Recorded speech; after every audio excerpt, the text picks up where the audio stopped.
control plans for our geriatrics home and transitional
Let's pray. Guide, we beseech thee, Almighty God, members of this honorable house, that they may wisely deliberate for the good of this country and for the glory of thy holy name. Join me as we say the Lord's Prayer. Our Father, who art in heaven, hallowed be thy name. Thy kingdom come, thy will be done, on earth as it is in heaven. Give us this day our daily bread, and forgive us our trespasses, as we forgive those who trespass against us. And lead us not into temptation, but deliver us from all evil. For thine is the kingdom, the power, and the glory, forever. Amen. Pray be seated.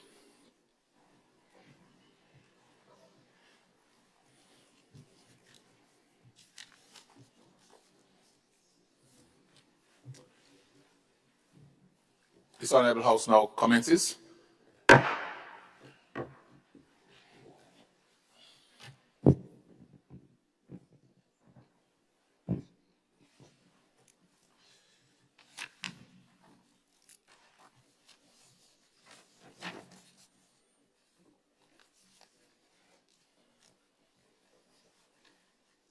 Item 3, oath of allegiance or affirmation of a new member.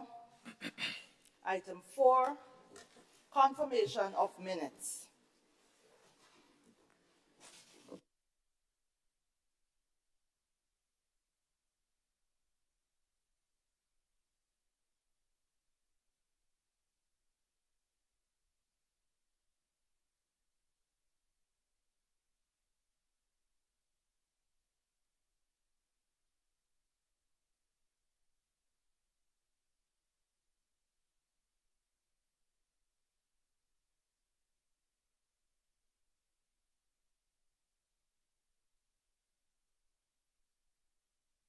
Mr. Speaker, please give me a moment. Let me. All right, Honorable Leader of Government Business.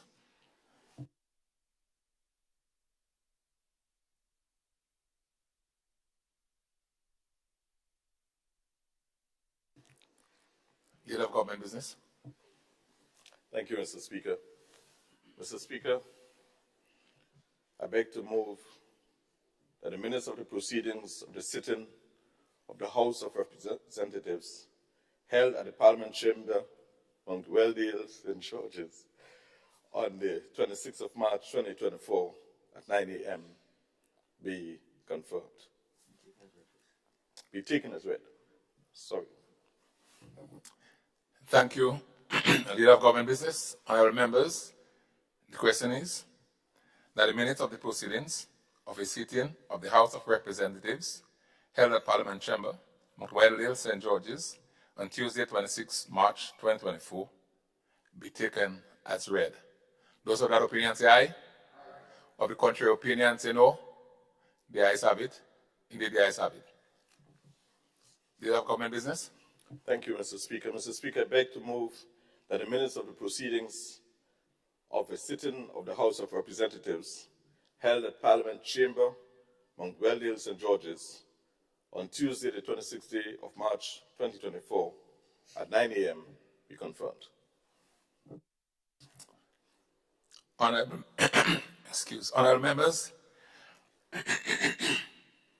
the question is that the minutes of the proceedings of a sitting of the House of Representatives held at the Parliament Chamber, Mount Weldale, St. George's, on Tuesday, 26 March 2024, at 9 a.m. be confirmed. Those of that opinion, say aye. Of the contrary opinion, say no. The ayes have it. Indeed, the ayes have it. Item 5, messages from the Governor General. Item 6, announcements by Mr. Speaker.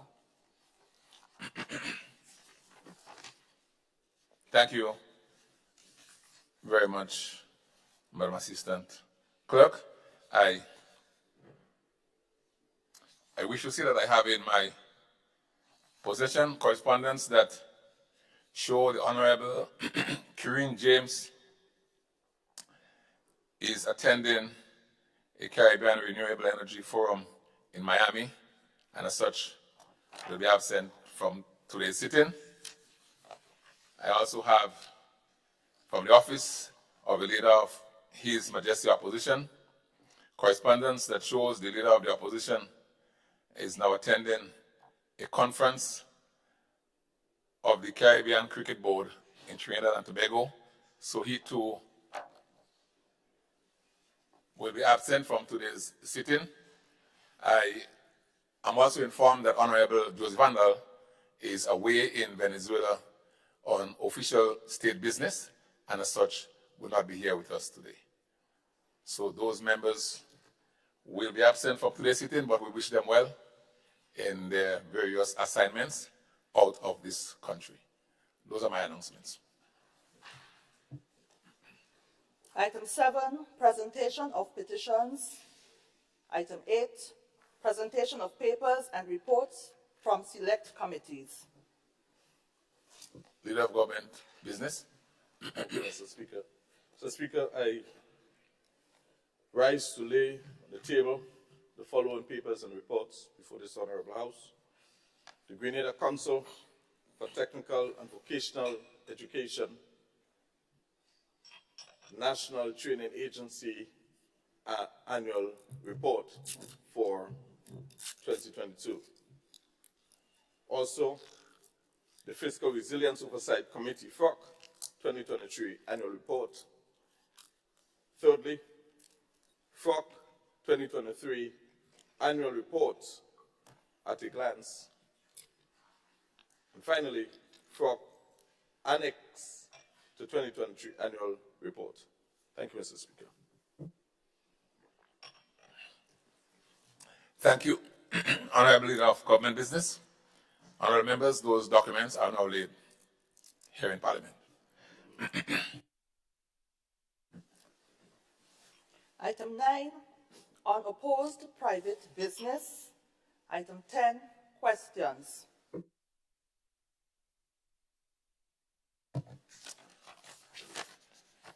We can proceed to the next item. The leader, the questions are in the name of the Leader of the Opposition. Those answers were submitted to Dr. Kit Mitchell. He is out of the sitting today, and as such, we may proceed to the next item. Item 11, urgent questions on the provisions of Standing Order number 21, notice of questions. Item 12, statements by ministers. Wow, I see two lights on. All right, is it Honorable MP for St. Andrew Northwest? Is it your light? Yes. All right, please do. Thank you, Mr. Speaker. Pleasant good morning to everyone. Mr. Speaker, I stand here this morning to update this Honorable House on the Ministry of Mental Health, Wellness, and Religious Affairs. Mr. Speaker, let me start first by applauding our Honorable Prime Minister for establishing a standalone Ministry of Mental Health and Wellness, recognizing the crucial importance of prioritizing mental health in our country. This initiative signifies a profound step towards destigmatizing mental health issues and ensuring that adequate support and resources are provided to those in need. Mental health is foundational to the overall well-being and productivity, and a dedicated ministry underscores our commitment to promoting mental wellness to all our citizens. By investing in mental health services and awareness programs, we are not only fostering healthier individuals, but also building a stronger and more compassionate society. This bold move by our Prime Minister will undoubtedly have a positive and far-reaching impact on our nation's health and prosperity. Mr. Speaker, on assuming the new role, the first thing that was done was an assessment on the mental health systems in Grenada. And this assessment was conducted by Dr. Stan Kuchar, who is a senator from Canada, who has extensive experience in mental health, as he's a doctor himself. He's a psychiatrist. And so, Mr. Speaker, he has done that assessment where he identified the strengths, weaknesses, gaps, challenges. And so this assessment guided us, or is guiding us, as we start to really change the status quo, as we strive to provide better mental health systems and services to the people of Grenada, Carriacou, and PD Martinique. Mr. Speaker, what have we done thus far? At present, the Monge Mental Hospital, with many challenges, Mr. Speaker, many issues. But I must say that we are committed, and so we are forging ahead. And so, for the first time, we can now boast that we have a medical staff of 7, maybe the most in more than 20 years, as I think the medical director would have said. And so, Mr. Speaker, this speaks to commitment. Mr. Speaker, we continue to work to put plans and policies in place to ensure that we do not only focus on Monge Mental Hospital, which is very important, and so we'll do what it takes there, but we appreciate that our work as it relates to mental health and wellness must be in the community, and so we are preparing to roll out many community interventions in the month of May. So, Mr. Speaker, the Parliament will be updated of those services that will be rolled out. A training with our faith-based organization will be held shortly in that period also, where we will be training them so that as they interact with the community, they can assist us in what we do. Mr. Speaker, we are committed to ensure that we provide not only better services for our patients with mental health issues, but also our staff at the Monge Mental Hospital, who also experience stigma and discrimination by the very fact that they are working at the organization. We say to them, we are committed and we stand with you and we're working with you. Mr. Speaker, to show the importance that this government placed in mental health, last week, Monday, the entire cabinet went to visit the Monge Mental Hospital. Mr. Speaker, this speaks volume. It speaks about commitment. Because when you see and feel what others are seeing and feeling, then it gives you the impetus, the drive to assist.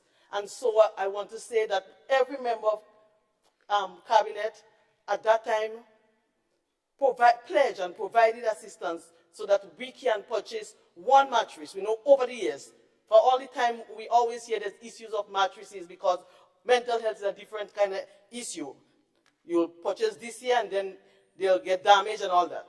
And so from the ministry standpoint, we have ordered 30, but from cabinet standpoint, 14 mattresses was also ordered, plus AC units and telephone. These were challenges identified by staff members, and so it means that we are forging ahead to make the work easier. And it's not that easy, Mr. Speaker, but it's to assist in the work at the Monge Mental Hospital. Our community program will be launched in terms of staff going out, not only to look at patients, but to assist families how to cope with that disease and the issue of stigma and the issue of discrimination. Mr. Speaker, more will be announced in this honorable house, but let me go to salute the Grenada Cooperative Bank in its significant contribution of over $500,000 towards assisting government in furnishing a drug and alcohol rehabilitation center.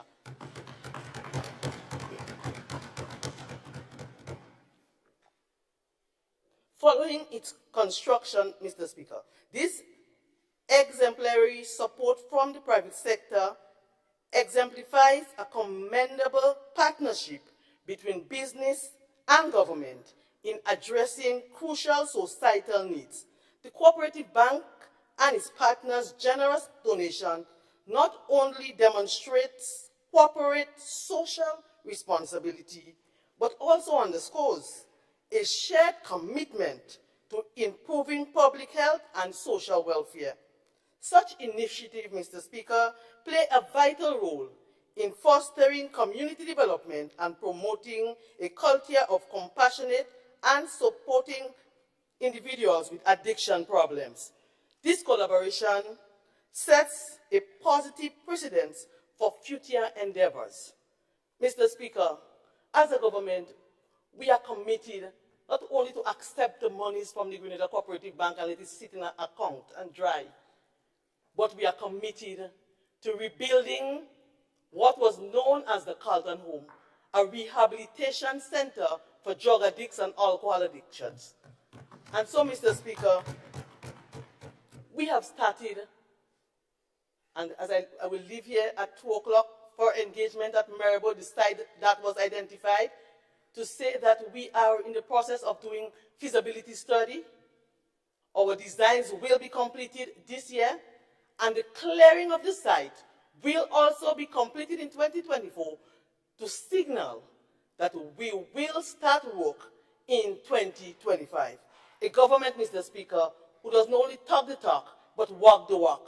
We will, Mr. Speaker, after 20 years of the advent of Hurricane Ivan, where our center was damaged, this new government will rebuild a rehabilitation center aimed at addiction, so that our citizens with addiction problem can be reintegrated into society and make a meaningful contribution. Mr. Speaker, we'll continue to forge ahead as it relates to mental health and wellness. There's an old proverbial saying from the 19th century, from a minister of government in France, that is used regularly now in these places like this, the Honorable House. The difficult we'll do right now, as we are doing. The impossible will take a little longer, but will be done. I thank you.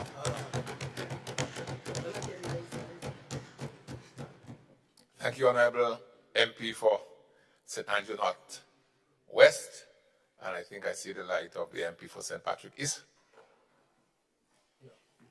Is it your light, Honorable MP for Carriacou Pity Martin? I'm sorry. You please take the floor. Thank you very much, Mr. Speaker.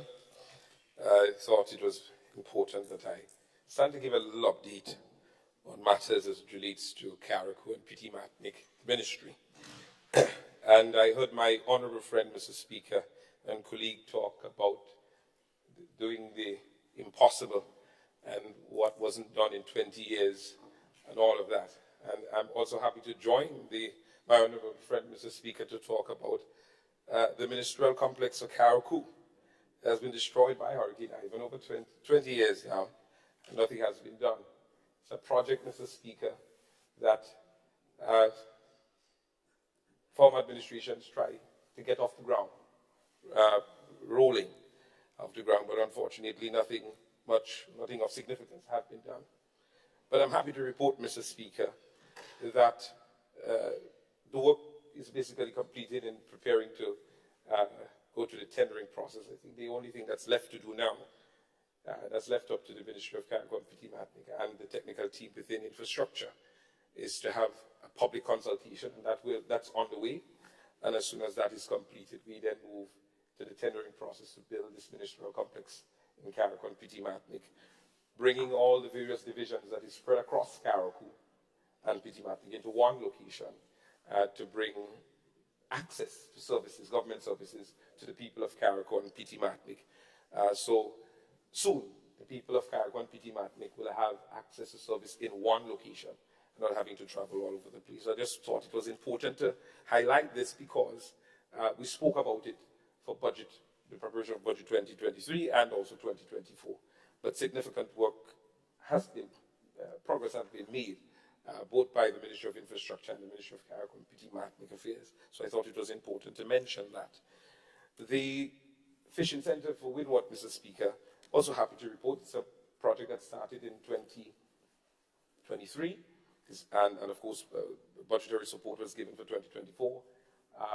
Significant progress has been made. We are now over 80% completed, and the intention is by June, in time for our fisherman birthday celebration, we'll be able to open that fishing complex or center in Windward, so that the fishermen of Windward have better facilities at their disposal. The fishing center would also include the necessary lockers and all of that good stuff for the fisher folks in Windward and the surrounding areas.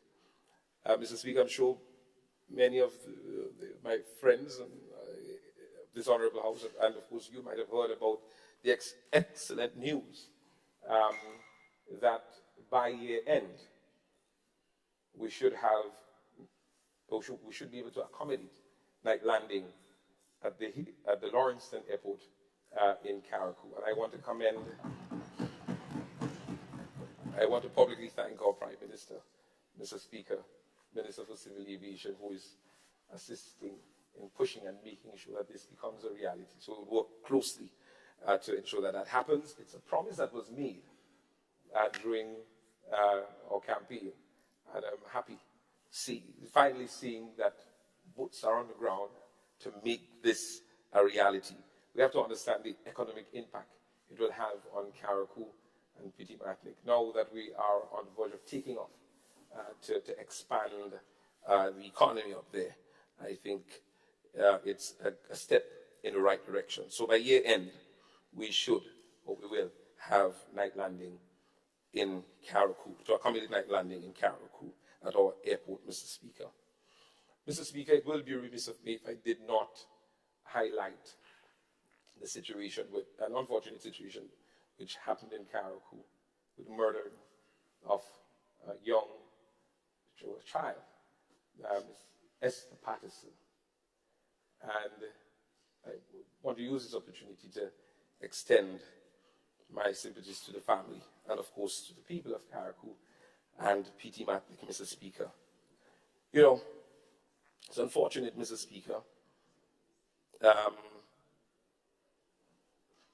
You know, as a ministry, Carriacou and Petit Martinique, we got in, we realized that the Division of Social Development is grossly lacking adequate staff. And it's something that is dear to my heart, because the cabinet can tell you how much I advocate to beef up staff within social development, because we really don't have staff. We don't have a councillor. We don't have parenting officers. We don't have the only person that we have in the Division of Social Development, Mr. Speaker, is one social worker that is responsible for both Carriacou and Petit Martinique. But I'm happy that the cabinet of this government, has taken the bold step in filling mission-critical positions within the Division of Social Development that will help us to deal with some of the social problems that we have in Carriacou and Petit Martinique. So there are two very important positions that have now opened up, and working along with the cabinet and the various departments within government, we'll soon have those positions filled. And we'll continue to work with the cabinet and the various government departments to have more positions open up, so that some of the social issues can be tackled within Carriacou and Petit Martinique. So I'm not saying that having the various professionals, like the councillors and others, would help stop or prevent issues like this, but I know it certainly will help in one way or the other. Because it's unfortunate that we have a department, but we don't have the staff. And usually staff from Grenada have to come up to Carriacou to deal with matters in Carriacou and Petit Martinique, oftentimes taken away from some of the critical things in Grenada.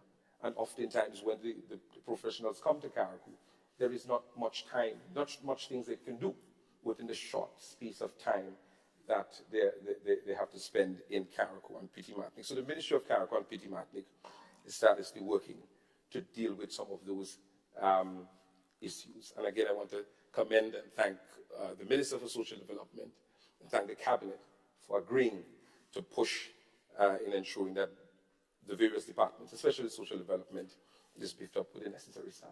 Thank you, Mr. Speaker. Thank you to Honourable MP for Carriacou and Petit Martinique. Honourable Prime Minister. Thank you, Mr. Speaker. Mr. Speaker, just to update the House really that the necessary statutory rules and order that will permit for the extension of an upgrade from a B class, C class, or C1 class license to a D class, where someone has been driving for 5 years or more in that particular class, will go in effect on Monday.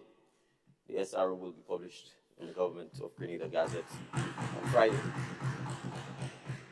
And so at a very small fee of $35, which is the upgrade fee, the citizens of Grenada who've long been clamoring for the opportunity to upgrade their license class from B to D, or C to D, or C1 to D, will be able to do so upon paying the necessary upgrade fee of $35 and upon being certified as being medically fit to drive. So I just want to make this known, and obviously I know members of the public who've been waiting on this, particularly women who have the small businesses and may need to drive a pickup or so, can therefore come Monday begin that process. So that's the first thing I want to point out, Mr. Speaker.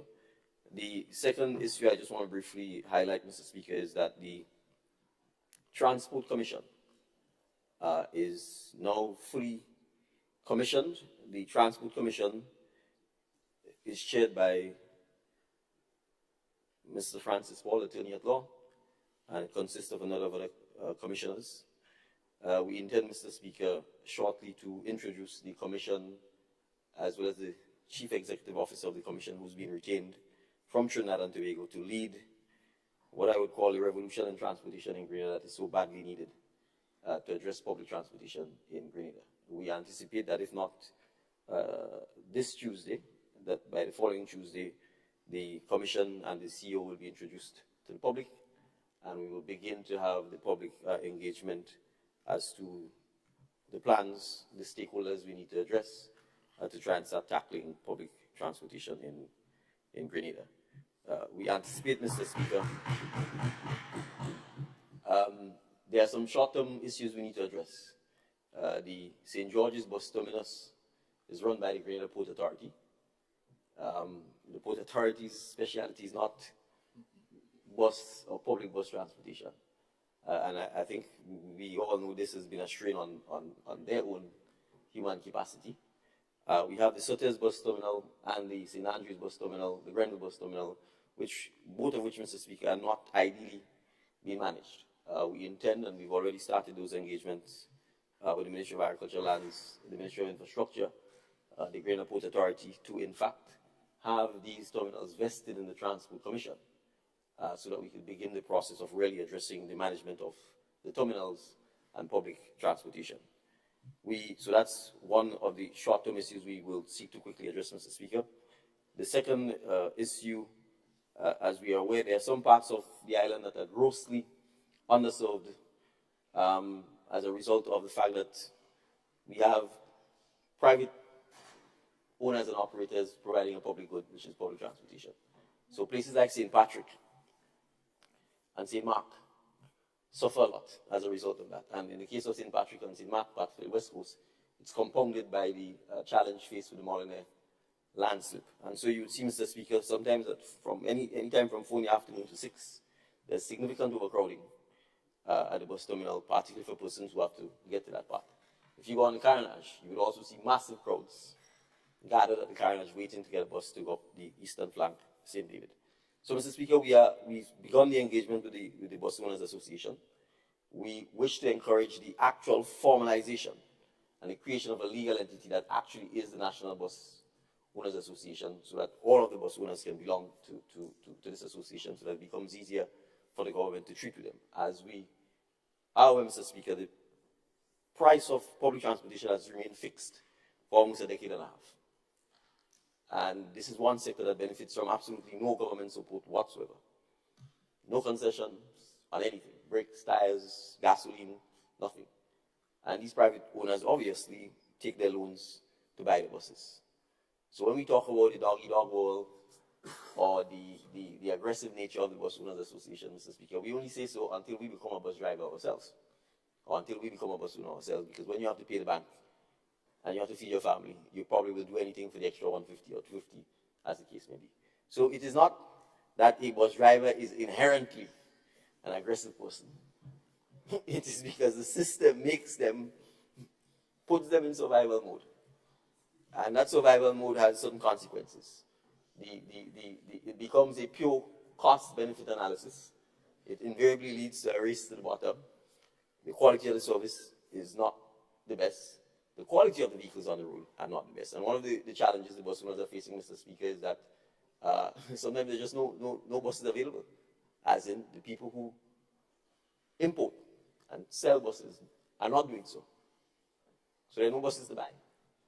So the average age of the buses on the road are getting older and older. The net effect of that is that you have safety issues. And I think we've known of a few tragic instances where brakes have failed, buses have ended up in the sea, persons have died, etc. So, Mr. Speaker, we recognize that this situation can't continue.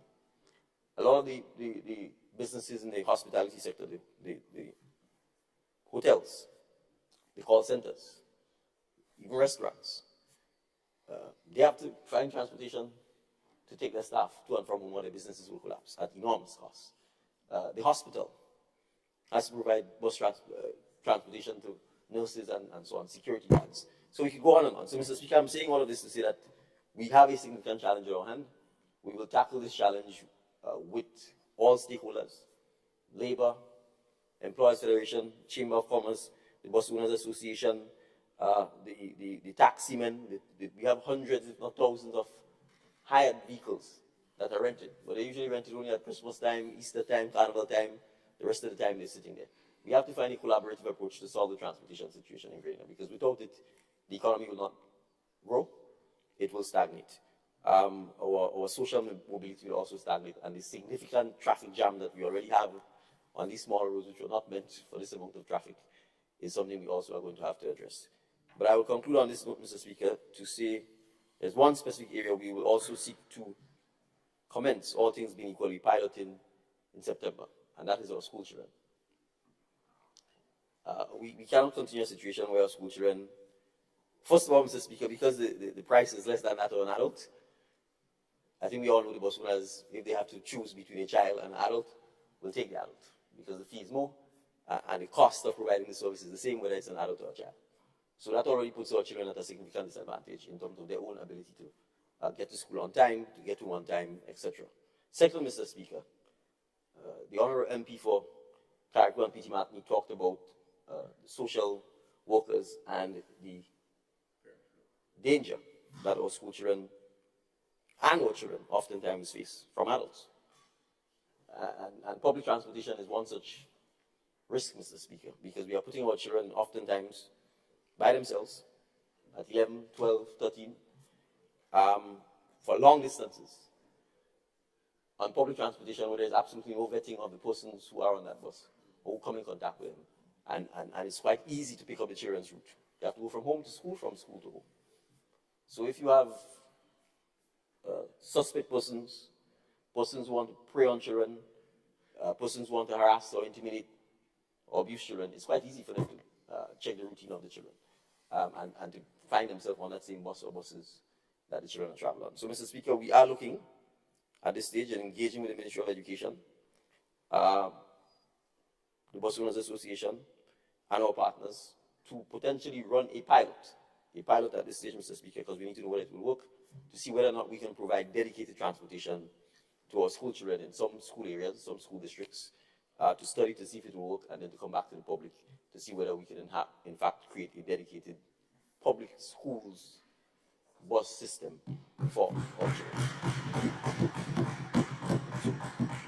So, Mr. Speaker, that's the update. The Transport Commission will be introduced to the public, if not this Tuesday, the following Tuesday. Be mindful that the Wednesday is May Day, so we are likely to probably have it the following Tuesday. But I thought, as the minister responsible for transportation, that I should provide this update to the House. Thank you.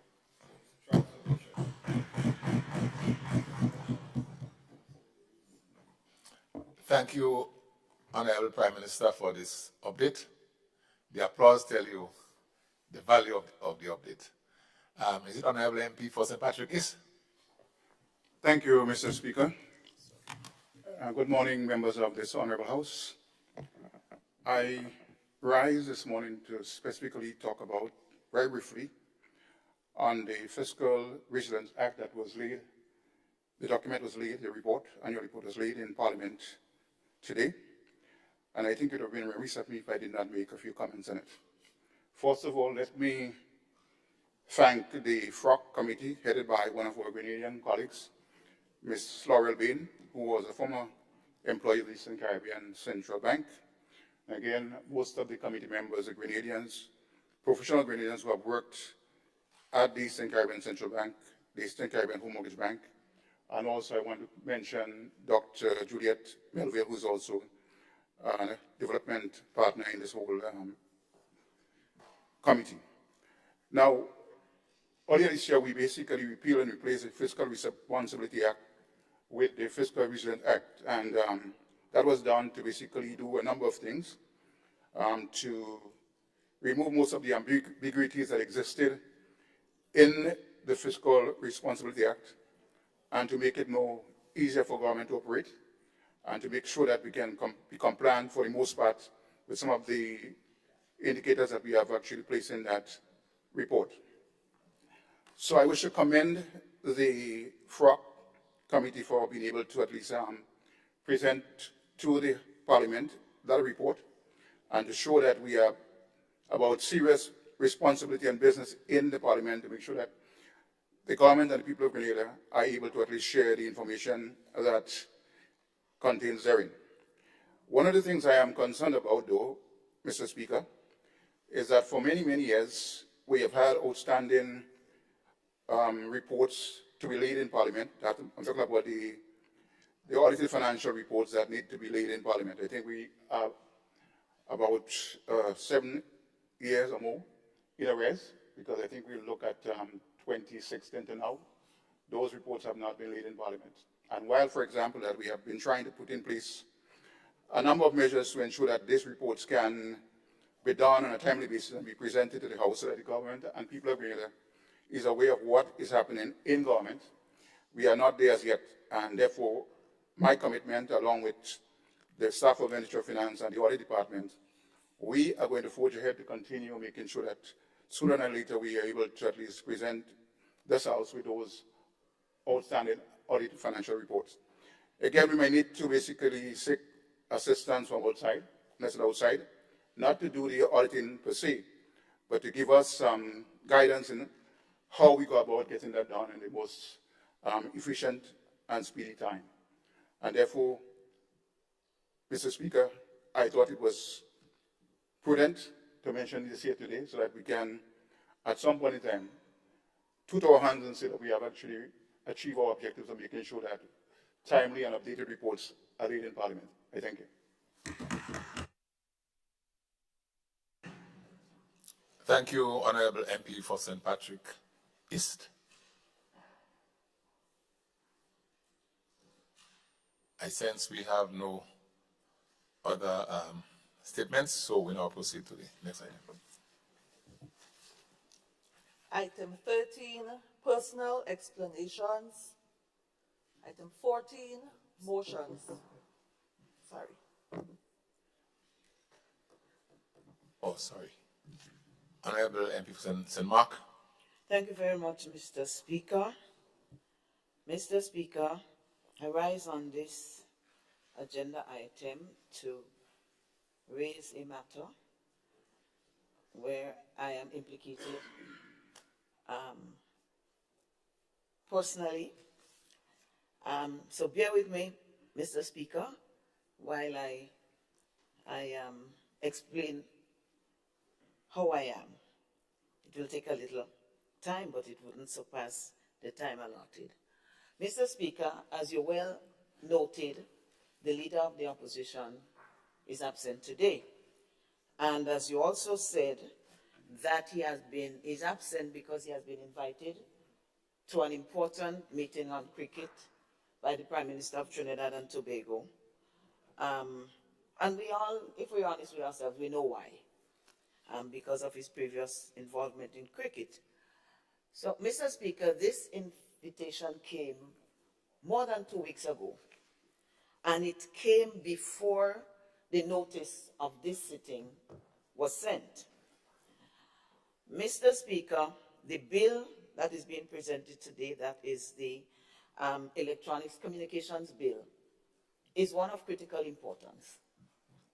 A very detailed bill, very long, but important because we're all into that kind of phase where we move from, it used to be Grentel, into now all kinds of different ways of communication.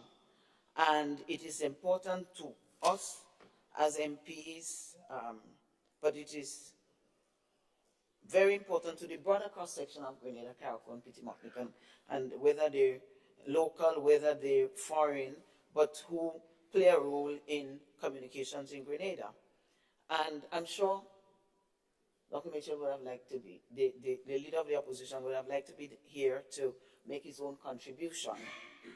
Mr. Speaker, but however, we cannot ignore the importance of West Indies cricket to us as a member state of the Caribbean. Mr. Speaker, we are all aware too that other members have been absent at other times because they had clashes with the schedule, their own personal scheduling and the scheduling of Parliament. And very early after elections in our sittings, one of the recommendations that was made was that there be dialogue, prior dialogue between the Leader of Government Business and myself. I can't say why me, but I was suggested, and as a humble servant, I agreed. And that meant that the dialogue for the dates should be a little bit more or outside the required 7 days. We know there's a 7-day notice, but if there has to be meaningful dialogue, it has to be after the notice is sent out, because then it may not be necessary and whatever has to happen could have happened. In the case in point, with the Leader of the Opposition, it was 2 weeks before. And there, I remember Honorable Evelyn Pierre had a situation where her hands were tied in terms of a commitment that she had made. And therefore, as one half of the party that was supposed to have early dialogue and to disseminate information on the incoming or the upcoming meeting so that we could reschedule. We all know that all politics is local and our parliament perhaps is paramount to everything or most other things, and we need to give it that kind of attention. But there are times when commitments are made, and it is very difficult to extricate oneself from the commitment, and that one may find it necessary to do so. And there are not many, but it's just that when it does happen, it becomes a painful decision for whoever it happens with. And my colleague on the other side, the Leader of Government Business, we have dialogue before, but sometimes it drops. And I have mentioned that on other occasions. Sometimes it drops, and I know everybody is busy and one can forget. So I am not here to throw blame. However, I am just standing here to ask that we give consideration to this recommendation, suggestion, whatever it is that was made here in this very honorable house. And maybe if we need to regurgitate and rediscuss and come up with a way, then so be it. But we on this side, and I'm sure my colleague members on the other side, we want to be here and we need to be here at the right time. But if we could just have a little heads up sometime outside of and beyond the 7 days when we normally would get notice, it would facilitate our presence here. Mr. Speaker, what I'm saying here does not deny the government's prerogative. And I want to make that very clear. We are clear on this side. I am very clear that it's the government's prerogative to schedule the sittings, to bring the bills that they see fit, and we respect that. So that is not the issue. But we're just asking so that we maximize the participation of everyone so that the bill does get maybe our humble suggestions, recommendations, whatever our participation brings to the table, so that Grenada, Carriacou, and Petite Martinique can benefit from all of the representation that we have here, all 15 of us, as often as possible. We are aware that there are times when persons are unavoidably absent. But the last situation, I know the agony that the leader of the opposition went through, and then he said, well, you know, since he had given his commitment weeks ago. So I urge and I beg that there be a little earlier dialogue. And if we need to discuss it again, maybe in chambers, maybe in another place, so that we can have a better, harmonious understanding and a more concerted effort to ensure that all of us are here to do our work. And that certainly doesn't take away from the government's right to make their decisions in their own time. I thank you, Mr. Speaker. Thank you, Honorable MP for St. Mark. I was a little bit puzzled because I thought you rose on a personal explanation, right? But albeit, let's proceed to the next item. Item 14, motions. For item 14, you should have in your possession a supplementary order paper. Members, I do hope you have, at least on your system, a supplementary order paper. So for item 14, we will have to turn to that supplementary.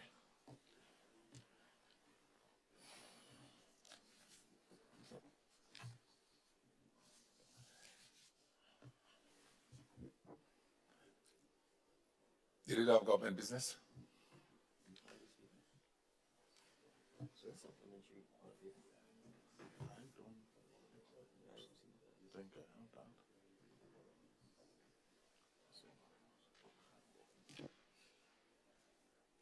Has everyone found the supplementary?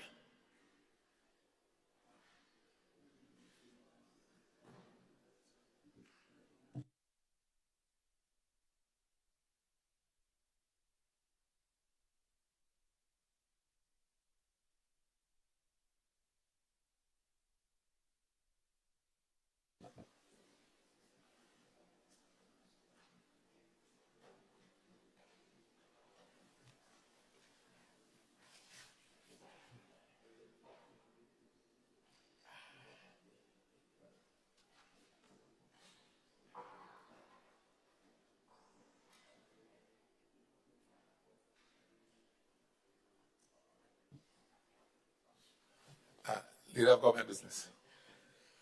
Thank you, Mr. Speaker. Mr. Speaker, I beg to move a resolution for the purpose of Section 51A of the Firearms Act, Cap 105, standing in my name.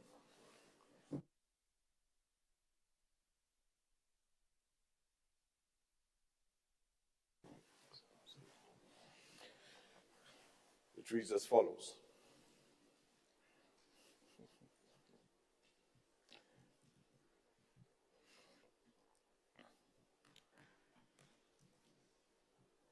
Whereas it is provided by Section 51A of the Firearms Act, Cap 105, hereinafter referred to as the Act, that the minister responsible for Home Affairs may, by order subject to affirmative resolution, declare a firearm amnesty. The minister is satisfied that A, the amnesty may result in reduction of illegally possessed firearms or ammunition in Grenada, and B, it is in the public interest to declare the amnesty. Whereas on the 16th day of April 2024, the Minister was satisfied that the firearm amnesty may result in reduction of illegally possessed firearms or ammunition in Grenada, and that it was in the public interest to declare an amnesty, and therefore made the firearms amnesty order of 2024. And whereas it is expedient that the firearms order of 2024, which seeks to declare a firearms amnesty in the state of Grenada for the period commencing on the first day of May 2024 and ending at 12 a.m., on the 30th day of July 2024, be approved by the House of Representatives. Now, therefore, be it resolved that pursuant to Section 51A of the Act, the Firearms Order 2024 as set out in the schedule to this resolution is hereby approved by the House of Representatives. Thank you, Leader of Government Business. Honorable members, the question is that the resolution for the purpose of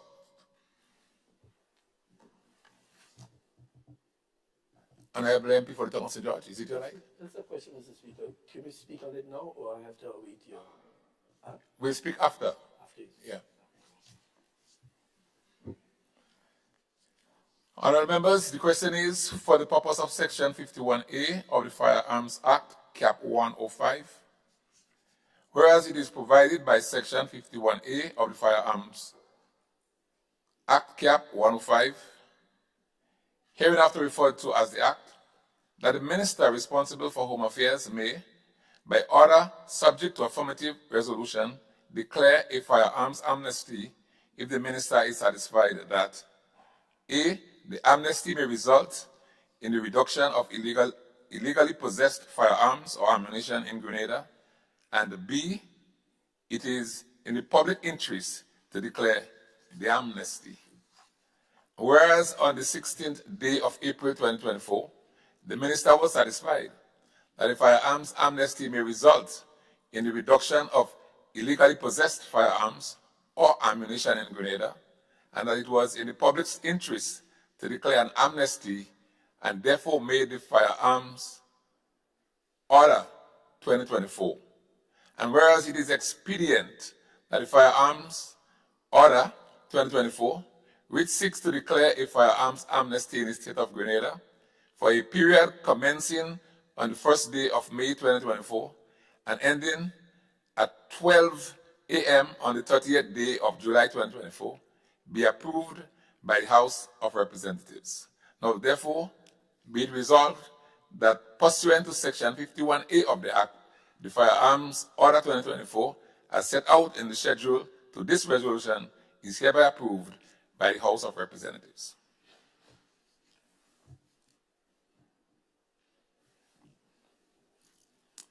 Leader of Government Business. Thank you, Mr. Speaker. So, Mr. Speaker, this resolution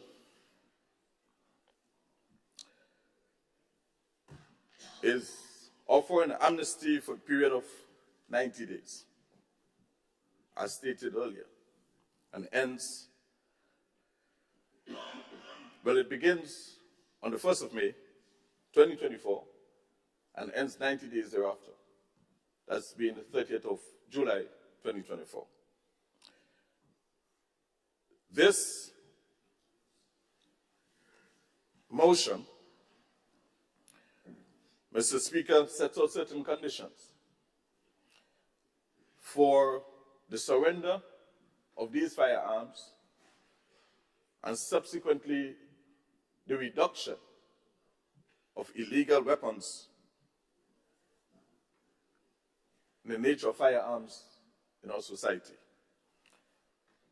It is well known, Mr. Speaker, that we have had in recent months an upsurge in these illegal weapons in our society. And as a caring and responsible government, Mr. Speaker, our approach is to do all in our power to seek to reduce these illegal weapons, especially amongst our young men. Mr. Speaker, the consequences of these weapons and the temptation to use these weapons on each other result in most instances death. And of course, these weapons are used to conduct illegal activities, like in the trading of narcotic substances and robbery, as the case may be. Mr. Speaker, if Grenada have to advance, we must ensure that we have an orderly society and a society that abides with the law or the laws that govern our beautiful Spice Island state, pure Grenada. And it is no doubt, Mr. Speaker, Grenada is indeed one of the most beautiful islands, maybe on the planet. And so we have to preserve its natural beauty, and we have to preserve the peace and tranquility that we have become known for over the years. We have to continue, Mr. Speaker, to make our contribution in that regard. So the conditions, Mr. Speaker, that surround this motion are as follows. No one who surrenders or in the act of surrendering these weapons, Mr. Speaker, will be prosecuted. They are allowed to do so in absolute anonymity and will not be required to disclose any information pertaining to the possession of the firearm. Person may also surrender firearms and ammunition through their attorney at law. And Mr. Speaker, we are well familiar with attorneys who seek to maintain the peace. And so we believe it is wise, Mr. Speaker, that those in possession of the firearms, these illegal weapons, who do not feel comfortable going directly to the police, may so do by surrendering it to an attorney. And that is the main reason, Mr. Speaker, for this insertion, for this condition. But we want to be very clear, Mr. Speaker, that after the expiration of this amnesty period, anyone found or held in possession of these illegal weapons shall face mandatory prison sentences with no bail options. And this is important, Mr. Speaker, because for far too long our citizens have been crying out and asking the question that somebody found in possession of arms and ammunition, even committing a crime with these weapons, are allowed bail. This condition, Mr. Speaker, of no bail is sending a very strong message to those who believe that they can purchase, use, sale, and have possessions of these illegal weapons, they must now know that if they are found, there will be absolutely no option of bail.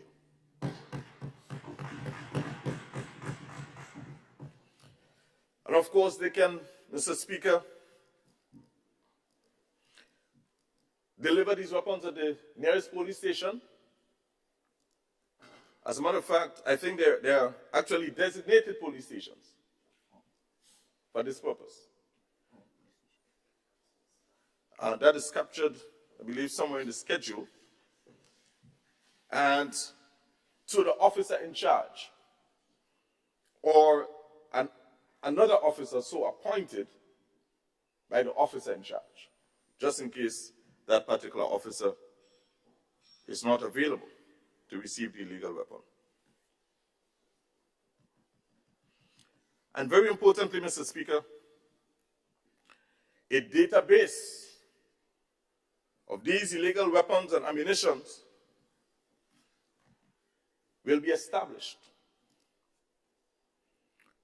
which will collect very critical pieces of information, including the serial number, the type, the make, the model of these weapons. So the data on these weapons will be kept for ballistic analysis.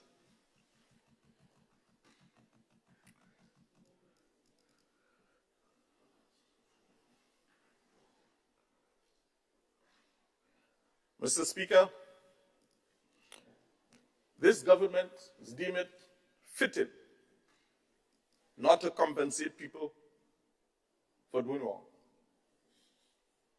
And as such, no incentives will be provided to those in possession of these weapons. In other words, these weapons are not going to be purchased. We're not buying these weapons. Neither are we providing any incentives for bad behavior. So we got to get serious, Mr. Speaker. We have to be serious about what we want our society to be. And so, Mr. Speaker, all of these weapons so collected will be placed in a secured deposit bin under lock and key to ensure that they're properly accounted for and properly destroyed or disposed of at the appropriate time and under the appropriate instructions. The firearm order of 2024, Mr. Speaker, will come into force immediately upon the publication in the Gazette, Mr. Speaker, to facilitate the commencement of the firearm amnesty as of the 1st of May. So, Mr. Speaker, in closing, I commend this motion to this Honorable House and ask for your support, because I believe matters of this nature is certainly not a political one.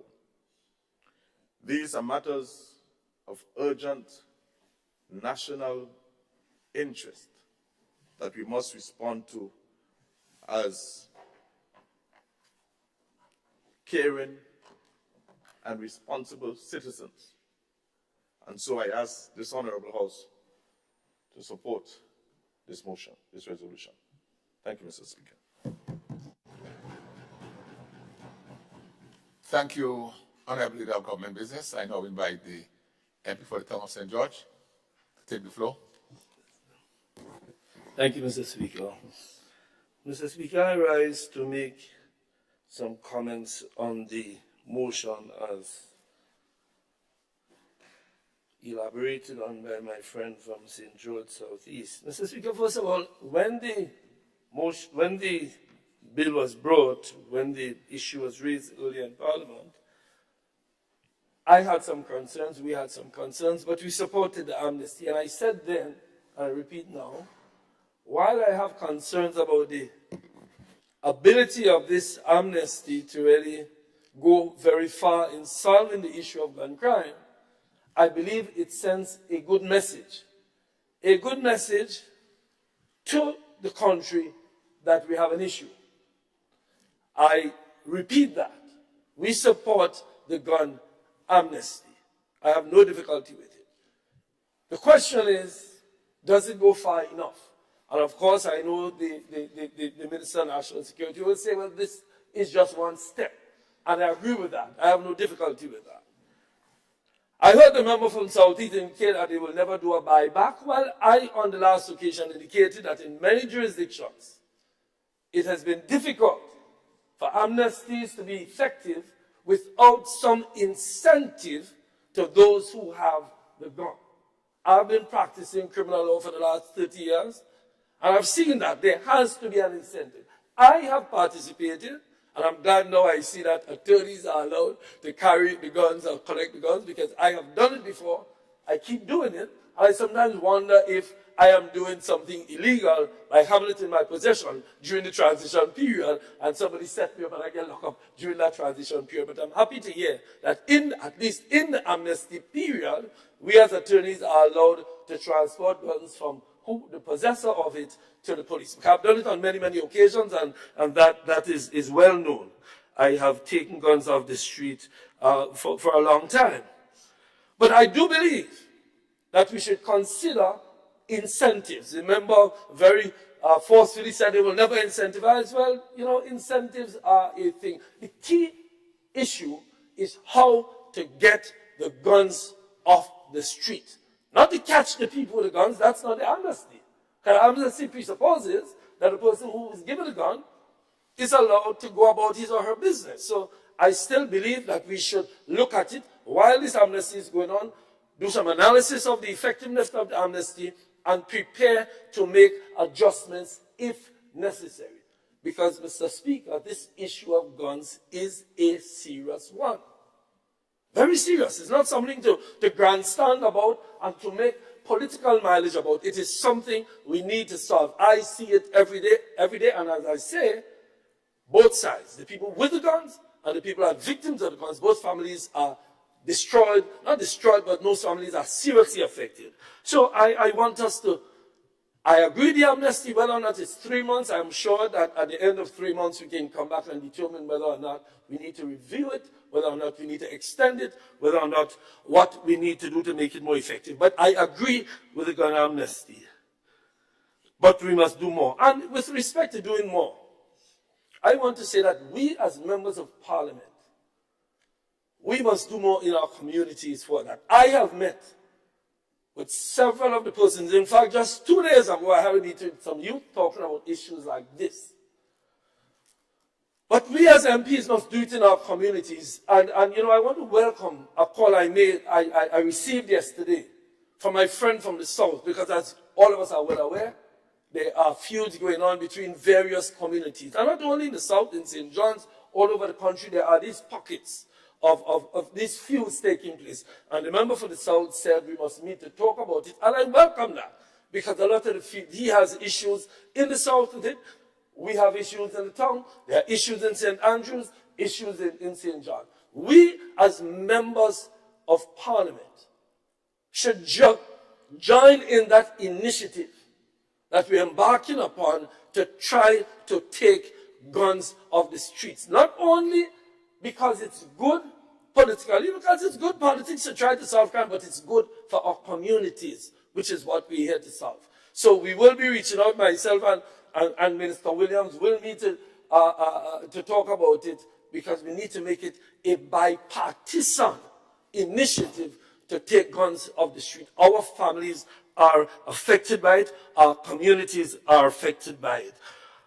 So we are going to be reaching out after discussions to see what can be done. I welcome the issue of anonymity, because there were some comments made in the Senate recently that caused a whole wave in the communities wondering, because it was said without other explanation that when the guns are delivered, there will be ballistics tests and they will be used in evidence. And of course, I live in that zone. People are saying, well, listen, if we bring it in, I don't know where the gun come from. I hear it from somebody else. I myself would face consequences. We must be careful not to make statements like that.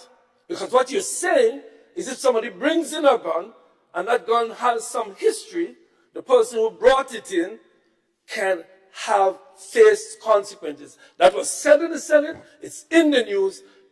I'm glad there is some clarification in the actual order which gives some anonymity, but I think you should go further to clear that up, because that is going to be, you said you're not incentivizing, that is going to be what we call a disincentive to getting guns off the street.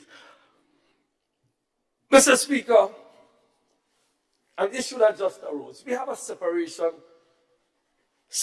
of powers. And I want to make a comment, and I'm not suggesting any solution after we finish here. The government can clearly pass other legislation. That is within the remit of the government. But for a member of parliament to stand in parliament and indicate when bail will or will not be given is an absolute overreach.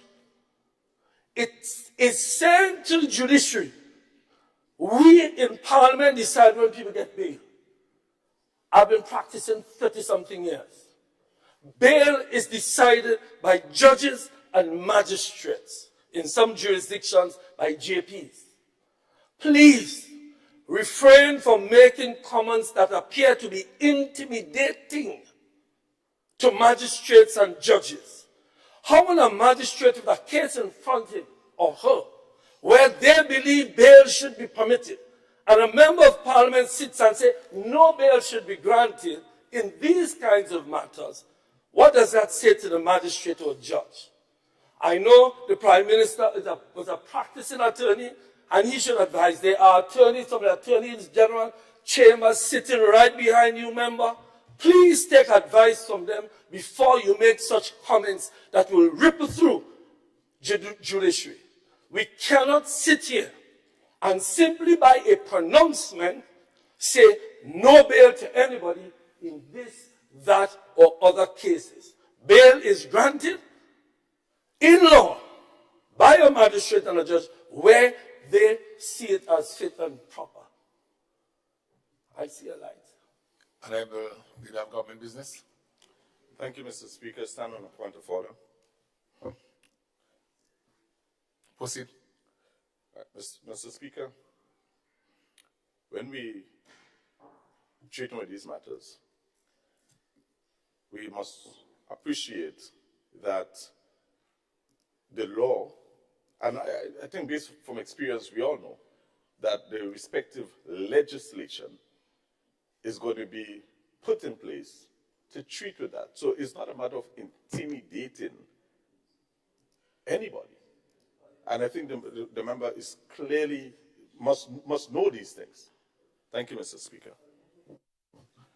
I just interpreted Thank you, the member Honorable. to say, Mr. Speaker, that they will be bringing legislation into this parliament on when bail should or should not be granted. I look forward to that legislation, and I look forward to the debate on that legislation. If they are saying that they're bringing it, fine. He said in his, on the record out there, that after this, no bail. Now he's saying, he's not actually saying that. He's saying that the government plans to bring legislation where they will be telling the judiciary when bail is or is not to be granted. I look forward to that if that's the position of the government, and I put it on the record that that's the position of the government, fine. I look forward to that debate. In the meantime, don't tell the judiciary anything about when to give or not give bail. Leave the judiciary alone. We are sliding into a dictatorial tendency when we believe you can sit here and decide how a case should be determined there. I'm not saying that's the intent, but you know, the road to hell is paved sometimes with very good intentions. I see no more. So, Mr. Speaker, back to the issue of the gun amnesty. We support the gun amnesty. We look forward to a report in 3 months. But I do believe I do believe, Mr. Speaker, that in 3 months there should be detailed statistics, detailed analysis, so that in 3 months we come back and determine when we will, what has worked and what has not worked. But more importantly, I urge all the members here, let us work together to solve the issue of crime. I agree with the member for some Southeast St. George's. Crime is a major issue for us, particularly in the context of our main industry, which is the tourism industry. If we were to slide into a situation where we have the kind of crime in Trinidad, the kind of crime in Jamaica, then certainly our economy will be affected. And before I close, I just want to welcome a comment made by the member for St. David on transportation. I absolutely believe, and I've said this in Parliament over and over again, transportation should be seen as a pillar of the economy without which our country will not be able to advance. Thank you, Mr. Speaker. Thank you, Honorable MP for the town of St. George. And I think I see the light of the Honorable MP for St. George Northeast. Thank you, Mr. Speaker. I rise to join with the Leader of Government's business in support. Just hold on, Honorable MP. Just turn off the light, please. Okay, go ahead. In support of the motion. I also want to join with the sentiment expressed by the member from the town of St. George that we ought to be working together with this. But, Mr. Speaker, it must not underscore the important value of being serious towards this particular matter. Now, it's either you go hard or you go home. And we are dealing, Mr. Speaker, with a situation where crime is getting out of hand, in a sense relative to what we are accustomed to. And what we are saying is that as a government and as members of parliament, our role is clearly defined. So let me just allow the member who I know is, through you, Mr. Speaker, an attorney at law, to understand where I think he is mistaking the role. Because he is playing the dual role. He is also an attorney at law and sits at the judiciary and also a member of parliament who sits at the legislature. But the role of the member of parliament is to make and create laws. The role of the judiciary, through the judges, etc., is to find their judgments for their cases. So the lawyer has the role to argue whether or not somebody should get bail. But the point is, Mr. Speaker, in crafting the law, our role is not to say we shouldn't give, quote unquote, a gunman bail because, well, he might have children, well, he may have responsibilities that, even with just the possession and not committing a crime, he can be subjected to his family falling into poverty, etc., etc. Some of the arguments that are used in a court matter. The point is, Mr. Speaker, that's not our business. Our business is to set laws that are going to deter crime from being committed. So I think the government is clearly on the right track with setting the bar high. And what we are saying is that this amnesty is a start. The amnesty is not a means to an end in terms of the fight against illegal guns. It is a start.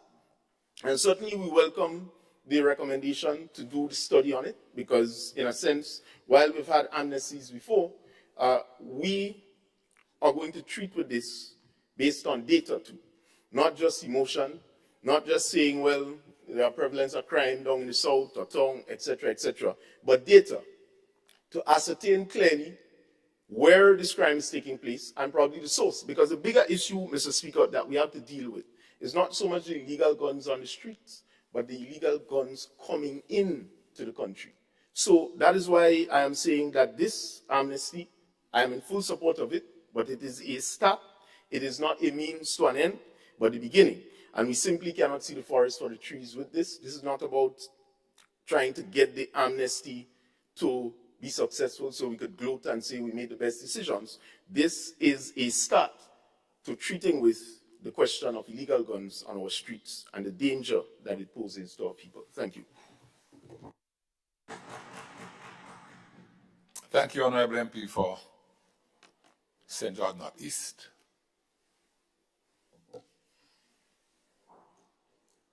Is it the MP for St. Andrews Southeast? Honorable MP? Yeah. Please take the floor. Thank you, Mr. Speaker. Mr. Speaker, I had no intention at all to speak on this subject this morning. I think I've communicated myself very clearly before on this particular motion that we're discussing. As a matter of fact, Mr. Speaker, the last sitting when this was brought to the House, I actually supported it. And I supported it based on the presentation that was made by the Honorable Member for St. David's and Prime Minister. Mr. Speaker, I want to just go back to subsequent presentations that I listened to. And in many cases, the content of the presentations went way beyond the scope of the presentation of the Honorable Prime Minister. Mr. Speaker, in some cases, I was a little bit surprised, shocked, because I felt that what was presented in this House was sufficient to speak to the extent that I spoke on the particular bill that was brought. But, Mr. Speaker, each time I listen to a presentation on this subject, I get even more concerned. I get even more confused. And so I would hope, Mr. Speaker, that at some point later on in this session, that there would be some statement that would be the final statement of the government of Grenada and its intention as it relates to this. We've introduced a new issue this morning, never spoken of, when this bill came to the House. And that concept, that issue, even when it was presented and it was said, fine, no problem, anybody found after with a gun, they would be prosecuted, the law would apply, fine, great. As a matter of fact, I believe that is absolutely in place. But, Mr. Speaker, we are introducing, as my colleague said, something absolutely new this morning, which is that anyone found with a gun after the amnesty will be denied bail. Mr. Speaker, I am going on what I heard. If we want to request the handset of what was said, then let's pause and do that. I'm going on what I heard. There were whispers made after, Mr. Speaker, that this House makes laws. That's also true. We make the laws. So we could say no bail or we could say bail. And people are getting out of hand, Mr. Speaker. As a matter of fact, I noted another comment that was made. Let us go hard or go home. Mr. Speaker, this is serious. Those statements, Mr. Speaker, causes me, and I mean the sucking of the teeth, I guess, means disagreement with what I'm saying. But, Mr. Speaker, the point is that we are dealing with people here. And we can just rise and just say anything that comes to our mind. Because it is unconstitutional at this point, what we are proposing, what we are saying. And, Mr. Speaker, we are going ahead to assume that any bill that comes to this House will be passed just because we have the majority. Well, what if somebody on the other side disagrees? Mr. Speaker, we can't just treat it so trivial. What was said earlier, Mr. Speaker, gives the impression that everyone found in possession of a gun, with a gun, is a bad man. That's what was said in essence. But, Mr. Speaker, let us consider a good man who gave someone a ride, and that good man is then stopped in traffic, and the police search that good man's van and finds a gun on the back seat, Mr. Speaker. He now becomes in possession of a weapon. Mr. Speaker, exactly. So now we go to court. Exactly. And the court now decides that based on the circumstances, Mr. Speaker, based on the evidence provided, that that person should be granted bail. And that is why I'm appealing to us. Let us not continue on the premise that every person found in possession of a gun is a bad man. Mr. Speaker, I believe everyone here knows how I feel about possession of a gun for certain reasons. But let us not assume that every single person that is arrested or found in a possession does not have a case that is legitimate. So I'm really concerned.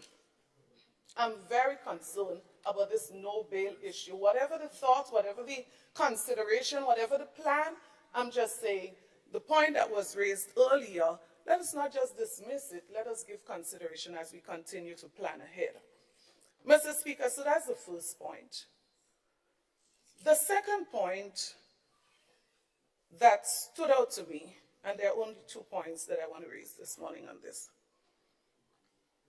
When we go back to what was said by a member of this government about the subject of ballistic testing,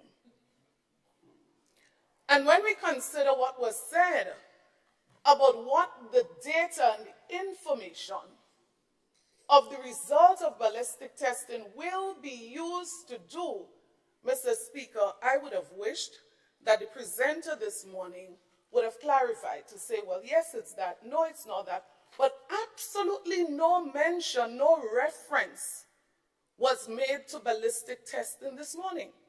Very interesting. As a matter of fact, I noted what was mentioned, biometric analysis. And so, Mr. Speaker, let us be very clear. Let us be very clear. Ballistic testing, biometric analysis, or whatever you want to call it, Mr. Speaker, those are 2 different things. If we need the handset to go back, Mr. Speaker, you look a little bit confused. If we need the handset to check whether biometric testing was mentioned this morning, I can guarantee you it was not. So the question is, what would be done? Because when we speak about ballistic testing, Mr. Speaker, we are talking about taking a gun, looking at the features of the gun, the features of the bullet, analyzing it. As a matter of fact, you need a specialist. And I'm not sure that we have anybody locally. So some countries literally has to send out the weapon to be tested, to be analyzed. Mr. Speaker, what exactly is it? What happens, Mr. Speaker, because in ballistic testing, the gun and what you find on the gun, the bullets, is to trace it or connect it to the crime scene. So, Mr. Speaker, let us once and for all I'm just appealing for clarity. Let's zero it down to that. That all I'm appealing for is clarity, because I'm still a little bit confused as to what exactly is going to happen after the amnesty. Thank you so much. Thank you, MP for St. Andrews Southeast. Honorable Prime Minister, is it your light?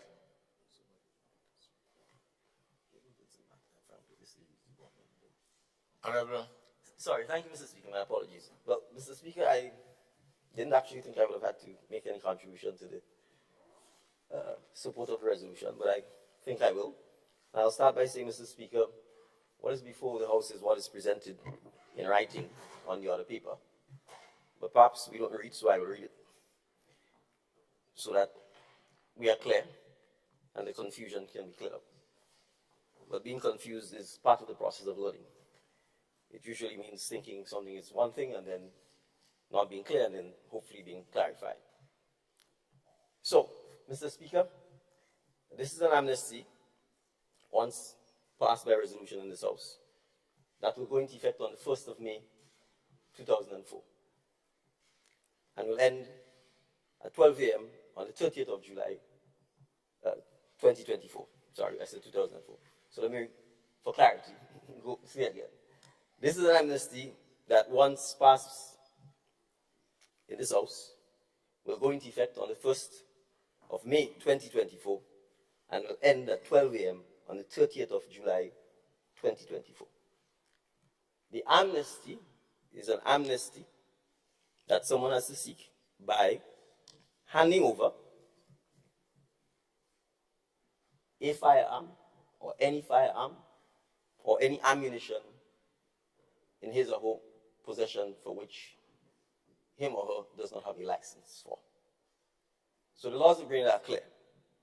If you do not have a license for the firearm or the ammunition, then it is illegal. And as it stands now,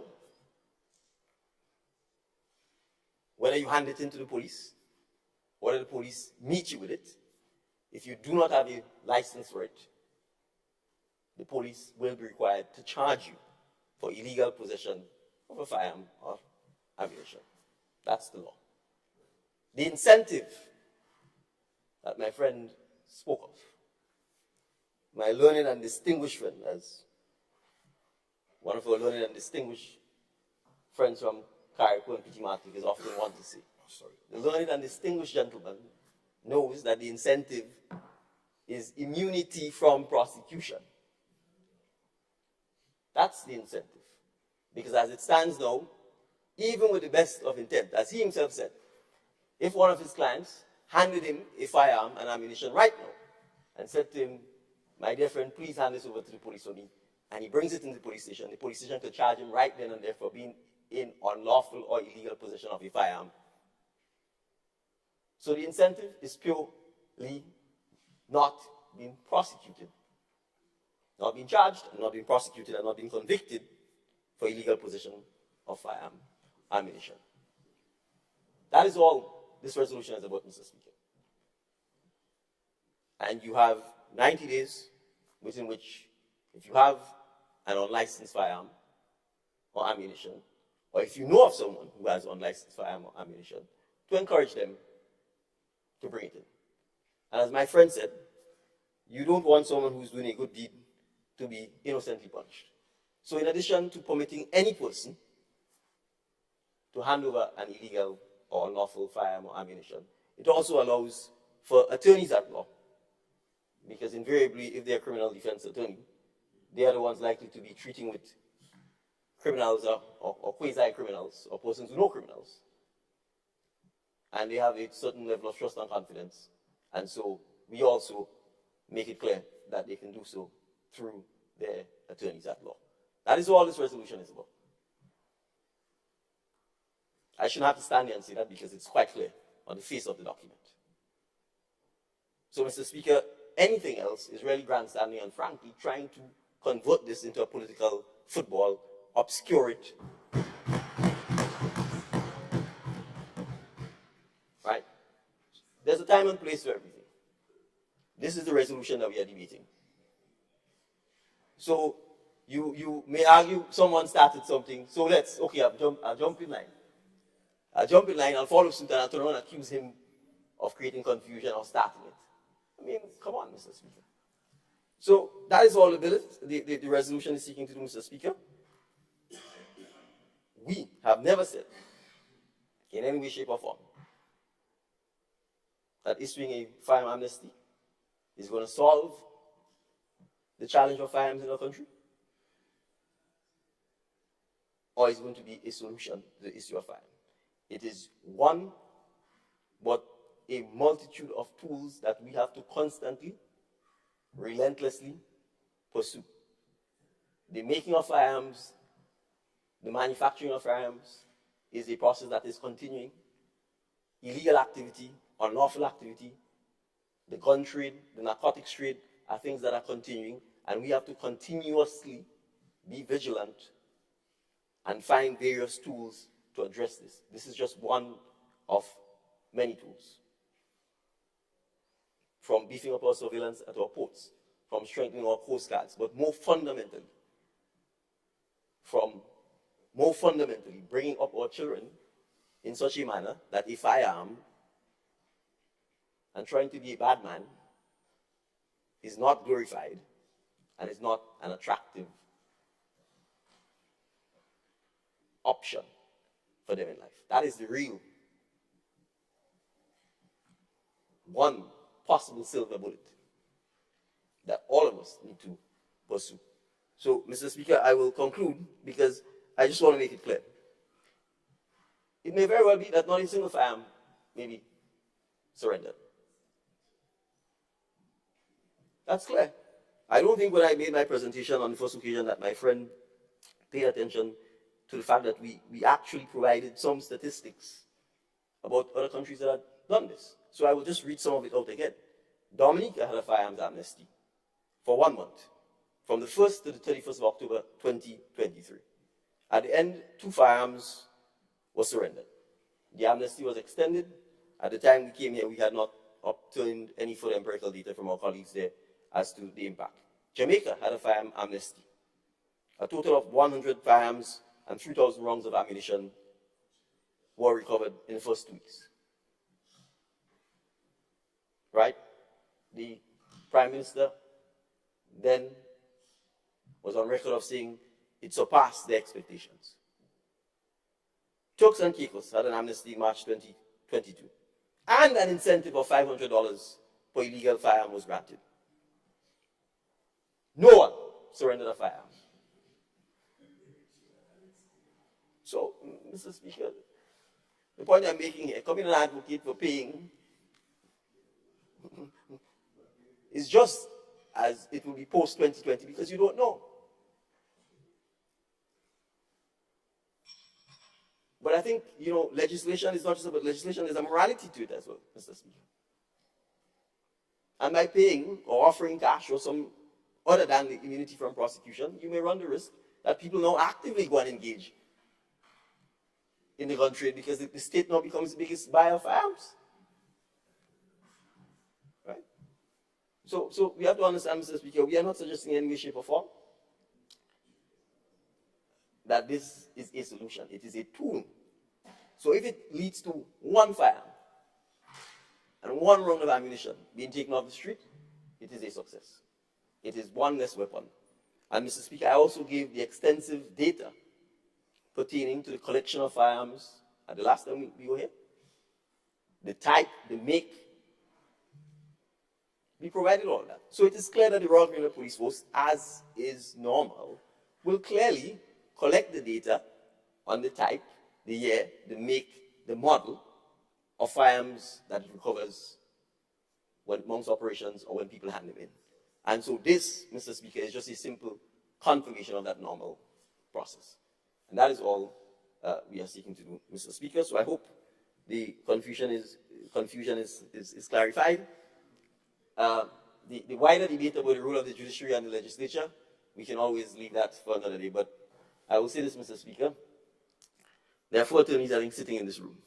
And the one thing they can tell you about attorneys, you will talk from now till thy kingdom come, and everybody will have a different perspective of where you begin and where you end. And I end on that note, Mr. Speaker. Thank you. Thank you. Thank you very much, Honorable Prime Minister.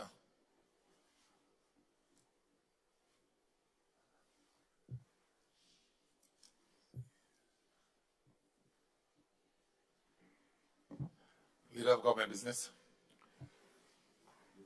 Thank you, Mr. Speaker. Mr. Speaker, the discussions this morning, pretty interesting. But one thing that remains, I agree. But there's one thing I need to clarify. One thing that remains, Mr. Speaker, that this is national.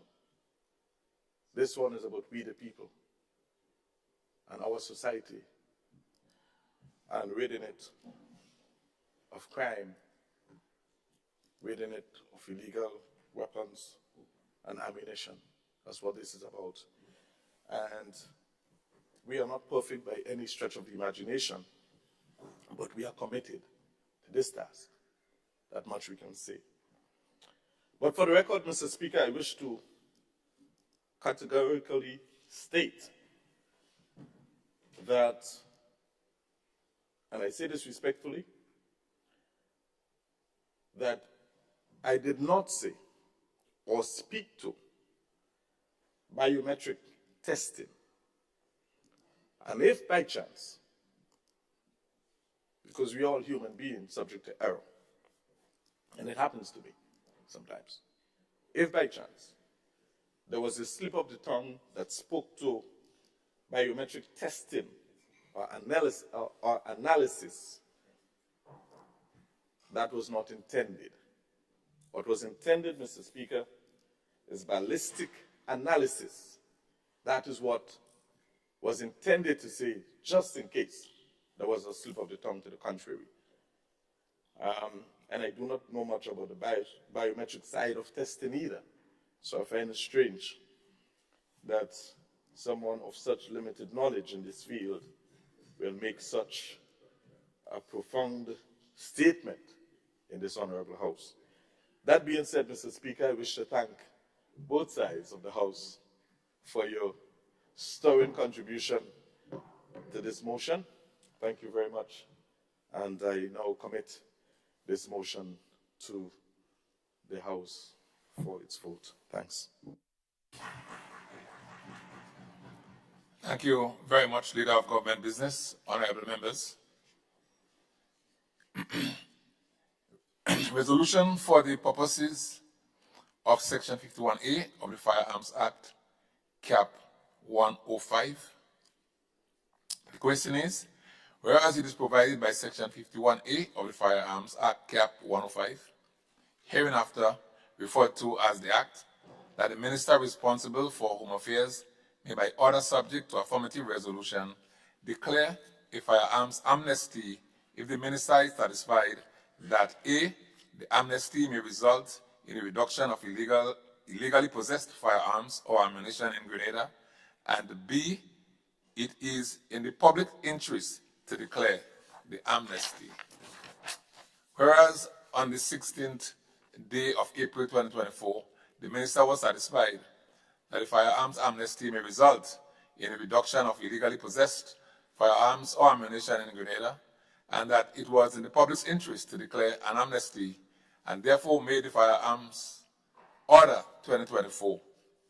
And whereas it is expedient that the Firearms Order 2024, which seeks to declare a firearms amnesty in the state of Grenada for a period commencing the first day of May 2024 and ending at 12 a.m.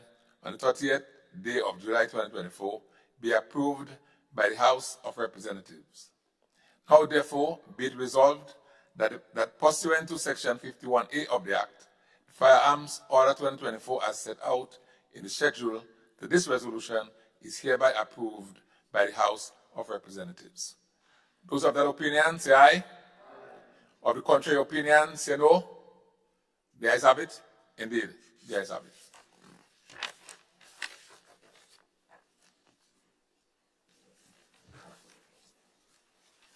Item 15, bills. Leader of Government Business. Thank you, Mr. Speaker. Mr. Speaker, I beg to move the second reading of a bill for an act shortly entitled Electronic Communications Bill 2024. Honorable members, the question is that the bill be read a second time.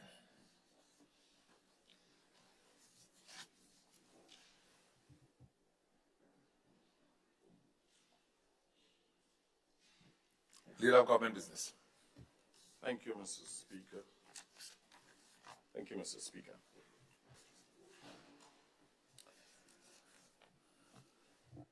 Mr. Speaker,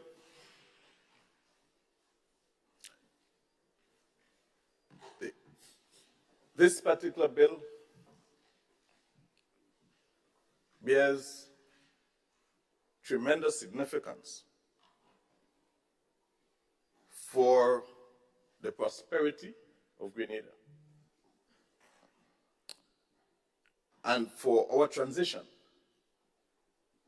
into a digital and prosperous society. The Eastern Caribbean Telecommunications Authority, ECTEL, Mr. Speaker, is in fact the regulatory authority for telecommunications to serve the member states with a commission established in each of the contracting states. That is, and speaking of, the National Telecommunications Regulatory Commission, the NTRC. Just to provide a little context, Mr. Speaker, in respect of this particular bill, in the year 2000, Grenada enacted the East Caribbean Telecommunications Authority Act, Chapter 85C, and the Telecommunications Act, Chapter 315C, which were harmonized legislations enacted by each contracting state of the ECTEL Treaty to incorporate and implement the objectives of the treaty.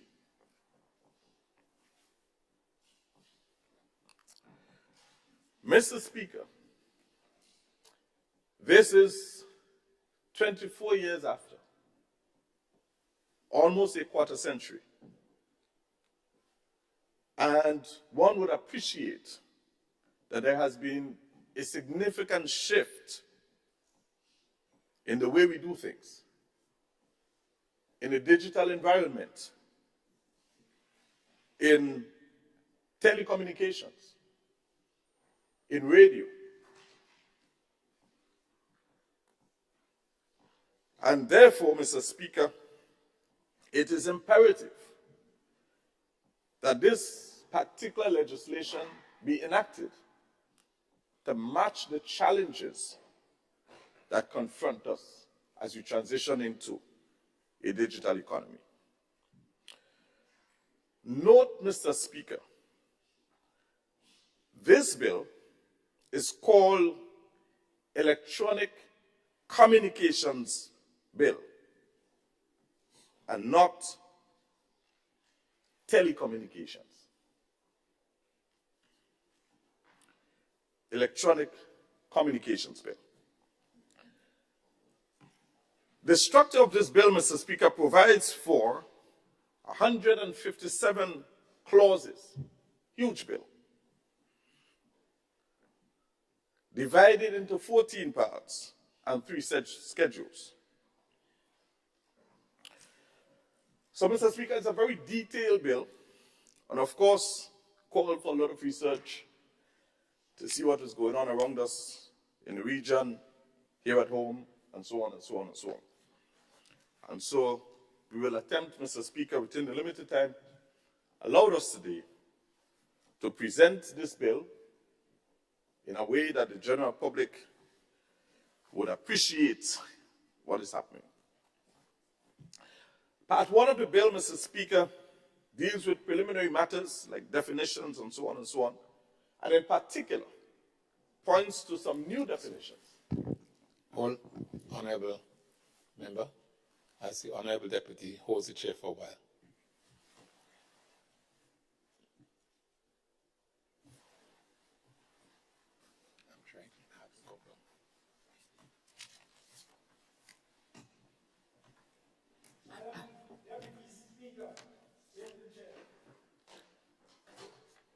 Leader of Government Business, you may proceed. Thank you so much, Madam Deputy Speaker. So, Madam Deputy Speaker, I will take off from where I left off to say that Part 1 deals with the preliminaries, and in particular sets out some new definitions and expand current definitions that is consistent to what is happening around us in the digital and communication space. So we have new definitions like electronic communications, net neutrality, reasonable network management, and these are critical definitions. And as we go along, Madam Deputy Speaker, we'd appreciate the context of this.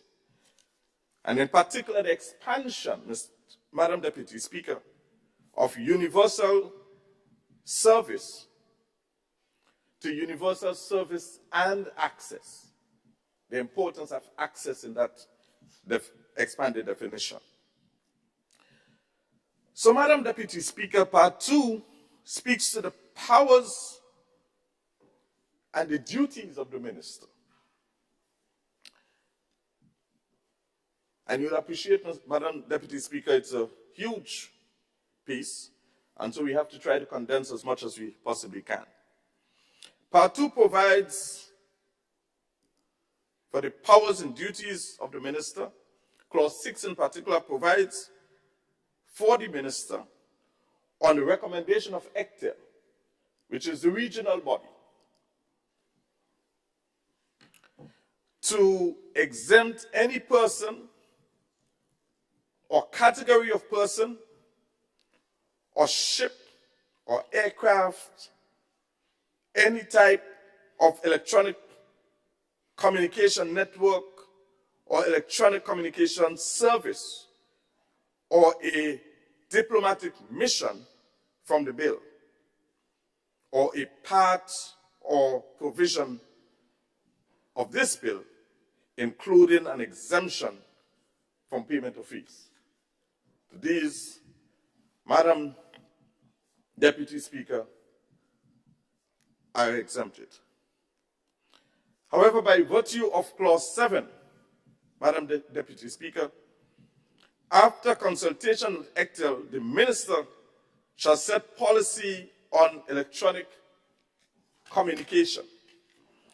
That particular insertion is critical because we are living in a dynamic environment and electronic communication is ever evolving.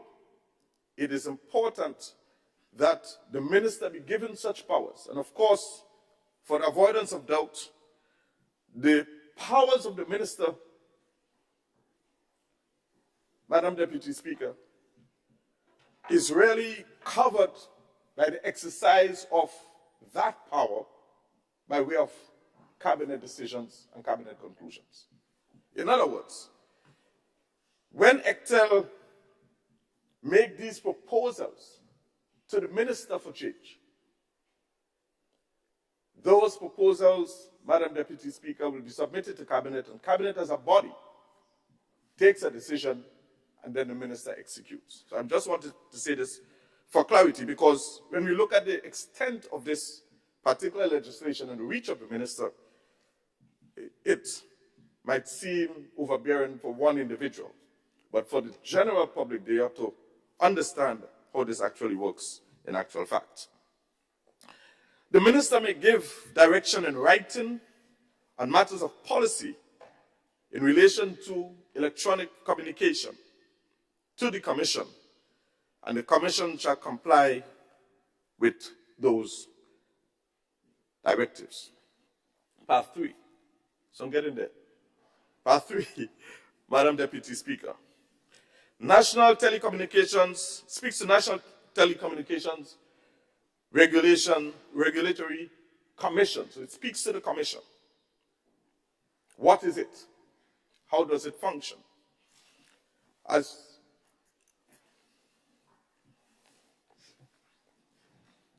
Yes, Mr. Leader of Government Business, just please give way for a few minutes so that we can effect the exchange, and I hand over to the Speaker. Thank you. Thank you very much, Honorable Deputy Speaker. Honorable Leader of Government Business, please proceed. Thank you, Mr. Speaker. Mr. Speaker, I hope that is not a strategy to distract me from this morning's proceedings. I'm sorry. And I also hope that I will get back my time lost.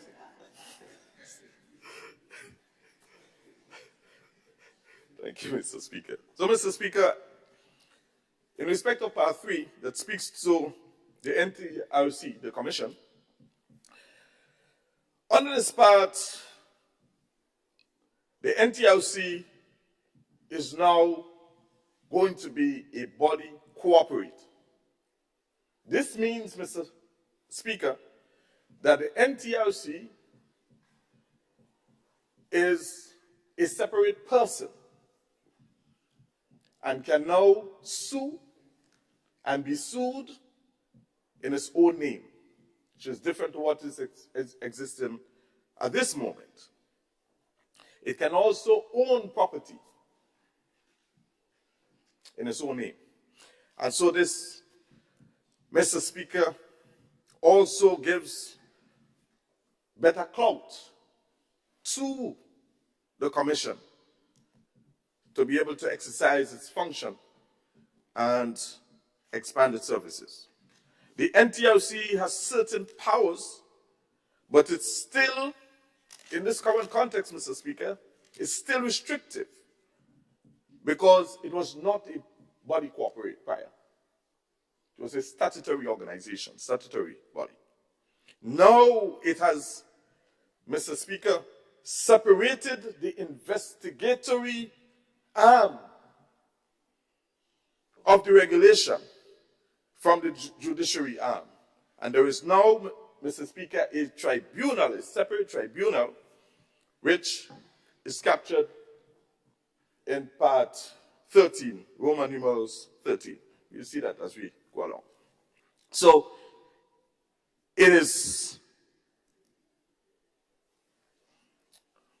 creating, Mr. Speaker, a stronger, more robust organization, being able, as it were, to take more decisive decisions. And we'll see that as we go along, Mr. Speaker. Part 4 of this bill, Mr. Speaker,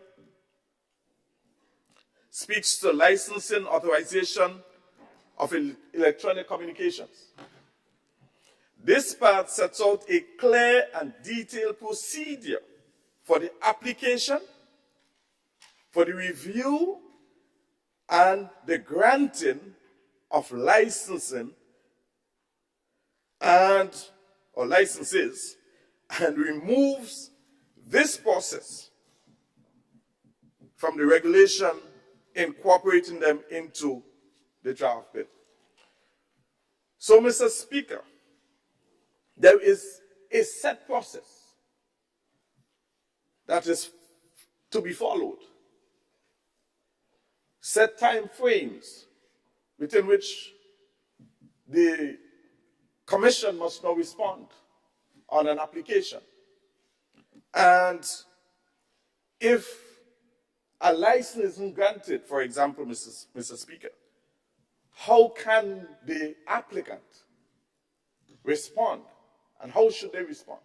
All of this now, Mr. Speaker, is captured in a very transparent and equitable manner so that no one feels disenfranchised by this bill. Part 5. Part 5 speaks, and very importantly also, to change of control and ownership of licenses and frequency authorizations.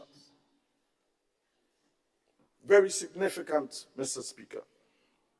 This section is new. Sets out new provisions, sorry.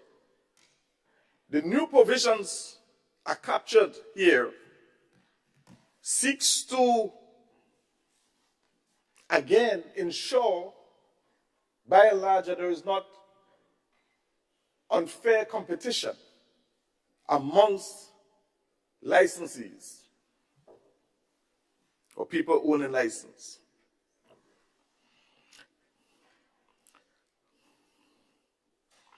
So, it deals with the change of control and ownership of licenses and frequency authorizations. One sec, please.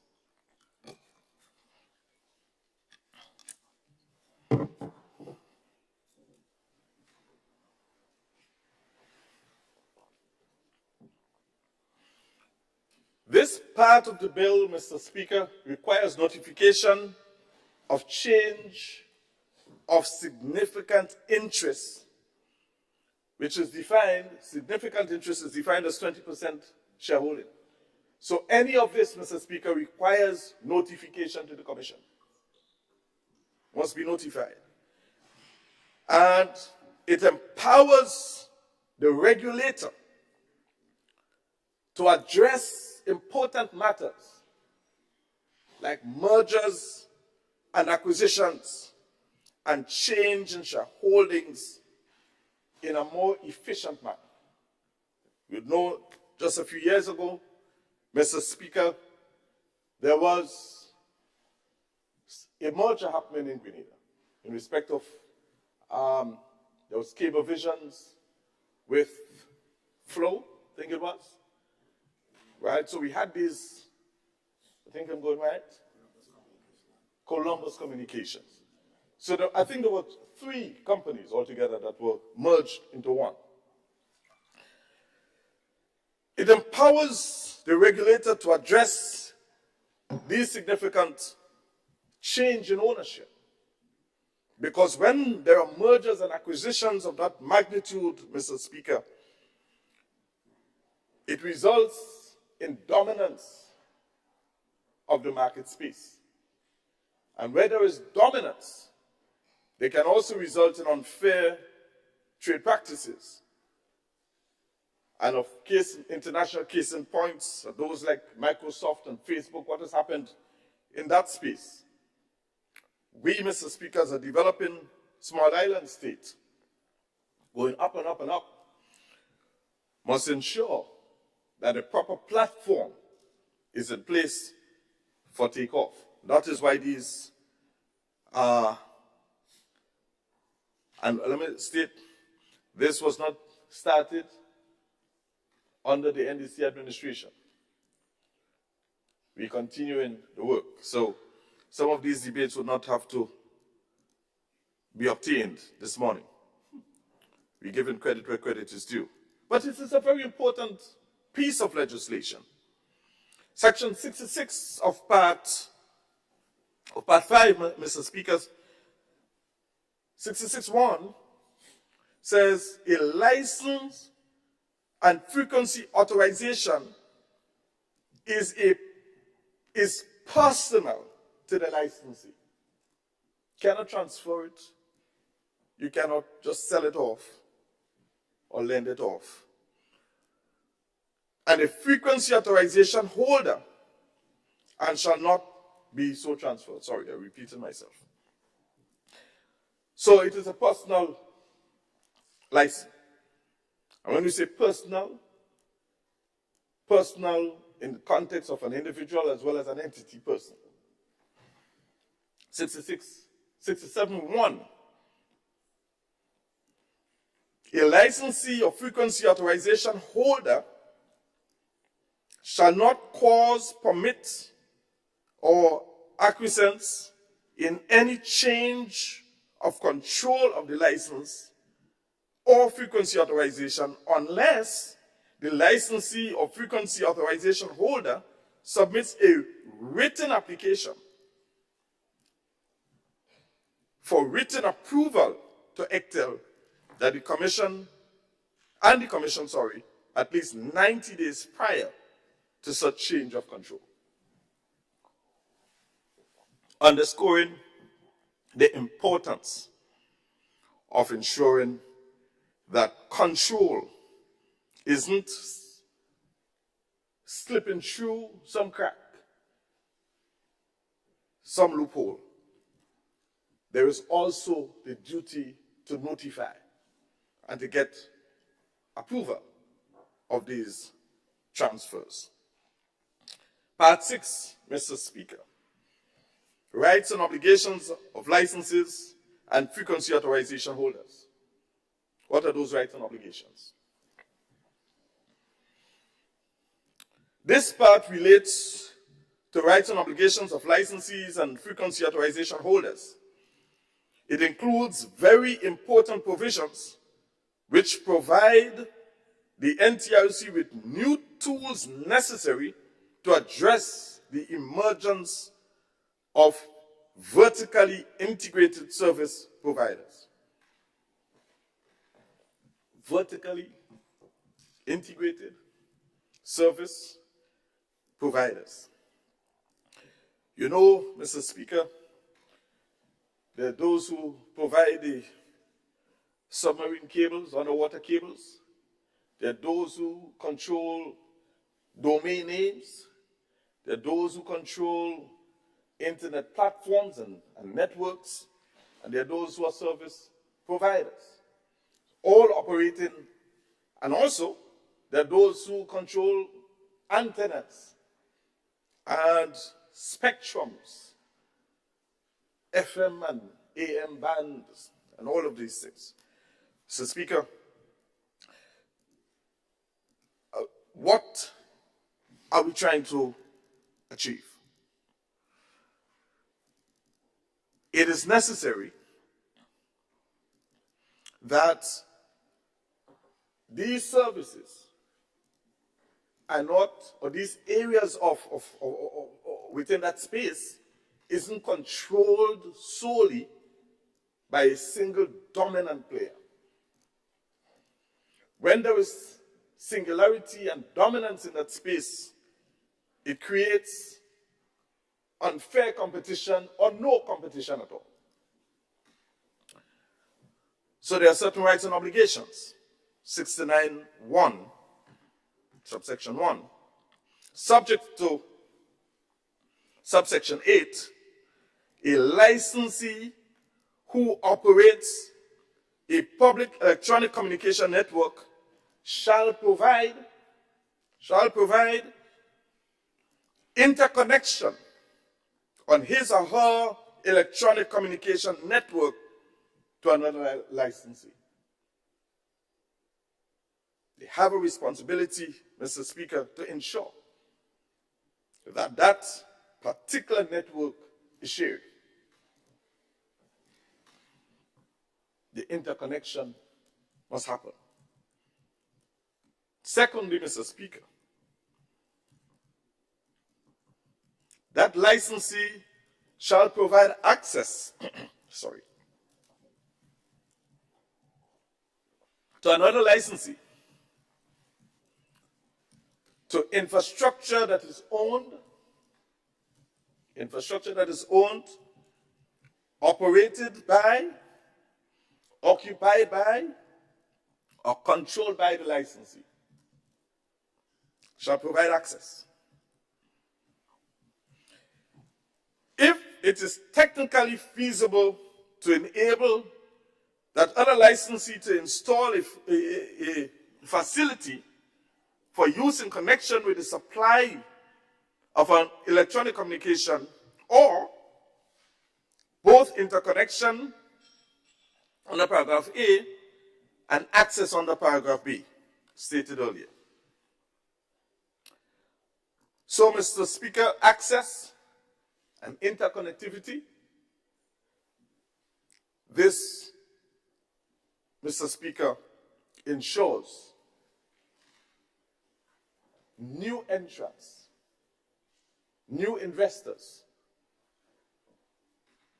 aspiring Grenadians wanting to invest in that space now has the opportunity to so do. They are not blocked out or locked out of that environment. So it's creating room for expansion. And Mr. Speaker, soon we might see companies like Digicel offering cable service, cable TV, if they're not starting yet. If they haven't started yet. Because it's providing, Mr. Speaker, the platform for these things to happen.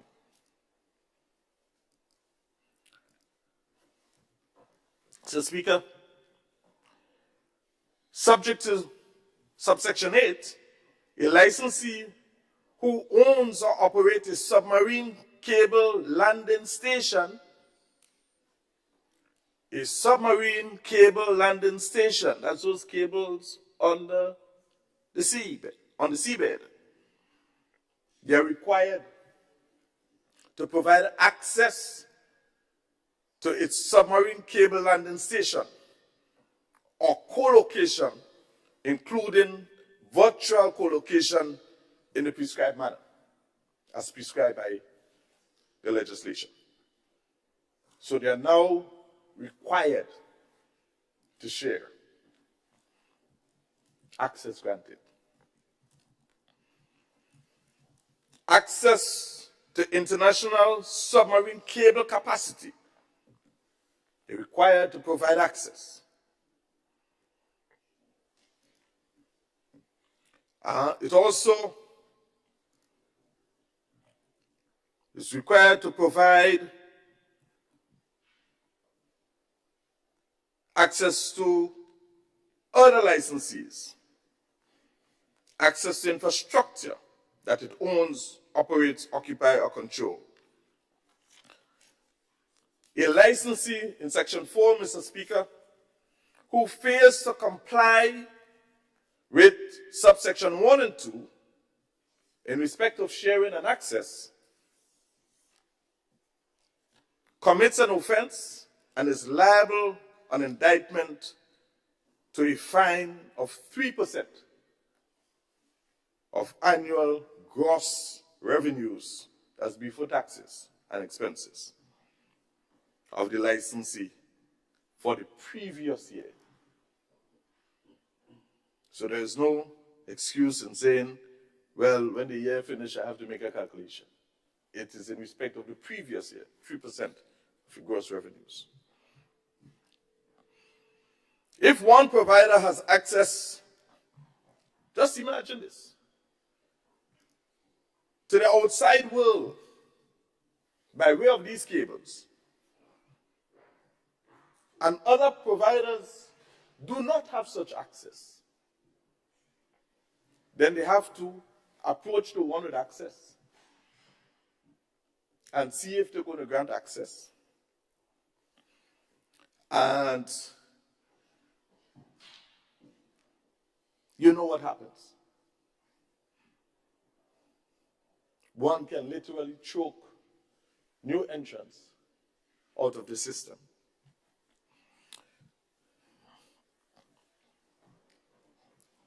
I'll have to skip some of these things. Part 6, Mr. Speaker, deals with registration and approval. This part addresses country code level domain and type approval, domain type approval, country code top level domain name registration, the .com and the .gd and so on and so on. Section 87, subsection 1, the Commission shall establish and manage a national plan for country code top-level domain name registration in accordance with the regional plan established by ECTEL. And 2 speaks to the Commission shall register and manage country code top-level domain name in Grenada. May also delegate that responsibility to an independent source, as the case may be. Yeah. Section or part 8, Roman numeral 8, speaks to competition. And I believe I spoke to competition in my discourse, so I'll just, some of the things I spoke to regarding earlier deals with competition. So I will skip that in the interest of time. I want to just deal with this new section here briefly. Part 9 speaks to Universal Service and Access Fund. And we spoke to that when we were talking about the preliminaries earlier in part 1, that spoke to the service versus access. So there is a fund, Universal Service and Access Fund, that is set up. The bill addresses universal service and access under this part and extends the definition of universal service to universal service and access, and allows the fund to be used to provide access devices and other ancillary services in support of universal service. In other words, the fund now allows you not just to be able to provide service or access points, but it can actually provide assets, tablets, right? Just using tablets as one, but communication devices that are necessary for the uptake of communications in those areas. And Mr. Speaker, you would appreciate that there are some areas that are economically depressed. And the investor may not see certain areas as economically viable. So the Commission now is empowered under this fund, where access is now part of the conditions for utilization of the fund, can now provide that kind of service to that particular area.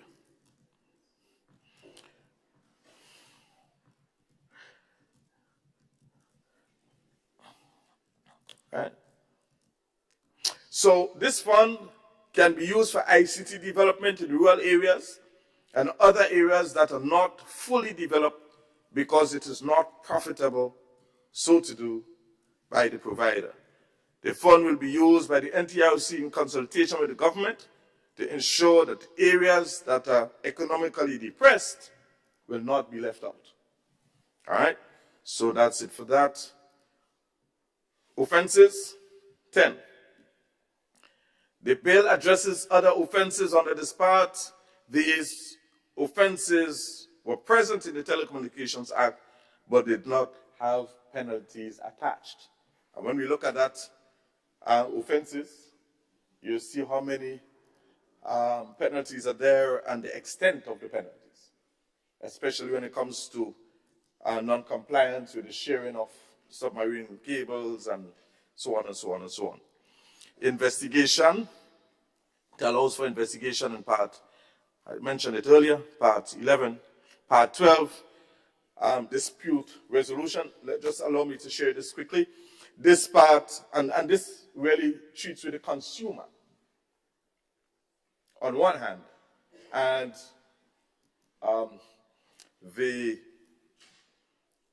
another licensee being aggrieved on the other. So it says, this part empowers the NTIOC to intervene in disputes which remain unresolved. So, Speaker, I beg for 5 minutes, please. Honorable MP, I'm giving you half of this. Yes. Thank you, Mr. Speaker. 3 minutes. Thank you. And plus the one, so it's 4? Go ahead, Honorable MP. Thank you. All right. Dispute resolution. This part empowers, Mr. Speaker, the NTIOC to intervene in disputes which remain unresolved between retail customers and the providers after 30 days. Prior to this, or what is obtained now, this is how disputes are resolved now. They call between 6:30 and 7 o'clock on mornings to resolve the disputes. They go on Facebook to resolve the disputes. But we're saying now, Mr. Speaker, they can approach, and this is what has to be obtained. And you can do that online because the platform is there. Approach the NTIOC directly.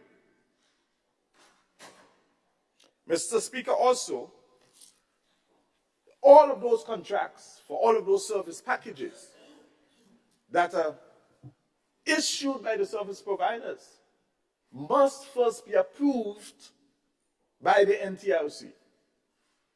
All of those. No more bundling of services, and all of that is captured in the legislation, in the bill. So the licensee cannot force you to take something that you don't want. So if you go to the market and you're selling fish and you have cabbages, in order to get a fish, if you want snapper, we're not selling snapper unless you buy a cabbage. Right? This is not happening under this legislation. No bundling. All right, so it separates and allows, it really creates a measure of fairness and accountability. I think taken some time. But for the consumer, they are protected. For the operators, and sorry, Mr. Speaker, I just want to say, within 30 days, if that is not resolved, then the NTRC steps in and hears the matter and treats with it. So there is, and they can also refer to various arms of government, including consumer affairs and so on and so on. In respect of the aggrieved operators, within 60 days, the same thing applies, but you must follow those procedures. The tribunal is there, Mr. Speaker, just trying to maneuver time now, and I respect you highly. This part establishes the tribunal. This is a new provision under the bill and serves to separate the regulatory function from the adjudicative function. This creates greater transparency as the Commission no longer investigates and adjudicates. And the commissioner is appointed by, I think it's the Chief Justice, and the two others, commissioner must fit certain criteria. They must be published and all of that, and must be approved. And they can also be removed by the Chief Justice. And then we have some important things here. And part 14 speaks to miscellaneous items, but they're very important things. I just want to touch on just one definition quickly, net neutrality. Right? In terms of one of the new terms, because I didn't really go through that. Net neutrality, Mr. Speaker, means the principle that an electronic communication network and licensee permit all data over the internet by not discriminating, interrupting, thwarting, blocking, or derogating such data. Service providers must treat all economic communication or data equally without discrimination. And so this bill, Mr. Speaker, I'm finished, is just creating the right environment for one, customer protection, transparency, sharing of technology, sharing of information, creating competition in the environment, and basically as a stopgap towards further mergers and control of the space. Mergers can happen, we're not saying no, but what we're saying, they must follow certain protocols and it must be first approved, and it cannot create an environment where there is no competition. Thank you so much, Mr. Speaker. Much obliged. Thank you. Thank you very much, Honorable Leader of Government Business.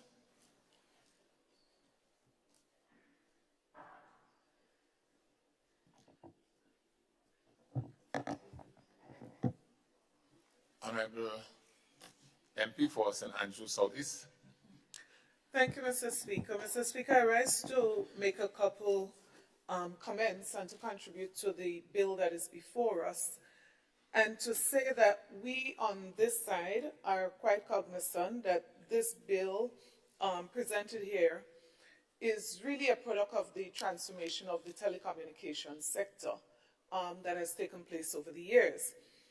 And I think it's so important to take a historical context as well to all that was said, and to say, as was pointed out, that this process would have started quite many years ago when we would have suffered so much, particularly in this region, as it relates to the monopoly that existed in the sector. Mr. Speaker, if we go back to that period, when we think of the profits made, compare this region with other regions, in some cases over 300% more, right, than what per customer profit was in other regions.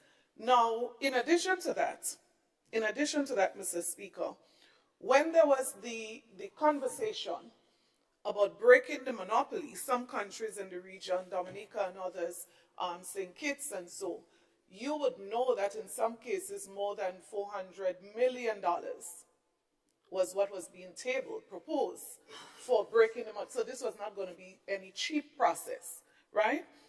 Mr. Speaker, the other thing I want to highlight when we think back, many of us may have even forgotten some of those things, but the rates that were charged in those days, exorbitant rates, right? Whether it's for local, overseas calls, we would remember the days, Mr. Speaker, when we paid $2 and more for overseas calls. Mr. Speaker, we had no choice of a service provider. No choice. And so, Mr. Speaker, as I think of this, what it was, I really must give credit. I can't say anything further without giving credit to a former minister for communication, Honorable Gregory Boyne, for the work that was done, Mr. Speaker, himself and other ministers within the region in this particular transformative agenda. So, Mr. Speaker, because of that, we enjoy today serious diversification in the economy. When you look at the service sector, it is what it is today to a large extent because of a lot of those changes that took place during that period, the expansion of the sector in itself.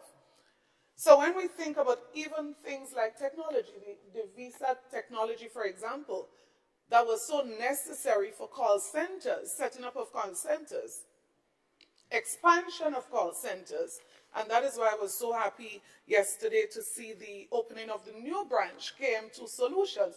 Mr. Speaker, a lot of this work would have facilitated the setting up and expansion and the progress that would have happened over the years where hundreds and thousands of people were able to find jobs. Thousands of young Grenadians as a result of those revolutionary moves that took place back then. So, Mr. Speaker, on the surface, I believe this bill is quite a noble one. It's very similar to the Telecommunication Act that is being repealed, right? Very, very similar. Few changes here and there. Mr. Speaker, and I believe the two things that I really value the bill for is its effort to stifle competition, right? Its effort, sorry, not to stifle competition because we're moving away from a culture of monopoly and we're opening this thing up. And what this bill is doing is to continue to maintain that situation. So give persons continued ability to compete, to open up the space, open up the market. But very important, Mr. Speaker, is that this bill is ensuring that the loopholes as it relates to regulation of the sector, that those are tightened and covered, right? So we all would admit the previous legislation over the years, a number of loopholes were identified as it relates to regulation of the sector, and that I believe also is being addressed here. But as we attempt to tighten up, Mr. Speaker, one of the concerns that I have looking at the bill in itself, we would realize that there were some additions. A couple new definitions, Mr. Speaker, and here lies my concerns as it relates to this. Mr. Speaker, what we are asking here, and we want to look specifically at clause number 31, right? If you look at the title of that clause, it says, prohibition on operating a network or providing service without a license or frequency authorization. Mr. Speaker, when you look at this, in essence, what it's quoting there, that you basically need to have a license to operate an electronic communication network or provide an electronic communication service. And if we go back to the Principal Act, you would realize, Mr. Speaker, that there were no mention of those two terms in the previous document that we would have looked at. Mr. Speaker, that being said, we want to now ensure that the broadening of the definitions, because what we're doing in essence here is broadening the definition, broadening that umbrella for regularization, for regulating. And so in doing that, Mr. Speaker, it brings us to the actual definitions.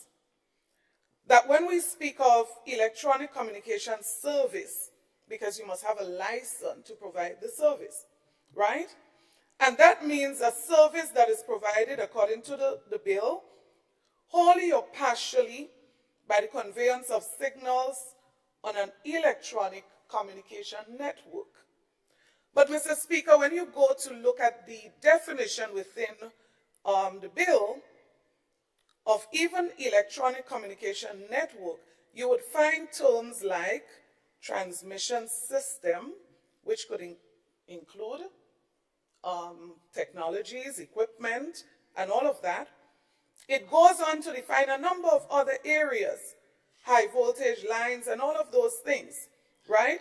Mr. Speaker, within that, the broadness of the definition, terms like transmission systems and other resources, Mr. Speaker, the question is it absolutely clear of who falls now under this umbrella? And so we are wondering, Mr. Speaker, because this is new to the bill, are we extending now beyond the flow? Are we extending now beyond the digital? Are we extending now beyond, for example, radio station, television stations? Mr. Speaker, the introduction of those two definitions quite obviously would need further clarification, and that is where I feel more consultation. So persons in the sector, for example, I can tell you, number of them have been calling to now determine how far does this stretch, who actually is captured and not captured within there. Now, if you look at the exemptions, if you look at the areas that speaks to where license is not required, you're speaking mainly to emergency sectors. For example, police, I would imagine if there's a hurricane and NADMA and all of those, would obviously the health sector and all of that would be captured there. The question is, what further room is there for other persons involved, as especially noting, Mr. Speaker, how quickly this industry, this space, this sector is evolving. And there is a genuine concern as to how far and broad does this definition capture and how far and broad who it is actually capturing. Mr. Speaker, I would imagine that anyone would be concerned. Because if you look at the clause, specific going back to 31, it says a person who contravenes, clause 31, commits an offense and is liable on conviction or indictment to imprisonment for a term of 10 years and a fine of $1 million. So it means that persons who operate within this space obviously would want to be certain for a fact that this does not apply to me. And that is why the broadening of the terms creates some concerns on the part of persons within this sector. Because in their mind, Mr. Speaker, the introduction of the internet and all of those technological development that we see happening opens up opportunities for people. And so it means that whatever laws that we are passing, it means that people must be for sure must be aware of how those would affect their operation. Mr. Speaker, that is why I still believe it is very important to hold broader consultation with persons who are likely or who can be or who might be concerned that they could be affected by the broadening of the definitions. Mr. Speaker, one might say, okay, well, this is not so important because one can just apply for a license. And while this might be so, Mr. Speaker, we also know that there are conditions that those said license could be denied. And we are aware of the process, Mr. Speaker, quite a pretty long process, that during that period that you might be waiting or awaiting a review of your request, Mr. Speaker, the question is, how is that going to affect a person in terms of their time, in terms of their resources, because it can end up in court as well. So we fully understand, Mr. Speaker, and I 100% support regulating the big boys in the sector, the big companies within the sector, because we understand the importance of preserving the achievements that we've made in liberalizing this sector. But again, I say, Mr. Speaker, we want to be sure as we do that, persons who broadcast, for example, people who seek to educate, so we have people who do online news, for example. We want to make sure that broadening of the definition in no way would affect those persons. And if they are affected, Mr. Speaker, that we would have relayed to them sufficient information as to what is required and how, Mr. Speaker, their rights would not be infringed upon. So, Mr. Speaker, it is extremely important that we not only speak to the large companies, because this is what was referred to earlier in the presentation, which, as I said before, we totally, absolutely, the genesis of this, Mr. Speaker, the genesis of this bill, obviously we would have been acquainted with it and supported it. But we are speaking this morning as to the additions that were made, the changes that were made, particularly when you speak about telecommunication and the broadness of those definitions, Mr. Speaker, we do have some concerns. And so, that being said, Mr. Speaker, I want to strongly suggest that in wrapping up this presentation, that the presenter would provide some additional information as it relates to those smaller persons within the ambit or possibly within the ambit of this piece of legislation. Thank you, Mr. Speaker. Thank you, Honorable MP for St. Andrews Southeast. Please turn your light off. Right. Honorable MP for St. George Northeast. Thank you, Mr. Speaker. I would be somewhat brief. I rise first and foremost to support the Electronic Communications Bill 2024. Now, as mentioned earlier on by the Leader of Government Business, this bill aims essentially to overhaul telecommunications law within the Eastern Caribbean Telecommunications Authority, ECTEL contracting states. It involves repealing and replacing the Telecommunications Act, Chapter 315C, with a more comprehensive legislative framework that includes electronic communication in general, electronic communications rather in general. The bill's objective is to facilitate liberalized and non-discriminatory access to the electronic communication sector. As mentioned earlier on by the Leader of Government Business, the whole question of the monopoly, the whole question of the framework that is required to be able to foster that. So it's expected to foster a competitive landscape characterized by fairness, transparency, and accountability from the regulators. This is key. Mr. Speaker, it is noteworthy that Grenada only recently acceded to the Convention on Cybercrime on the 22nd of April, and as such, this replacement of the law could not be timelier for people and the country. And it speaks to the government's whole commitment to transforming our digital space, first by way of legislation and treaties. And as mentioned by one of the contributors before me, this law, or bill rather, is a part of a suite of bills that are not mandated, but is expected to be passed if the OECS is to come in line with modern legislative framework and treaties. So I want to spend some time, Mr. Speaker, talking about part 3 of the bill, which deals with the Commission itself and incidental matters, specifically clauses 10 to 12 and 22 to 25. Clause 10, Mr. Speaker, deals with the functions of the Commission. Subsection 1 to 3 outlines the established functions of the Commission, and one important draw out or pick for me is the important function to advise the Minister on shaping policy around the sector. So, as mentioned again by Leader of Government Business, where you may see the Minister shall, it does not speak specific to the individual, him or her, making a determination, but the Minister shall, by virtue of this legislation, be in consultation with the Commission.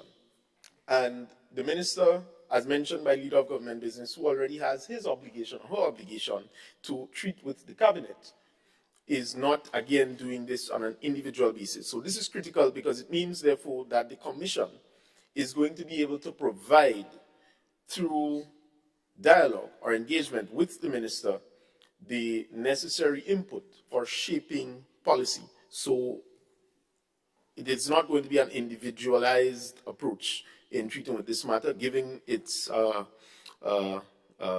wide scope and look and the need to modernize. Mr. Speaker, just quickly, clause 9, which helps to speak to that, is the question of the composition of the very commission, which is very broad and draws from a very wide pool. So again, coming back to the question of advice to the Minister, the Commission is going to be able to provide a substantial amount of advice to the line minister because it draws from a very wide pool, taking into consideration the nature of this sector. Clause 12, Mr. Speaker, treats with the powers of the Commission.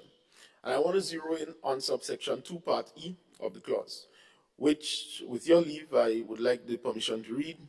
It says, part E, issue directions in writing to a licensee or frequency authorization holder to direct the licensee or frequency authorization holder to take such measures or cease such activities as may be necessary for the purpose of ensuring compliance with this act. In other words, Mr. Speaker, we no longer have a toothless tiger parading about by way of a commission, but we now have a system clearly outlined in this law, a bill rather, being put forward as to what is expected, the how, and as mentioned by the Leader of Government Business, you have the question now that was included now of the penalties, which is critical.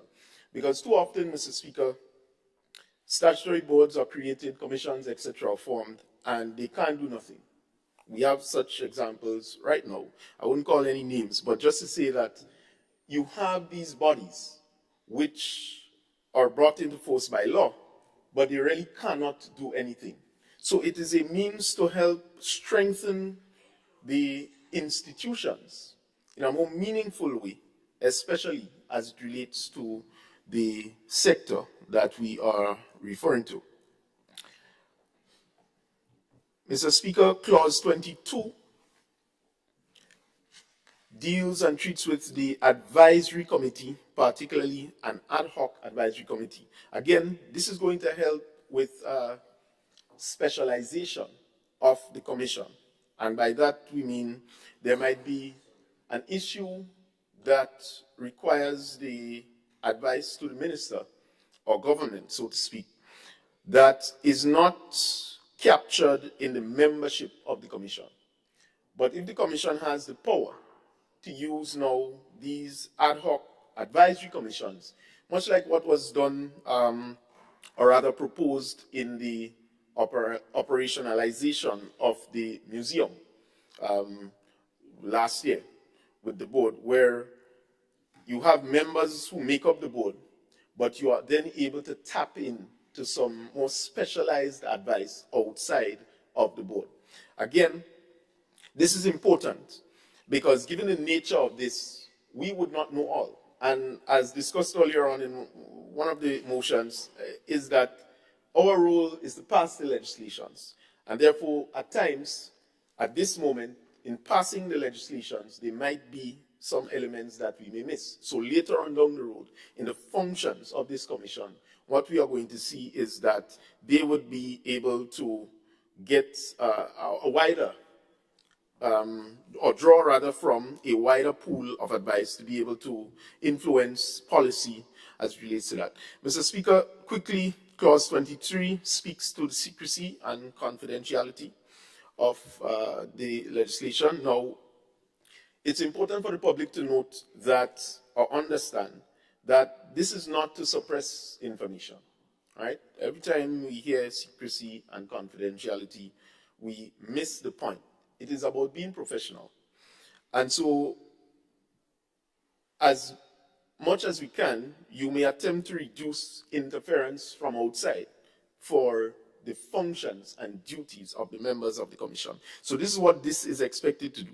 Now, in a case where maybe a member of the commission is acting biased and is not performing their duties in accordance with the act, with the bill rather, there is a mechanism where that member, if found acting improper, will be treated with.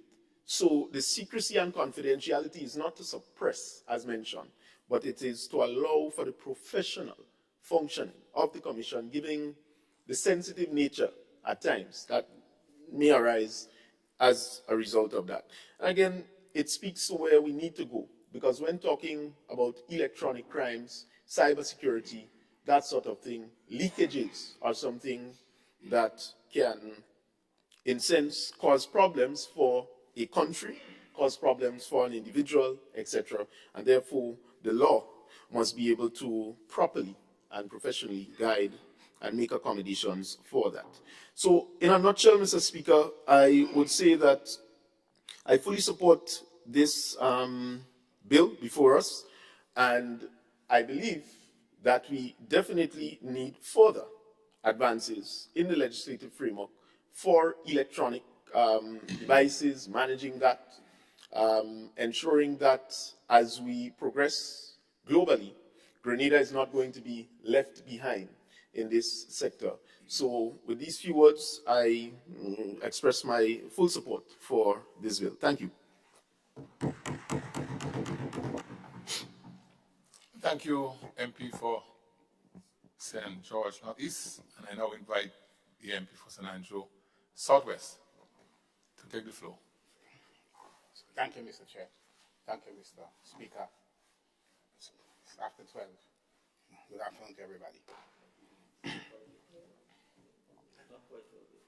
Not quite 12. It's almost 12. So it's so, Mr. Speaker, I stand to give support to the bill, extremely important bill for our country's economic development. The fact that we are moving into a new digital age, we are moving to digitizing our economy, and that electronic means of communication is now becoming the most efficient and most effective means of communicating in the world today. In giving my support to the bill, Mr. Chair, Mr. Speaker, so I will, first of all, would like to recognize the work done by ECTEL, the Eastern Caribbean Telecommunication Authority, in preparing this draft bill for promulgation in all of the contracting member states, which are the Window Islands plus St. Kitts and Nevis, and of the extensive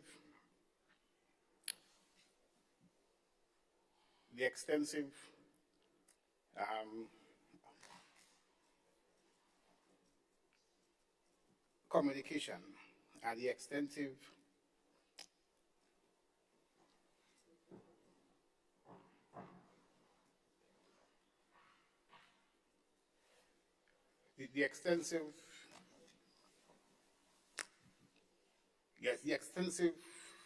communication that took place with all stakeholders, so that everybody got an opportunity to contribute to that bill, so that the final draft is something that would reflect the reality on the ground, as no one has in fact been left out, including the public. They had a part to play. So over a very long period, starting somewhere in 2012, ECTEL had a series of communication taking place, so that there was extensive consultation that took place before that draft bill was completed and presented for promulgation by all of the contracting states sometime in 2019. So I want to recognize the work of ECTEL in that regard. Secondly, Mr. Chair,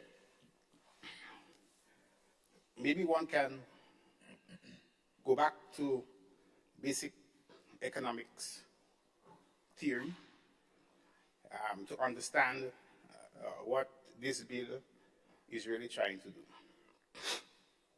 And those of us who've been through economics, econ, or we call Duacus Econ 201, would learn about market structure. And you speak about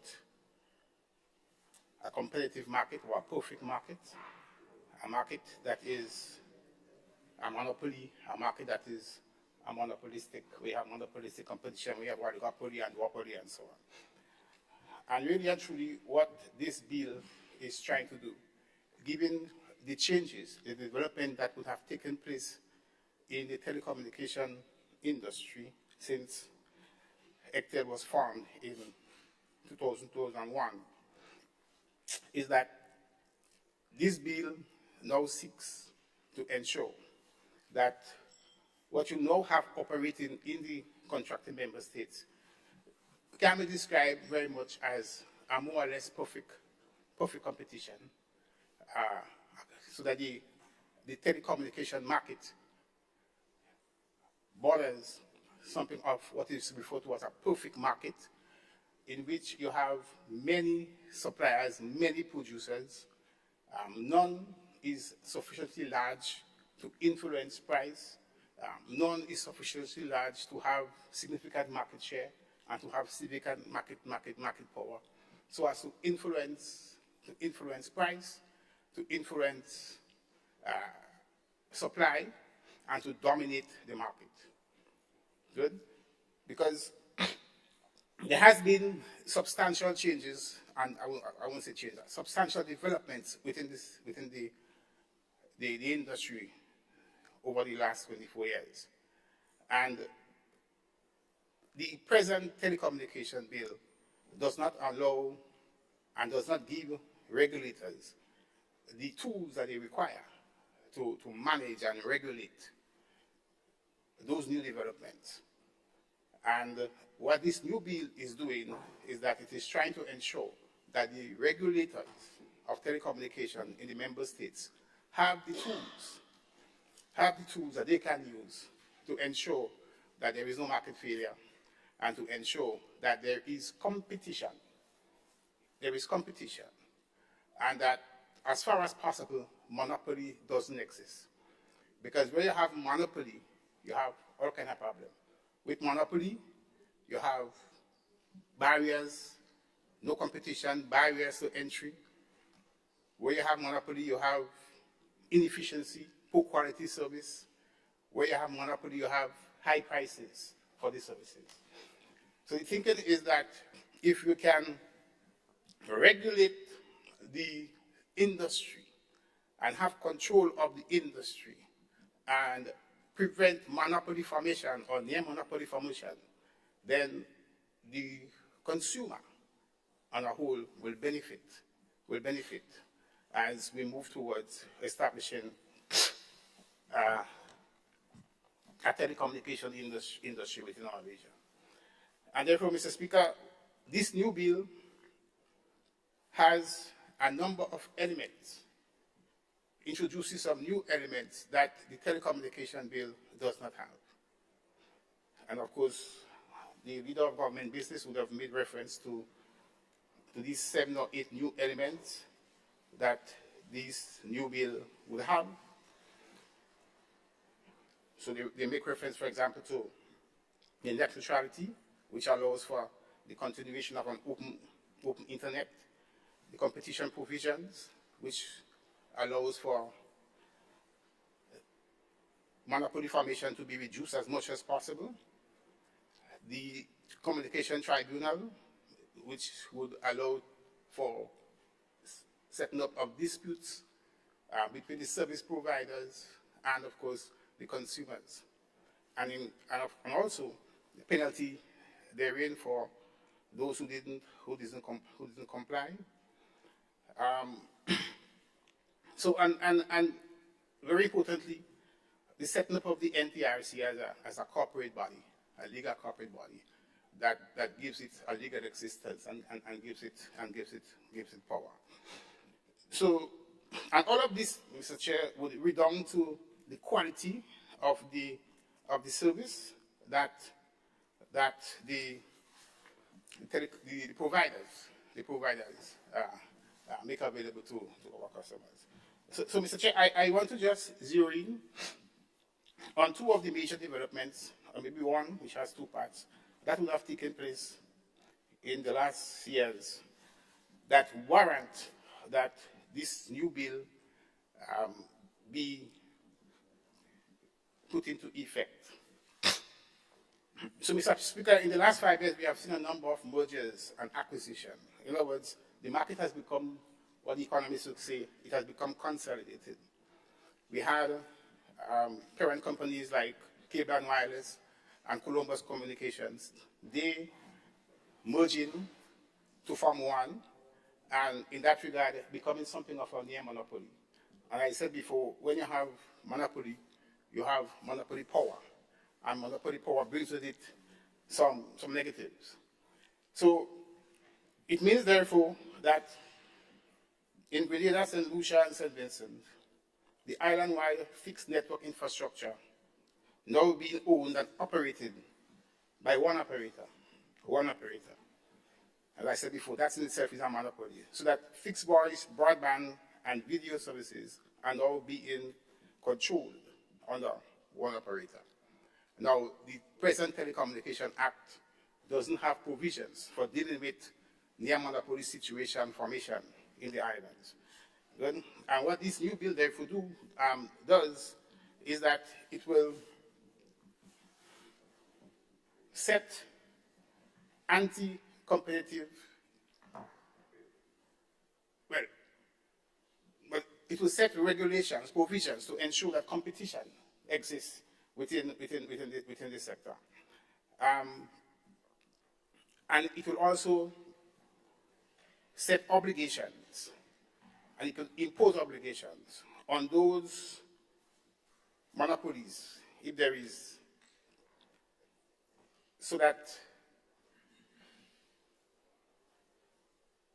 these monopolies that have market power, significant market power, the activities and the behavior can be controlled.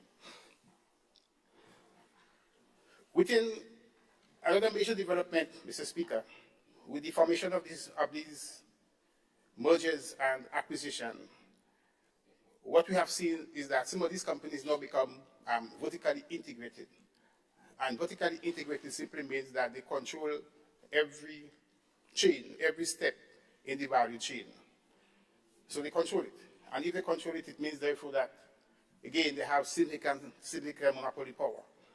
And in our case, the submarine cable systems, and the terrestrial, which is the fixed and mobile infrastructure system, they are in fact now under the control of a single provider. So they have significant power. And being in that situation, it means therefore it's difficult. In other words, they form themselves, they make it difficult for new entrants to enter the industry.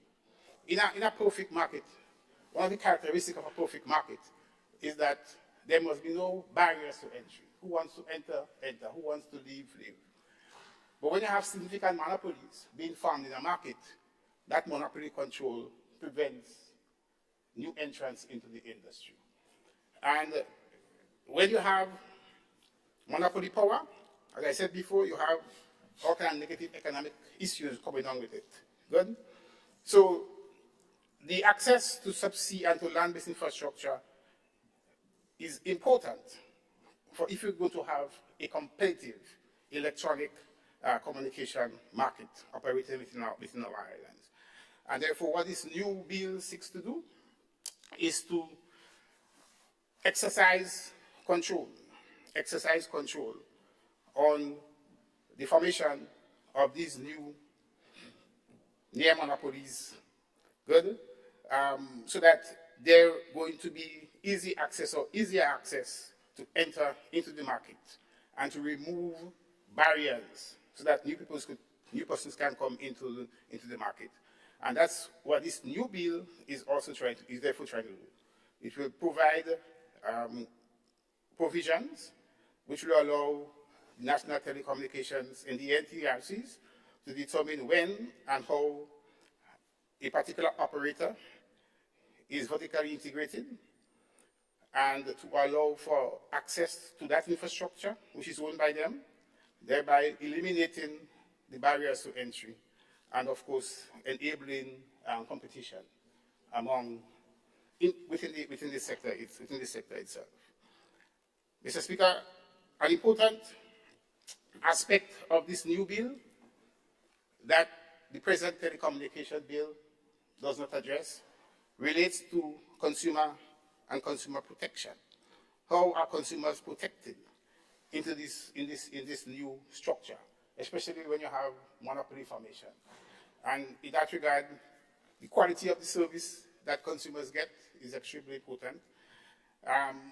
This new bill is going to provide a new consumer protection regulations, which will give power to the NTRC to regulate the terms and conditions under which a service is provided to the public, to ensure that things are fair, and very importantly, to ensure that quality service is available to the customers and to the users of the telecommunication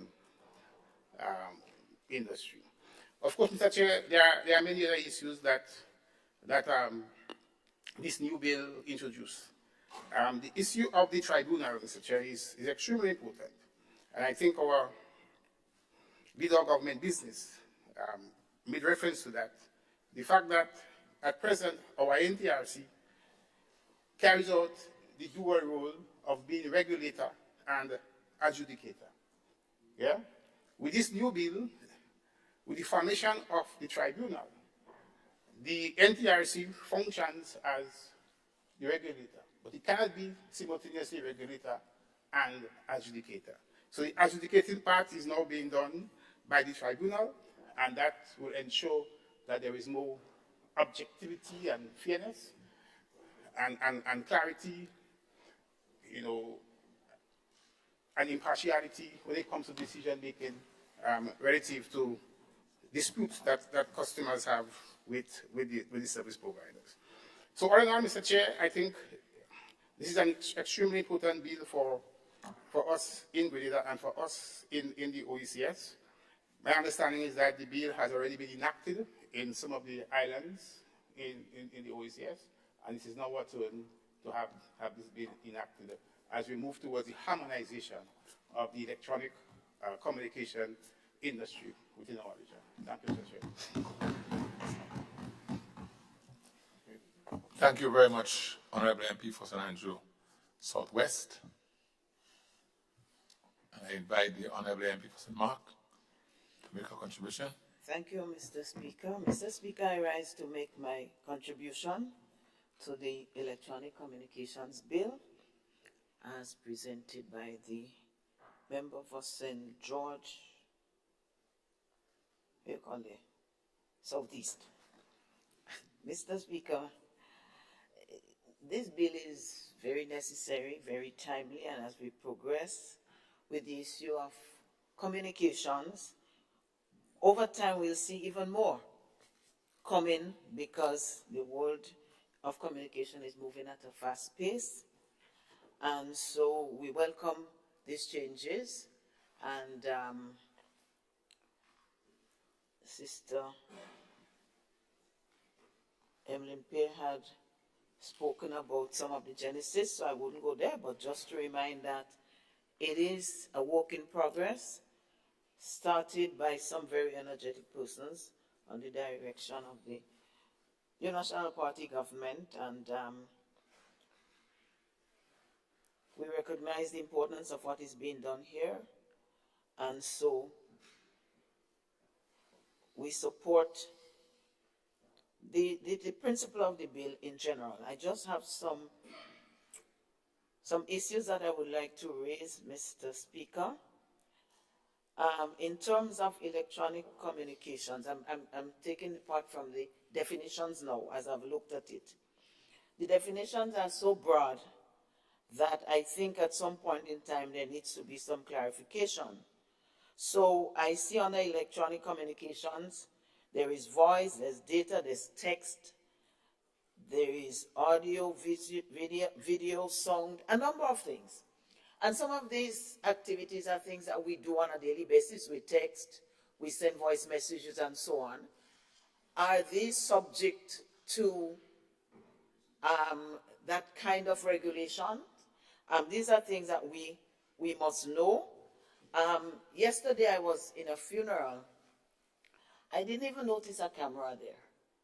But a friend of mine who lives overseas sent me a message, text or whatever, say, I'm watching you now in the funeral. Now, and this is growing.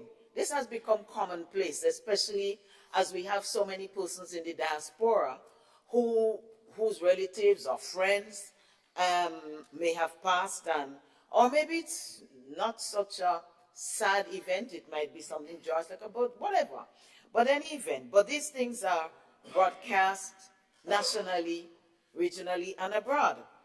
Would these be subject to those sort of things? Are there going to be fees now?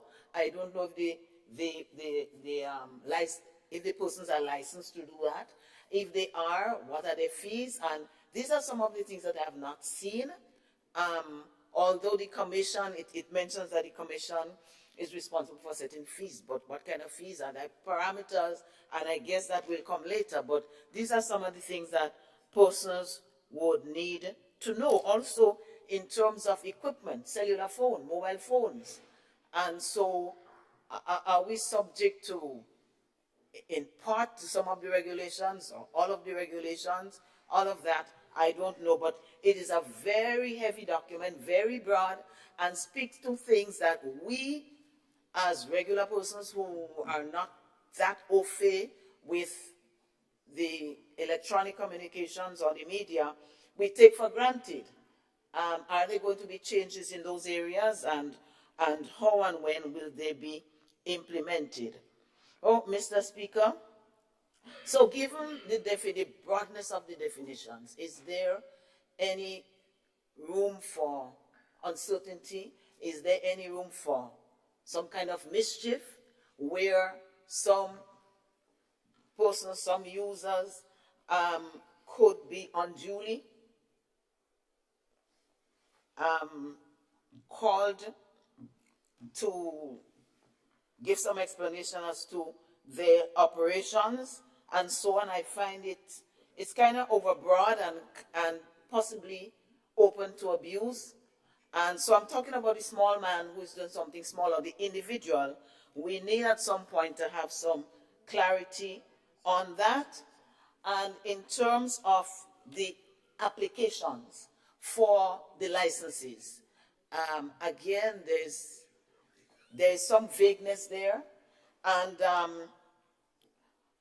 reasonableness is not established as to what it is about what is reasonable. So is there again room for persons to be, like for example, it mentions that the commission may ask for more time to get more, or may give time to the persons requesting the license to bring more documents. But if there are stipulated documents that have to be brought, then under what conditions would more documents be required, and how long would it take? This is something that I think needs to be clarified. I well appreciate that we must seek to make this thing competitive so that there's no monopoly, and that we must tighten loopholes that existed before. And we understand that, and we know certain things may have happened. But is it that as we seek to tighten those loopholes, are we tightening any kind of chokehold that may result from or lack of information or lack of explanation on these documents? So I don't see any fees. What would it cost? How long? These are some questions I'm asking myself, and these are some questions that as the information on the bill goes out more, I expect there will be some consultation, because early on this was one of the things that we on the opposition side had requested, and I think it is still pertinent to ask that we do continue the dialogue so that persons are very clear, because the penalties are very, very heavy.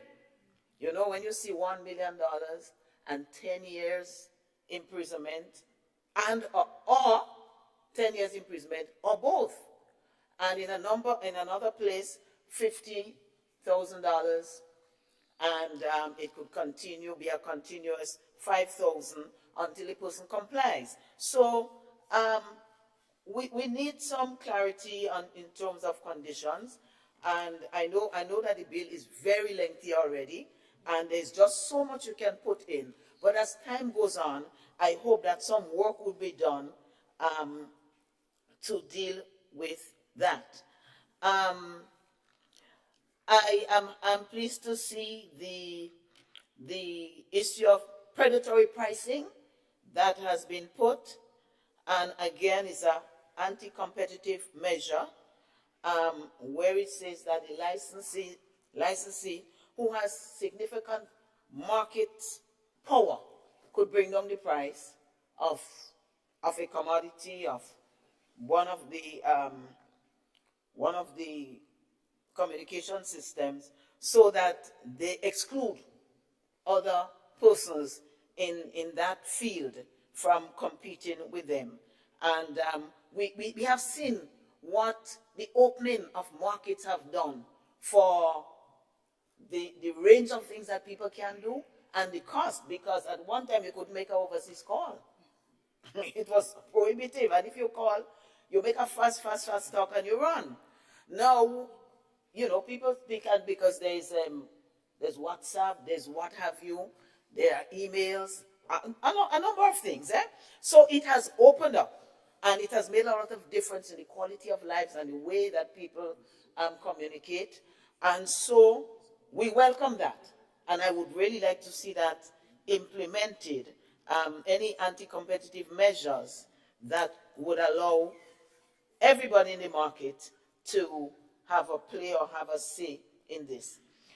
Mr. Speaker, it also speaks to consumer protection, and it's one of the objectives of the bill, but I would like to see a little bit more meat, especially as we hear daily the complaints and the concerns that are expressed by persons. You know, when we travel abroad, and, well, I've traveled a few times, but you always get television. You always get your programs. I can't say that the few times I've traveled, I've seen any blackout or anything like that.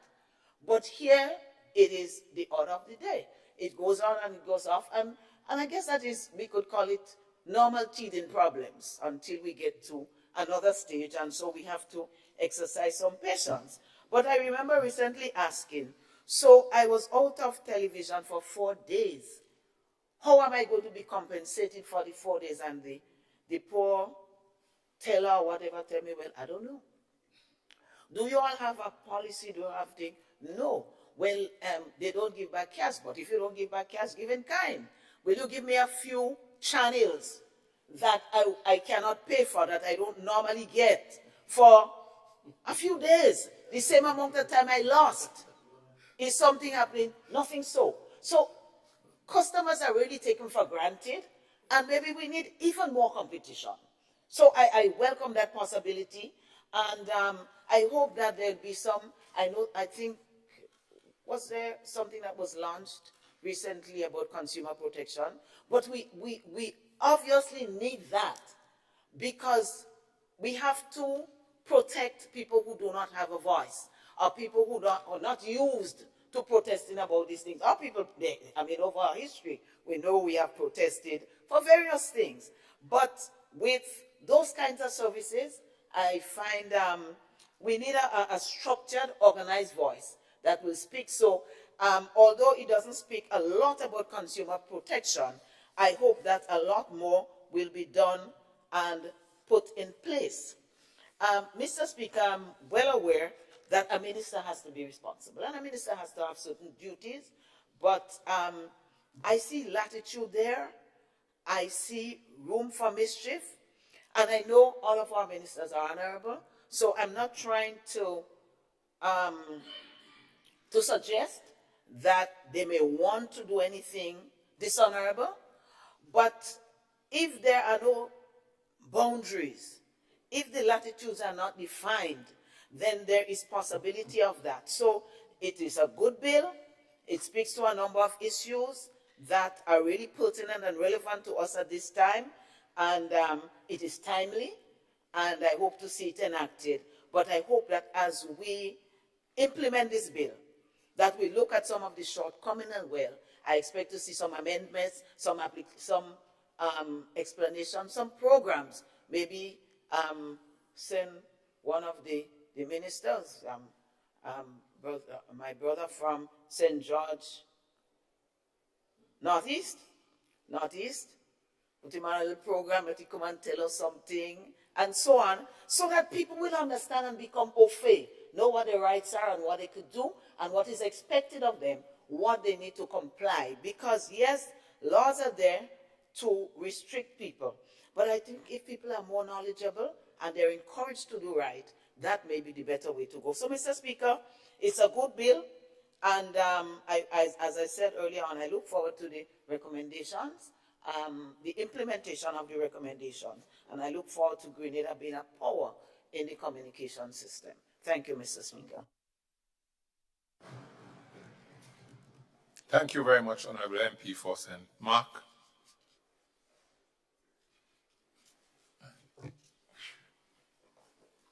MP for the town of St. George.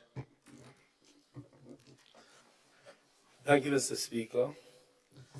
Mr. Speaker, as indicated by previous speakers on this side, we have no difficulty with the bill. In fact, it was a bill that was supported by previous governments, and we are discussing some of the issues that arise in this iteration of the bill. Mr. Speaker, I remember the debate on my friend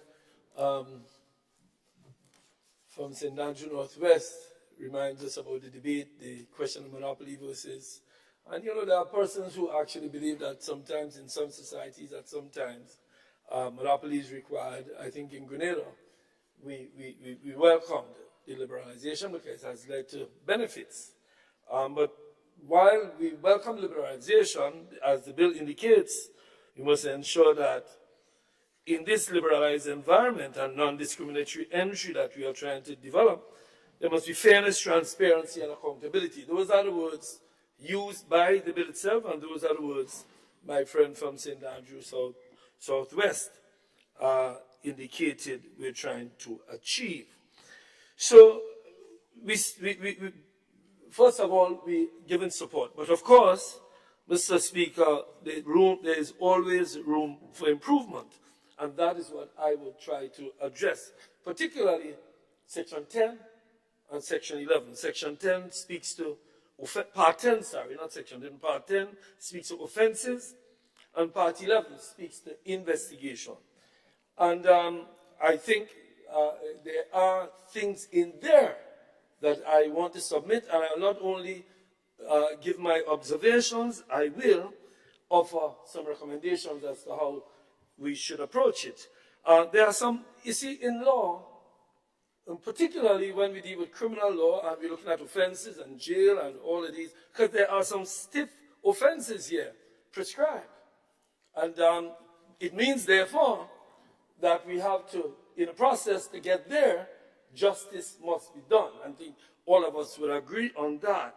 And there are two things required. Two things required. One is a guilty act, which we speak to here, but also a guilty mind, meaning it's something, but it's legal, technical verbiage, mens rea and actus reus, for those who are meaning a guilty mind and a guilty act. Actus reus, mens rea, the mind. In other words, we must show in Part 10 that somebody intentionally should show. Somebody intentionally. So let us spend a minute on Section 107. In addition to that, Mr. Speaker, normally negligence is not used in criminal conduct, and innocence is a defense. So let me just go through some of the sections. Section 107 states that a person shall not connect any equipment to a public electronic communications network without written approval of the Commission. And there is a penalty for that. The wording of Section 107 does not require any intent. In other words, I could innocently do it without knowing I'm doing it and be found guilty of doing it without there being an intention on my part.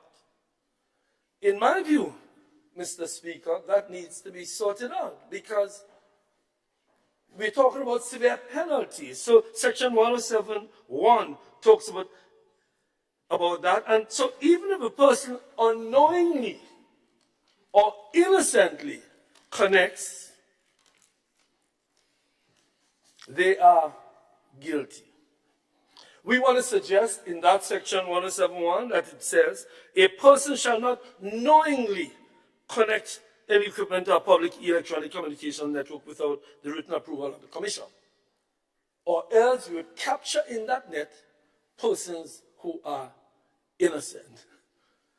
Mr. Speaker, Section 108 says, a person shall not cause or be used anything, or cause to be used anything that is capable of causing electromagnetic interference, intercept or interrupt a message, remove, damage, or destroy electronic communications.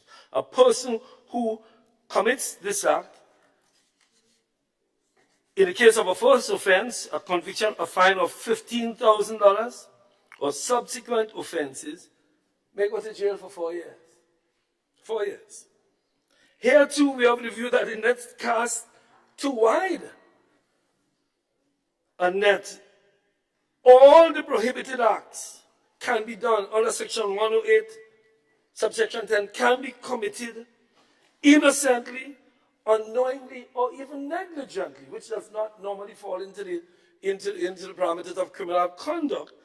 To cure it, Mr. Speaker, we again propose for Section A, knowingly and intentionally use or cause to be used anything that is capable of causing electromagnetic interference. Section B is subsection B. Again, simply add knowingly or intentionally. And Section C, knowingly and intentionally remove, damage, or destroy an electronic communications network or apparatus. You see, Mr. Speaker, again, when you are criminalizing activities and subjecting people to imprisonment, we need to prove not only they did something, but that they knew what they're doing was wrong, but there's a way we can cure it later. I'll come to another proposal that we have. Similar issues arise with regard to section 109. 109 says a licensee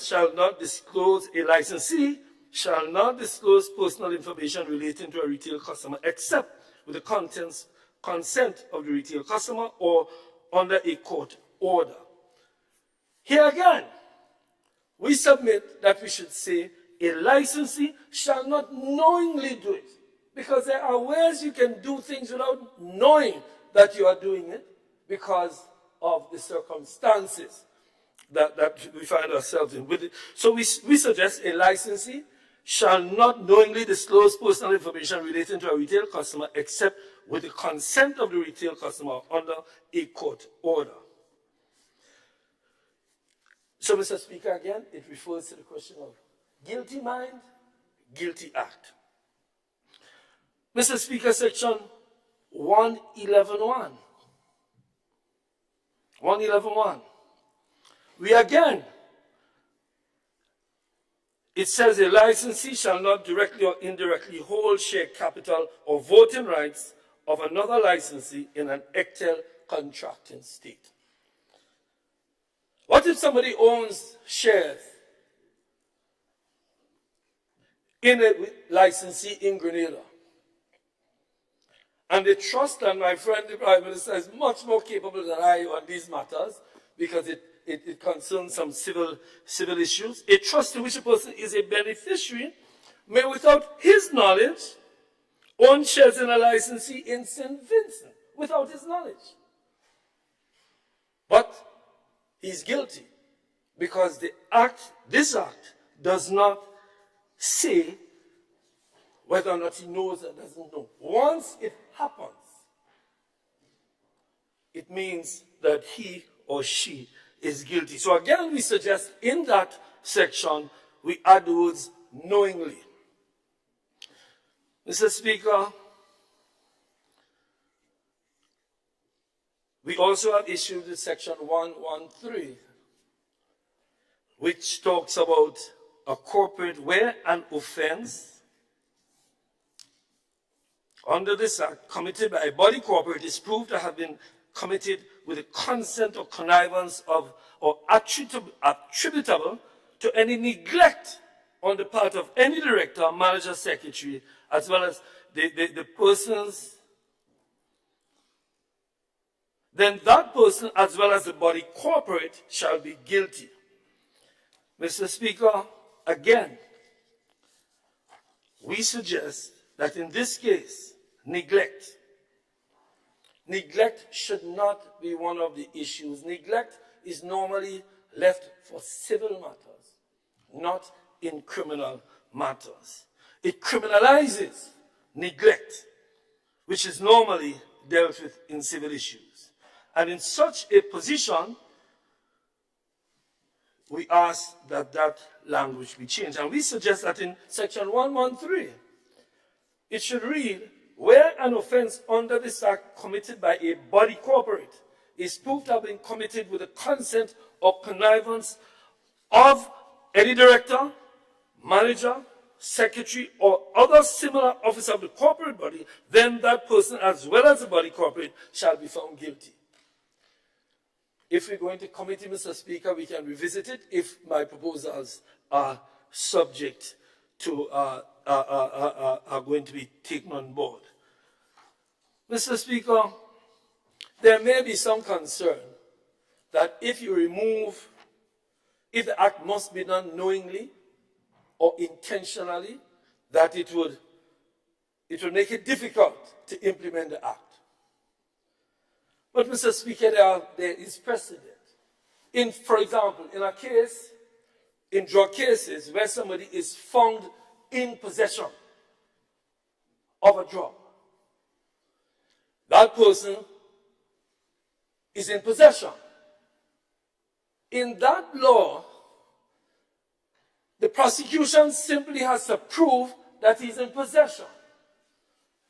But, Mr. Speaker, you can allow a defense where the defendant, the prosecution has to prove it beyond a reasonable doubt. A defendant, as in the case here, can can be allowed to put up a defense which says to prove on a balance of probabilities, and sorry for being a little bit technical, but the AG's chambers will understand on a balance of probabilities that I did not know. In other words, it is open for me to now prove to you, which reverses what we call the burden, that I did not know that these things were happening. But the way the bill is structured, that is not there. There is no defense. Even if I can't raise the defense that I did not know that I was attaching this thing to this device. I suggest, Mr. Speaker, that we follow that precedent that is set in drug possession cases, which allows somebody to defend and say, I did not know it was in my car, I did not know it was in my house, maybe my brother, my sister, my uncle had it in their possession. In this case, if I can prove I didn't know, then I submit the language of the bill should be changed to allow such defenses. Mr. Speaker, another area of concern is Part 11. Part 11, Section 1145B says, it adds to all of the persons, let's go through it, Mr. Speaker, Section 11, 1.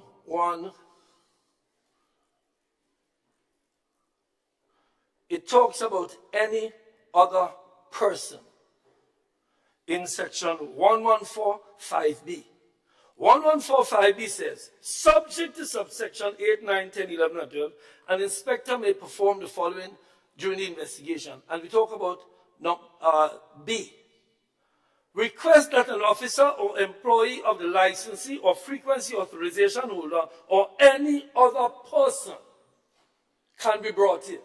In other words, a journalist who receives information can be brought in and be subject to the board. So it allows other people. We are worried about that. It widens the scope.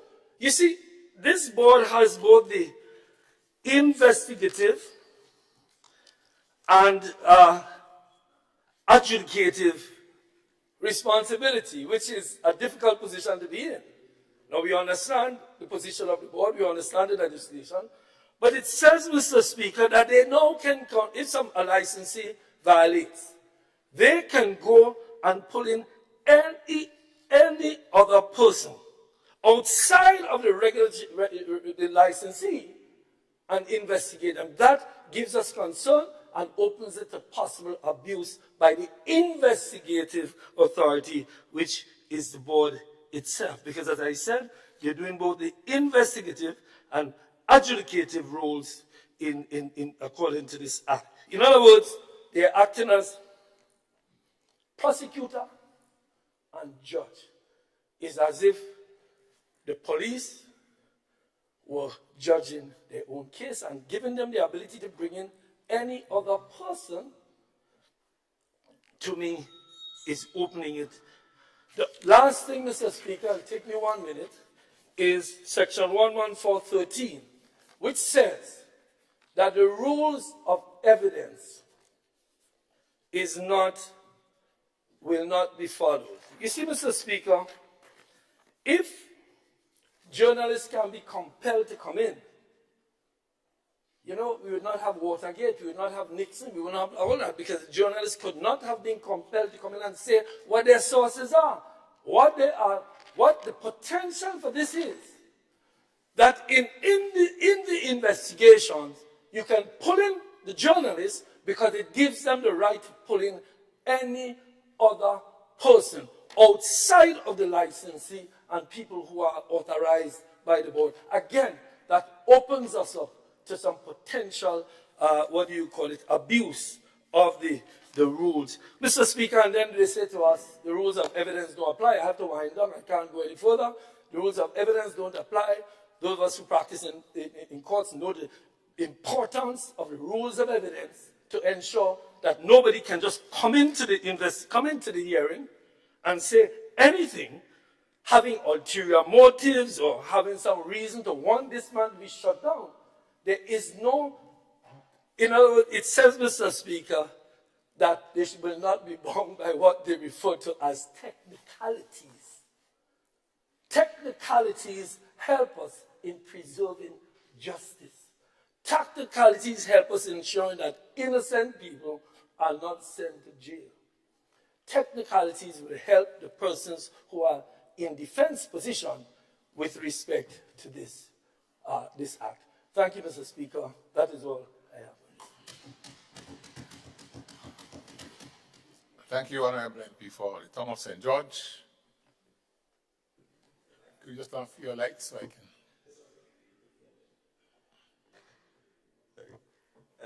Thank you. Honorable Prime Minister. Sorry. Thank you, Mr. Speaker. Mr. Speaker, I'd probably say the problem with criminal defense attorneys is they only think about a criminal.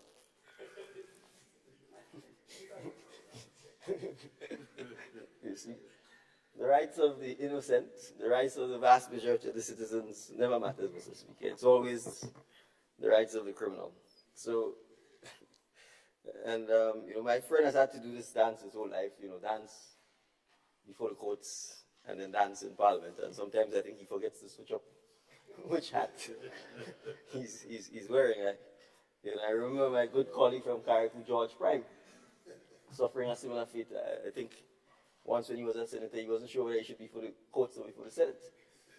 And he was representing a murder accused. And I think by then the judge had it in terms of the amount of patience he had extended to Mr. Prime. And he told the client, well, you have to find him and tell him I have equal status before the Constitution as Parliament. And so if you want to be represented, you have to find your senator. So I think I appreciate that my learned friend is making a case for what he perceives as any potential unfairness to any potential person who breaches the law.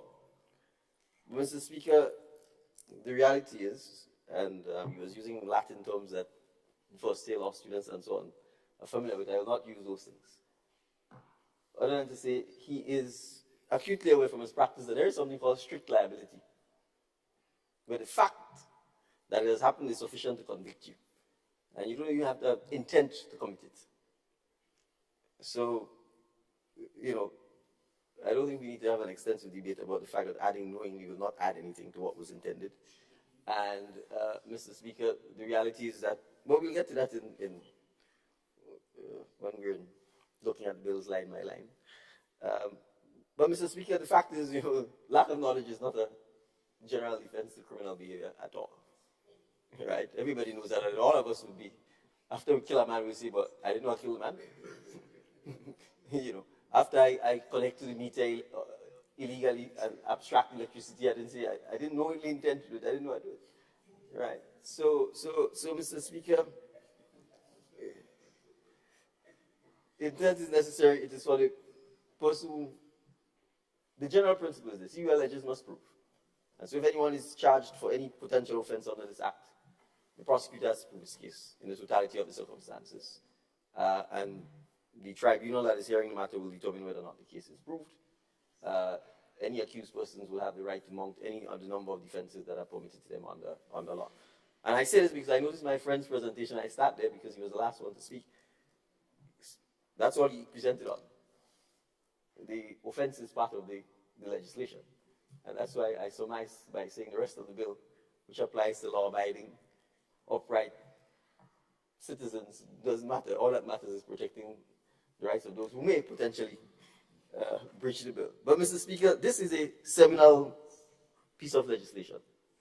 And I think the indication from all of the speakers, I think, indicate that they recognize the importance of the bill. And so, Mr. Speaker, given its size, I will try my best not to be overly lengthy, but I think it's important that we do go into some detail on certain aspects of the bill. First of all, Mr. Speaker, this bill is really the end product of treaty obligations that Grenada entered into 20 years ago with other OECS countries, Dominica, St. Vincent and the Grenadines, St. Lucia, St. Kitts and Nevis. Antigua and Barbuda did not take part. And created ECTEL, Eastern Caribbean Telecommunications Regulatory Authority, with sub-branches of the National Telecommunication Regulatory Authority in each of these respective entities at the time to govern telecommunications. And so you would have had the Telecommunications Act. And thereafter, Mr. Speaker, 17 pieces of regulations or subsidiary legislation was passed under the Telecommunications Act. 17. And I highlight this, Mr. Speaker, because I've heard the comments about vagueness and lack of clarity and how it apply and so on. And the reality is that telecommunications, which has now marshaled really into electronic communication, is a vast and complex and technical area. And so this is just the parent body, the parent act. The reality is that, Mr. Speaker, during the transition period, once this bill is promulgated, you will have a transition period.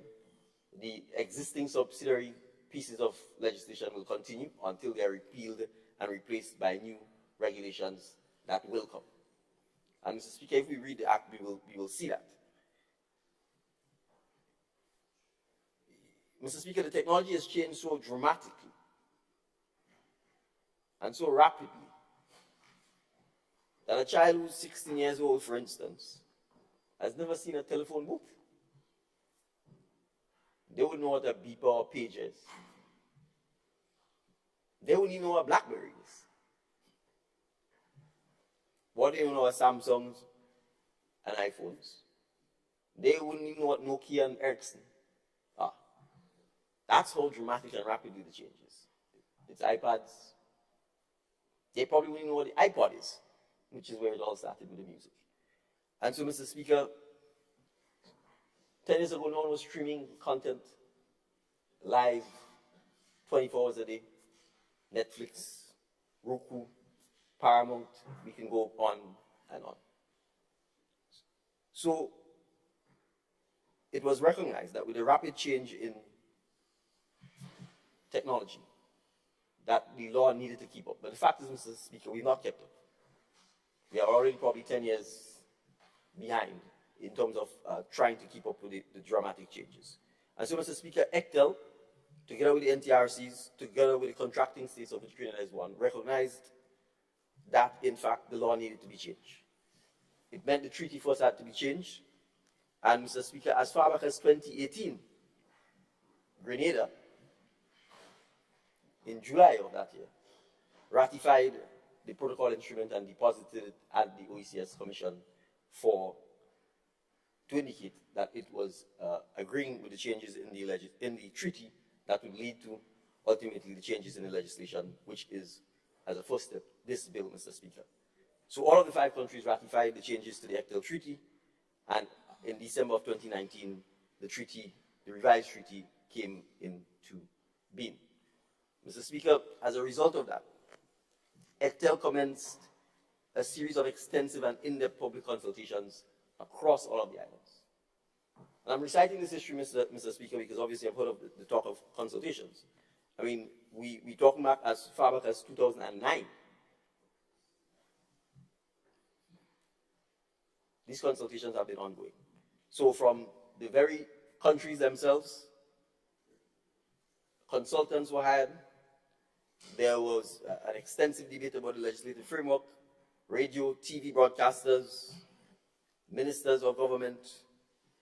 This has been ongoing so that people could get an opportunity to comment on this. There were extensive public notices, PR firms were had to go through this process. So by 2012, a first draft of the bill had been promulgated. It was circulated. It was presented to the Council of Ministers that are responsible for telecommunications, electronic communications, as far back as 2013 for review.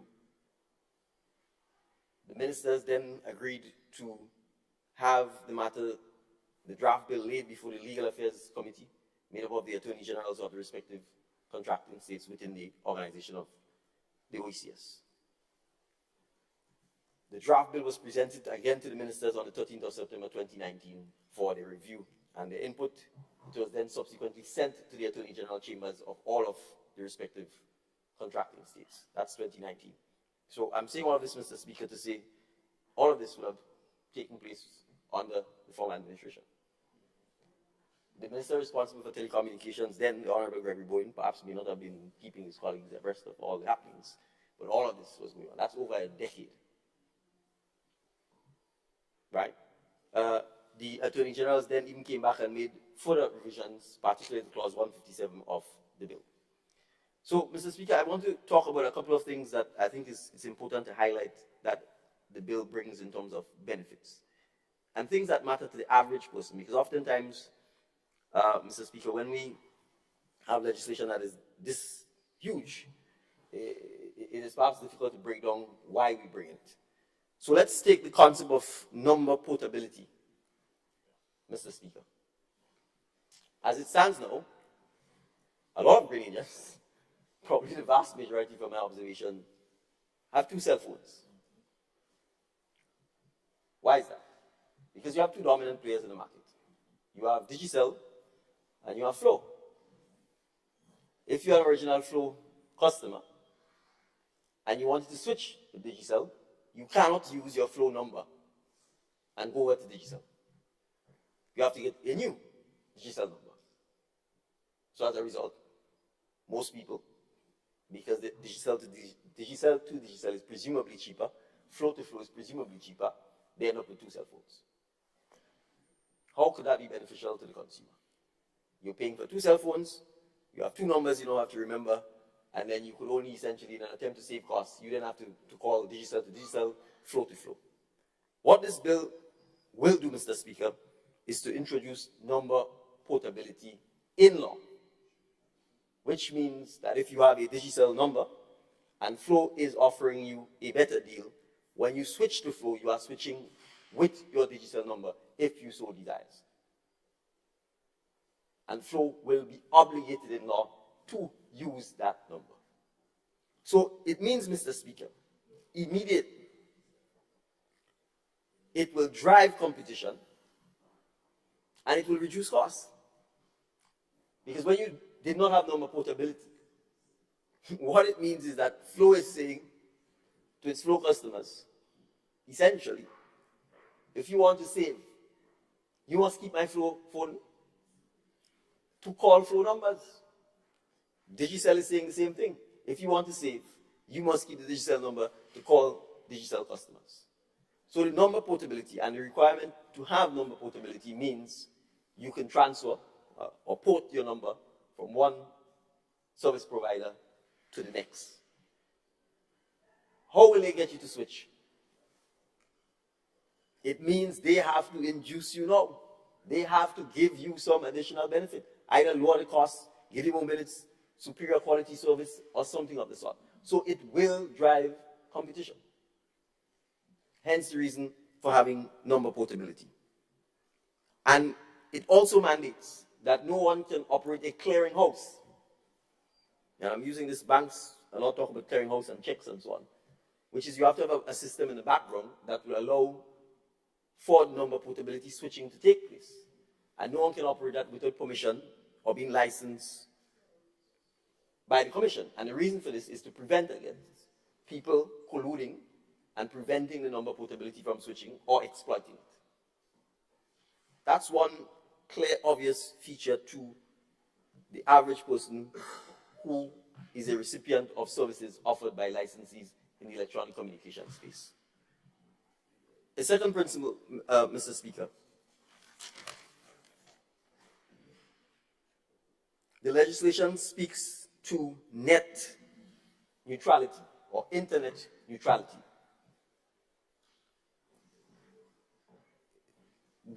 And it's defined in the Act. And so let me use the Act's definition, the bill's definition, and then I will then use the more common one.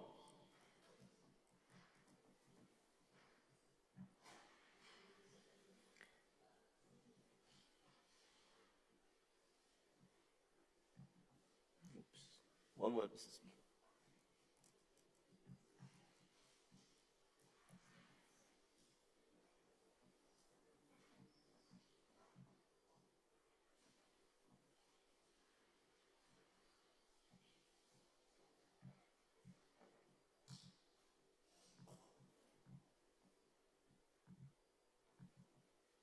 Net neutrality means the principle that an electronic communications network and licensees, permit all data over the internet by not discriminating, interrupting, throttling, blocking, or degrading such data. Why is this important?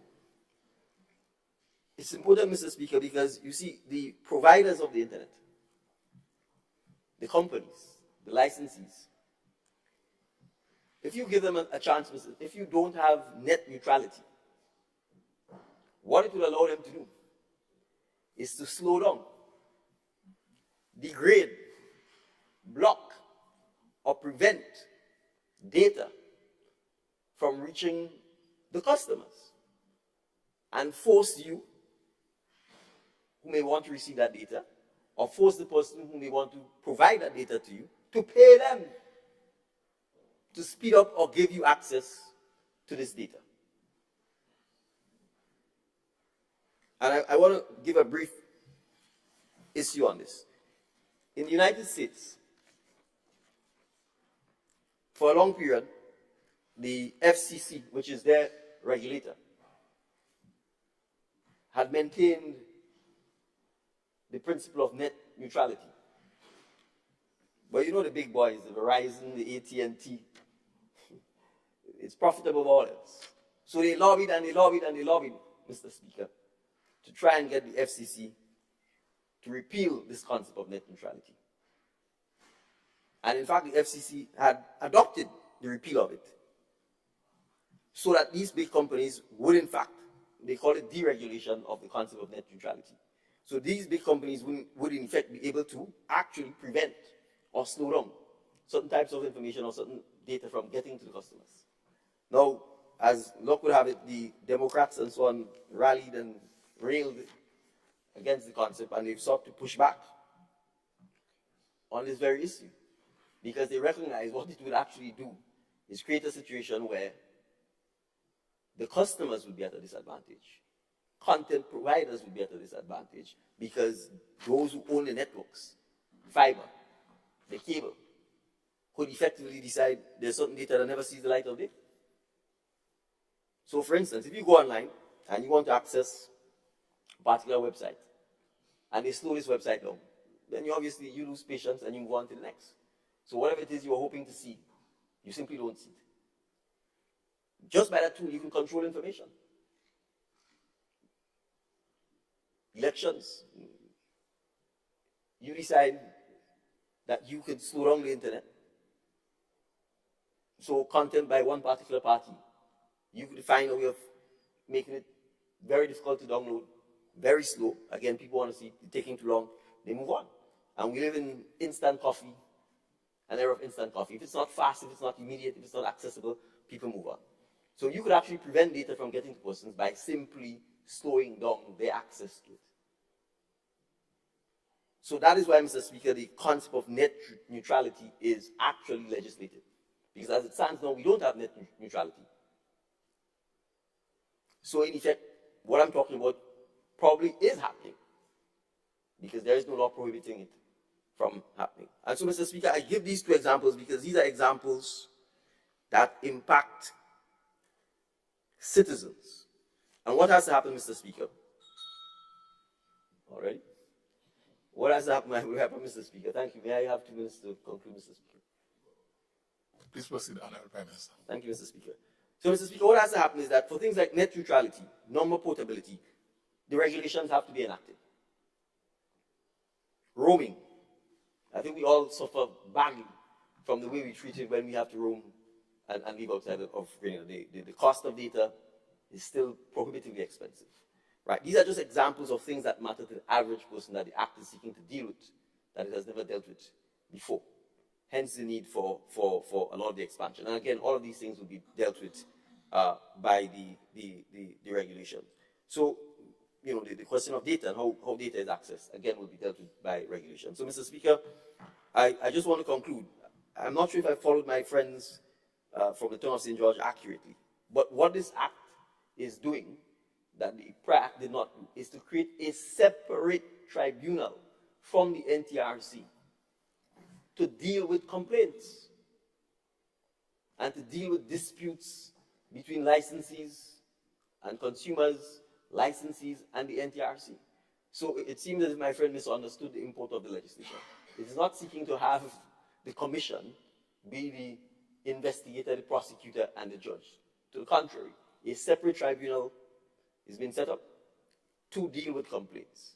It is clear, it says the tribunal will be headed by a lawyer of at least 10 years standing, appointed by the Chief Justice, and the 2 other members will be appointed by the minister, ranging from skill set with public utilities, accounting, finance, etc. I just want to point out, Mr. Speaker, that all of this, there's no additional financial burden on the state, because all of this is part of, and has already been budgeted for, as part of the, what I call, regional ECTEL NTRC budgeting process. So there's no, at this point in time, no likely major financial impact on the state arising from the passing of the legislation. Mr. Speaker, thank you, and I wish to commend the bill to everyone. Thank you very much, Honorable Prime Minister, for your contribution.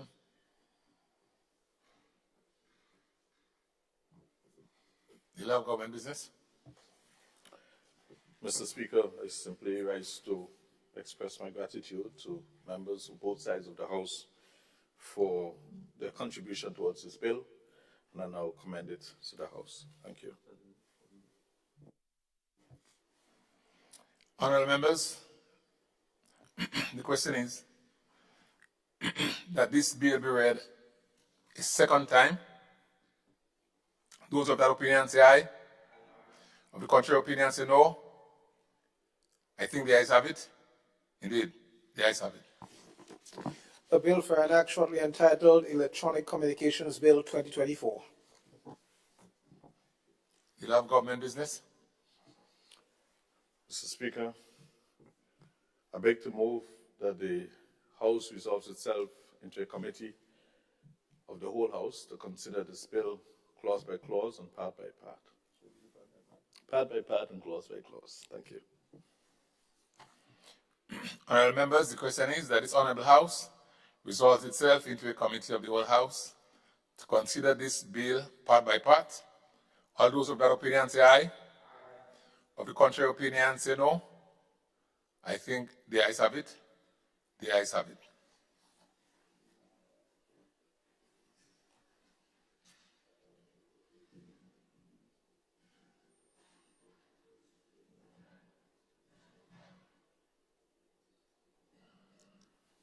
This Honorable House is now in committee.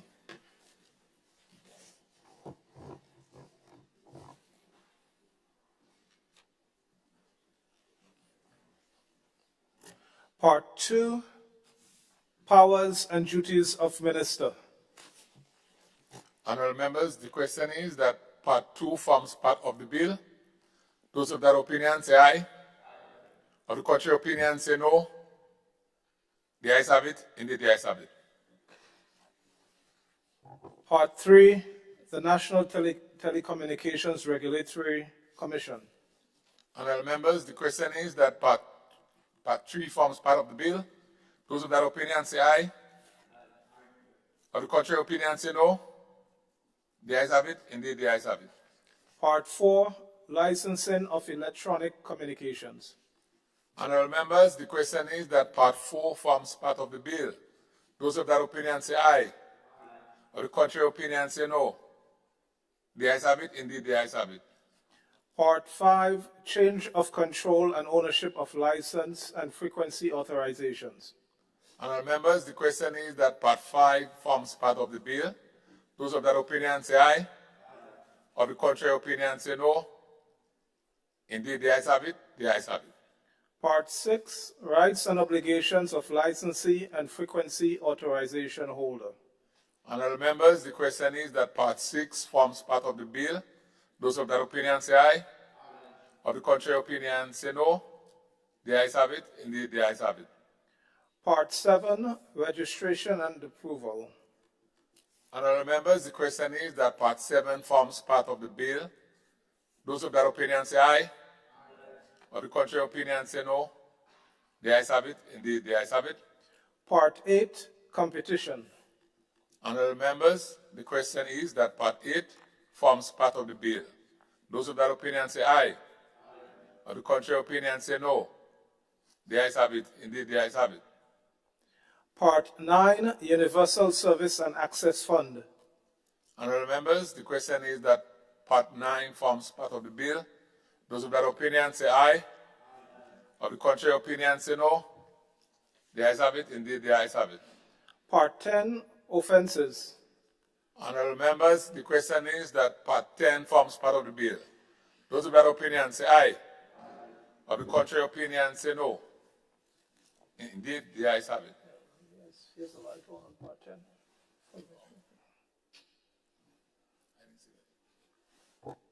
Honorable MP for the Tongue of St. George. Mr. Speaker, I want to recommend the amendments I proposed when I addressed the issue in Part 10. In Part 10.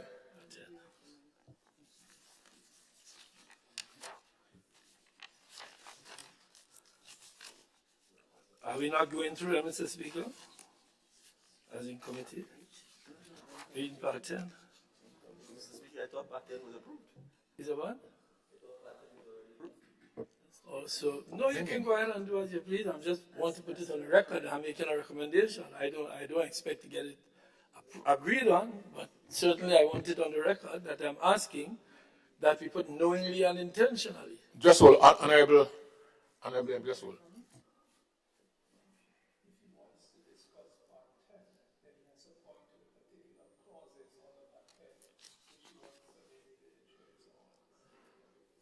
Yes.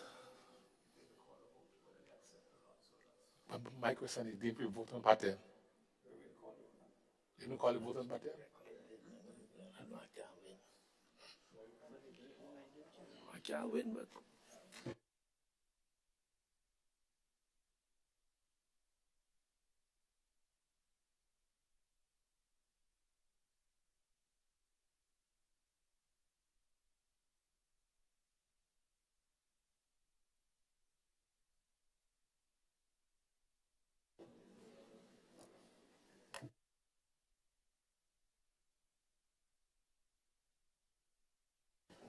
Honorable members, we proceed. Part 10 was called. Let's move on to the next item. Mr. Speaker, so my request to do it is overruled. Yes, the Speaker has ruled.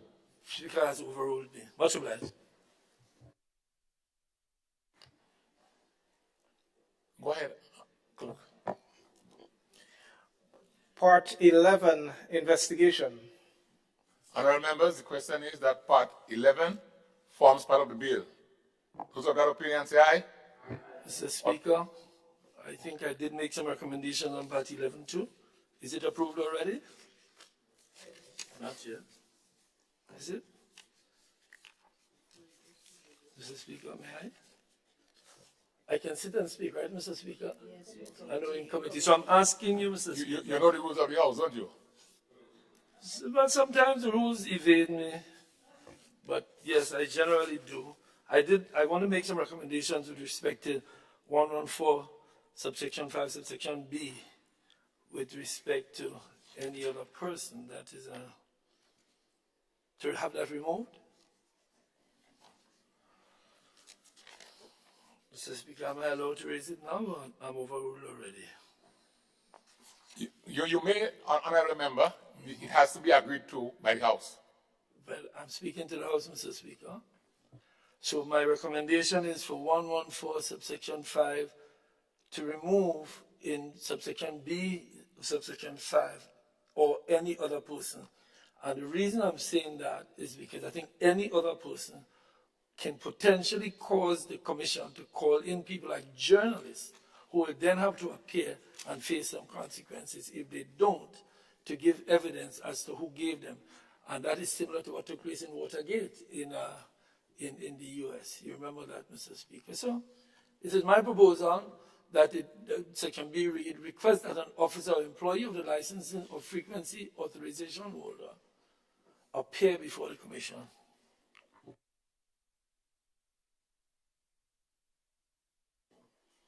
Sorry, Mr. Speaker, Honorable Prime Minister. Yeah, well, Mr. Speaker, I certainly don't agree to the change.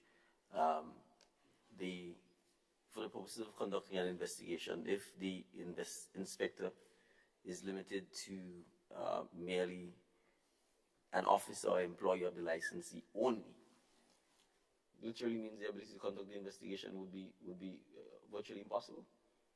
So the fact is, any inspector or investigator must have the power to investigate broadly and to be able to speak with persons to make a determination as to whether or not there's any sort of prima facie case that needs to be brought or answered. If you essentially say you can only question people who work for the licensee or the frequency authorization holder, then effectively you handicap the inspector to the point where you make him useless.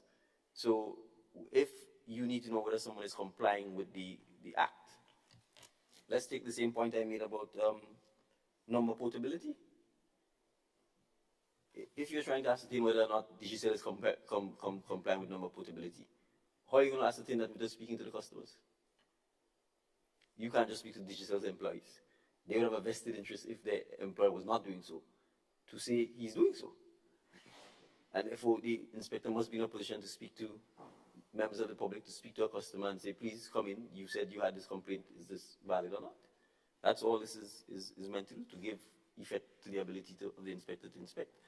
And Mr. Speaker, I mean, while you're not perfect, I don't think this bill would have gone through 5 attorney generals multiple times, several drafters from all of these territories multiple times, and end up in a situation where you would draft something that doesn't give the inspector the opportunity to actually carry out his inspection.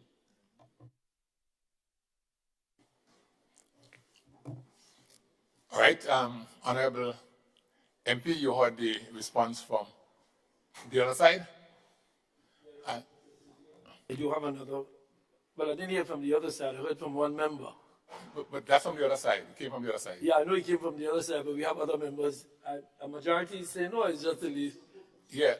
Or you support it. Well, they need to say that, Mr. Speaker. I just can't assume.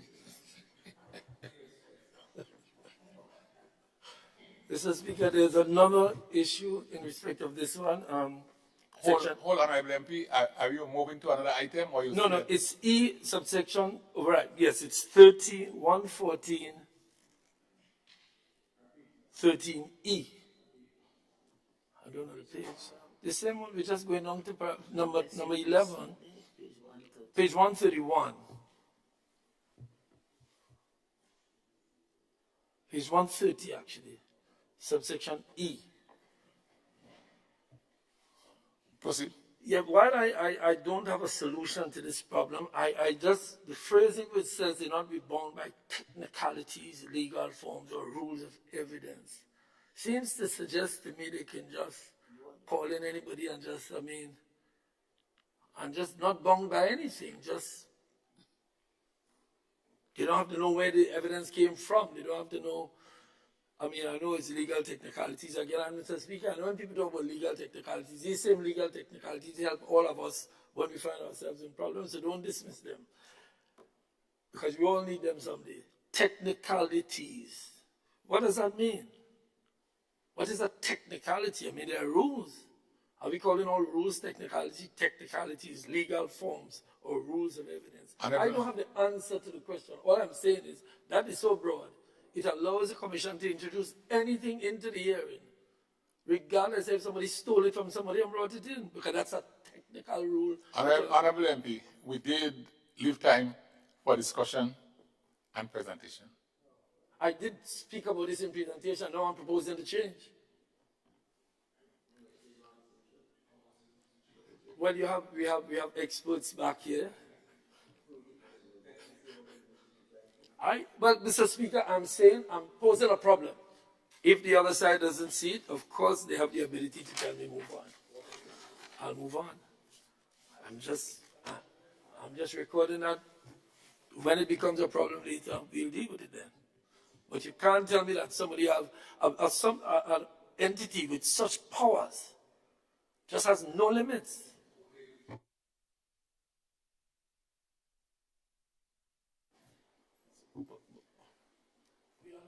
Oh, sorry, I didn't see a light, Honorable. No, Honorable MP for St. George Northeast. Yes, thanks, Mr. Speaker. No, I was saying that I think what the member was saying is within a particular framework or sector. So it is not limitless power in the sense that it's just all over the place. And I mean, if you have to be called, the technicality specifically deals with the nature of whatever breach, etc., that may be taking place, and does not seek to say that a man doing a little live stream, you can just call him up and say, and he's saying something, you know. I mean, because I guess that is what the conflict is in the mind. But the law is not trying to, you know, and as Prime Minister said, the drafters wouldn't do anything to go outside of the Constitution. It's not trying to take away the rights of anybody, but it's just how you operate within that space and sector. Sorry, Mr. Speaker, there's no issue, with all due respect to my learned friend. If you read Section 5, subject to subsections 8, 9, 10, 11, and 12, an inspector may perform the following during the investigation. He's complaining about E. Enter and inspect any vehicle, vessel, aircraft, or premises occupied or owned by the licensee or the frequency authorization holder for the purpose of ascertaining compliance with this act, the regulations, a license, or frequency authorization. So, let us go to subsection 8, because subsection 5 is controlled by 8, 9, 10, 11, and 12, subject to these sections. We go to section 8. An inspector shall not enter a vehicle, ship, vessel, aircraft, or premises in exercise of the powers conferred on him or her by subsection 5, unless the occupier or the person in charge of the vehicle, ship, vessel, aircraft, or premises consents to the entry. So first of all, they can't go unless the person says coming. Or, if he or she does not, I'm saying, go tell you ain't coming on the property, the inspector first obtains a search warrant under section 1115. That relates to the right to inspect for the purpose of gathering evidence. You cannot do so unless you have a search warrant, which is standard operating process. You cannot do so unless the person consents. That's basic. There's nothing else you can do. If you come, someone tells you, I'm not engaging in number portability, you want to come and search, and you come to digital premises, they say, we're not letting you in. Unless he gets a warrant, that's the end of the matter. If he goes before if he goes to get a warrant and he doesn't provide sufficient information that satisfies the warrant issue or that the warrant should be issued, he can't go anywhere, he's done. That's the limit of his powers.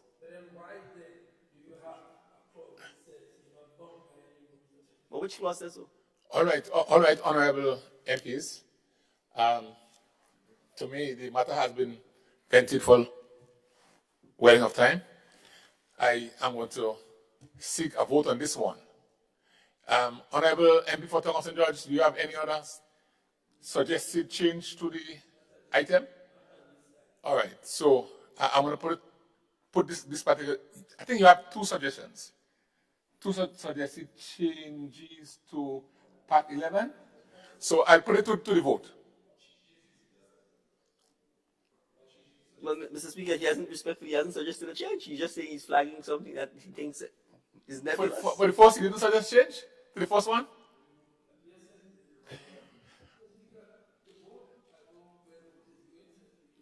So we can move on.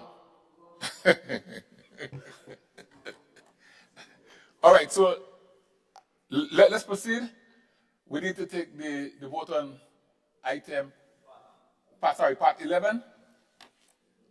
So members, honorable members, the question is that part 11 forms part of the bill. Those of that opinion say aye. Of the contrary opinion say no. The ayes have it. Indeed, the ayes have it. Part 12, dispute resolution. Honorable members, the question is that part 12 forms part of the bill. Those of that opinion say aye. Of the contrary opinion say no. The ayes have it. Indeed, the ayes have it. Part 13, electronic communications tribunal. Honorable members, the question is that part 13 forms part of the bill. Those of that opinion say aye. Of the contrary opinion say no. The ayes have it. Indeed, the ayes have it. Part 14, miscellaneous. Honorable members, the question is that part 14, miscellaneous, forms part of the bill. Those of that opinion say aye. Of the contrary opinion, say no. The ayes have it. Indeed, the ayes have it. Schedule 1, oath of secrecy of the Commission. Honorable members, the question is that Schedule 1 forms part of the bill. Those with that opinion say aye. Of the contrary opinion, say no. The ayes have it. Indeed, the ayes have it. Schedule 2, license subclasses. Honorable members, the question is that Schedule 2 forms part of the bill. Those of that opinion say aye. Of the contrary opinion, say no. Indeed, the ayes have it. The ayes have it. Schedule 3, conditions for licenses and frequency authorizations. Honorable members, the question is that Schedule 3 forms part of the bill. Those of that opinion say aye. Those of that opinion say aye. Of the contrary opinion say no. The ayes have it. Indeed, the ayes have it. Part 1, preliminary. Honorable members, the question is that Part 1 forms part of the bill. Those of that opinion say aye. Of the contrary opinion say no. Indeed, the ayes have it. The ayes have it.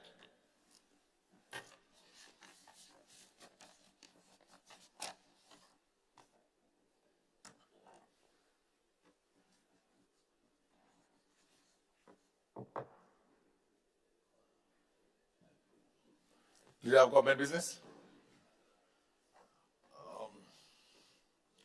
Mr. Chairman, I beg to move that the House resumes under the Chairman's report of the committee, that the Chairman report on the progress of the bill. Honorable members, the question is that the House resumes and the Chairman of the committee reports progress on the bill. As many as of that opinion say aye. Of the contrary opinion say no. The ayes have it. Indeed, the ayes have it. This Honorable House now resumes.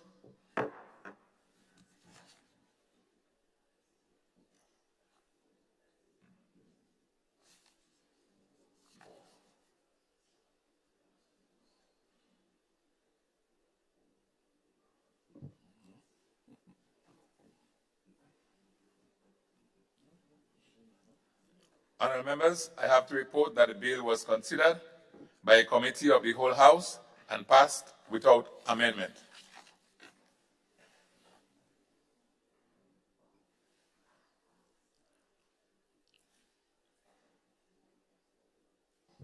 Leader of government business. Mr. Chairman, Mr. Speaker, I beg to move that the Chairman's report be adopted. Honorable members, the question is that the Chairman's report be adopted. Those who have that opinion say aye. Of the contrary opinion say no. Indeed, the ayes have it. The ayes have it. Leader of government business. Mr. Speaker, I beg to move to the third reading of the bill. Honorable members, the question is that the bill be read a third time. Honorable members, the question is that the bill be read a third time and pass. Those of that opinion say aye. Of the contrary opinion say no. The ayes have it. Indeed, the ayes have it. A bill for an act shortly entitled Electronic Communications Bill 2024.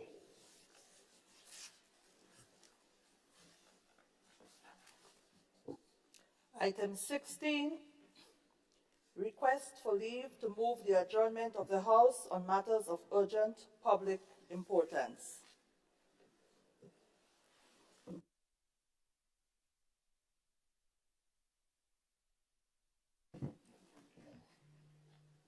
Do you have government business? Oh, sorry, I didn't see you light of Honorable MP for Senator Northeast here. Okay. Honorable Leader of Government Business. Mr. Speaker, I beg to move that the House be adjourned, signed by. Thanks. Honorable MP for Senator Northeast. Thank you, Mr. Speaker, and I'm quite aware that we are all tired and maybe hungry as well. So it's just a short matter that I was asked to bring awareness to the House on, Mr. Speaker. Mr. Speaker, this matter deals with a group of farmers in the area of Maribor, St. Andrew. They have brought the issue to the attention of us as members of the opposition. So for over 20 years, they have been operating, growing their crops and so forth, using an untreated wastewater system over 20 years with permission. And about 2 weeks ago, they received a letter from the Ministry of Agriculture indicating that what they have been doing is illegal and eventually they will be disconnected. This letter was sent to them without any form of consultation or communication to determine a way forward if the ministry saw it as an issue. And that is the concern the farmers had, that for over 20 years, they have been using that system with permission. It is a case where we always speak about the importance of agriculture, the importance of food security. And here is an opportunity to meet with the farmers to discuss an issue identified by the ministry, and that did not happen. Subsequently, after raising the matter with us as members of the opposition, and upon their request, a meeting was scheduled. The minister then requested a meeting with the opposition team lead in that area. And they met to discuss the issue. But simultaneously, we had members of the government intruding on the meeting that was scheduled. And this is of concern this has been raised as a matter of concern by the farmers. But what we are proposing here, Mr. Speaker, that if we say we value agriculture, we value farmers and food security and the work they do, let us find an amicable solution to this situation, rather than just sending a letter to them without consultation to disconnect them on May 8th. That was the date in the letter that they will be disconnected. So we are just asking on behalf of the farmers who don't have a voice in this house to have an amicable solution going forward so that will no longer be an issue.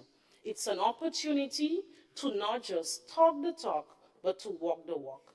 Thank you, Mr. Speaker. Thank you, Honorable MP for St. Andrew Northeast.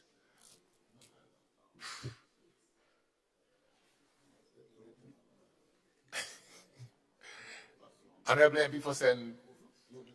Andrew Northwest. Mr. Speaker, I have to leave for another engagement, but I must respond because I'm the parliamentary representative for St. Andrew Northwest. So I'm wondering who is the team lead and what the team lead has to do with the Honorable House here in terms of who in charge as it relates to the representative. And let me set the record straight that farmers in the area informed me they received a letter. And so within that same day, I informed the Minister of Agriculture and indicated to him that we must have an urgent meeting outlining the same issues, that these are farmers who over the years are using this water, and while some have received permission, there are others who actually took on their own and take connection. But if we are saying that we're serious about agriculture, then we should look into it and see how we can address the issue. So a decision was taken, and I'm not sure about meeting with team lead by the Ministry of Agriculture. That's not my issue. I'm the representative, and so I have a responsibility to meet with the farmers, and they were all there. 31 of them came up in the meeting. I contacted them when about 5 of them instructed me of this letter and sent me a copy, which I sent to the Minister of Agriculture that same time. And so I met with them. I called the Minister of Agriculture and asked if he can join also, so that we can hear what the issues are and how best can we deal with ensuring, appreciating that St. Andrew is the breadbasket of Grenada, and appreciating that this is the livelihoods of these farmers. And so we have came up with a common agreement. I would not have any meeting with any team lead. I'm the representative. I'm not concerned about no political party. I represent in the parliament. And so, Mr. Speaker, a solution was, we received a solution, and we are working with the Ministry of Agriculture and the farmers to ensure that we continue producing and to look at other incentives that we can provide to farmers through the Ministry of Agriculture and through otherwise, so that we can help with production. I thank you. I thank you, Honorable MP for St. Andrew Northwest. And whose lights on the lights? Honorable MP for Carriacou and Martinique. Hold on. Honorable MP for St. Andrew Southwest. So, thank you, Mr. Speaker. And I also stand as the Minister for Agriculture and also as the parliamentary representative for St. Andrews Southwest, which is in boundary with St. Andrews Northwest. And I fully support the points made by the member for St. Andrews Northwest. Mr. Speaker, we have no problem with the farmers. We have no problem with the farmers. We met with the farmers,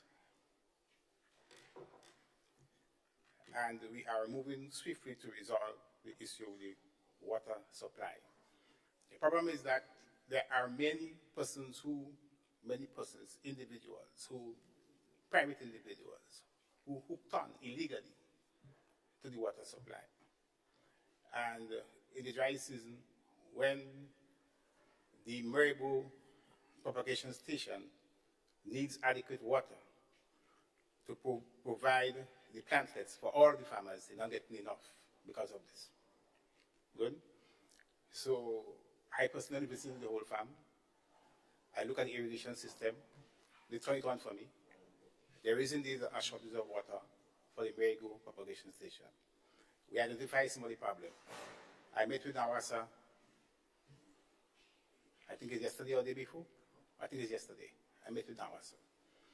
And Nawasa, part of the problem is that there are some broken mains and some tanks that are leaking. Nawasa has, in fact, taken the decision they're going to fix those broken mains before Friday. Good. And we are working together with Nawasa to ensure that adequate water supply is provided to the Maribo farm, the Maribo propagation station, and of course to the adjoining farmers who also depend on the water for their agricultural purposes. Thank you. Thank you, MP for St. Andrews Southwest, for your input. Honorable MP for Carriacou and Martinique. Thank you, Mr. Speaker. It wouldn't be too long. Just to invite honourable members, and through Mr. Speaker, my good friend from St. Mark's, who has promised to come up Carriacou, to the Carriacou Maroon and Stringband Festival, which is starting this weekend, Friday, tomorrow. We're starting off in Belmont, my home village, with the cooking of food and all that good stuff. And of course, on Saturday, we have the Strings in the City. I saw, through you, Mr. Speaker, the Honourable Prime Minister dancing to string band music, and I never knew he had moves like that. So I could only imagine him on Saturday, providing that he can find time to come up and participate in the Strings in the City. And of course, at the night, we have a nice festival. I think we have a band from St. Vincent that is coming, Touch.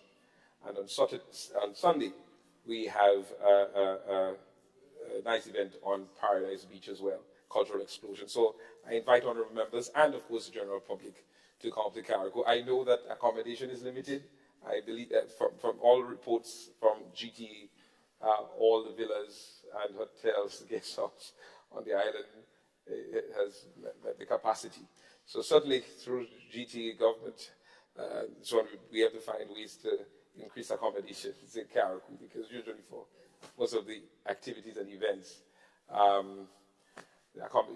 it's fully booked. But certainly, you never know. Members could pitch a tent and come up and experience this beautiful Maroon and String Band Festival. Thank you, Mr. Speaker. Thank you, Honorable MP. MP for St. George Northeast. Yes, Mr. Speaker, quickly, I would just like to share some updates from the constituency of St. George Northeast. One, we recently held the official ribbon cutting of one of the call centers, opening its new center of operation at Bolio, Spice Basket venue. And just to say, yesterday in fact, and just to say that they currently employ about 250 people, particularly young people, and they are looking for about, by the end of this year, about 300 more to add to that, and will be expanding into 2025. So the message is that jobs are available, and start preparing your CV, come apply, and start your place of work at KM2 Solutions, the Bolio office.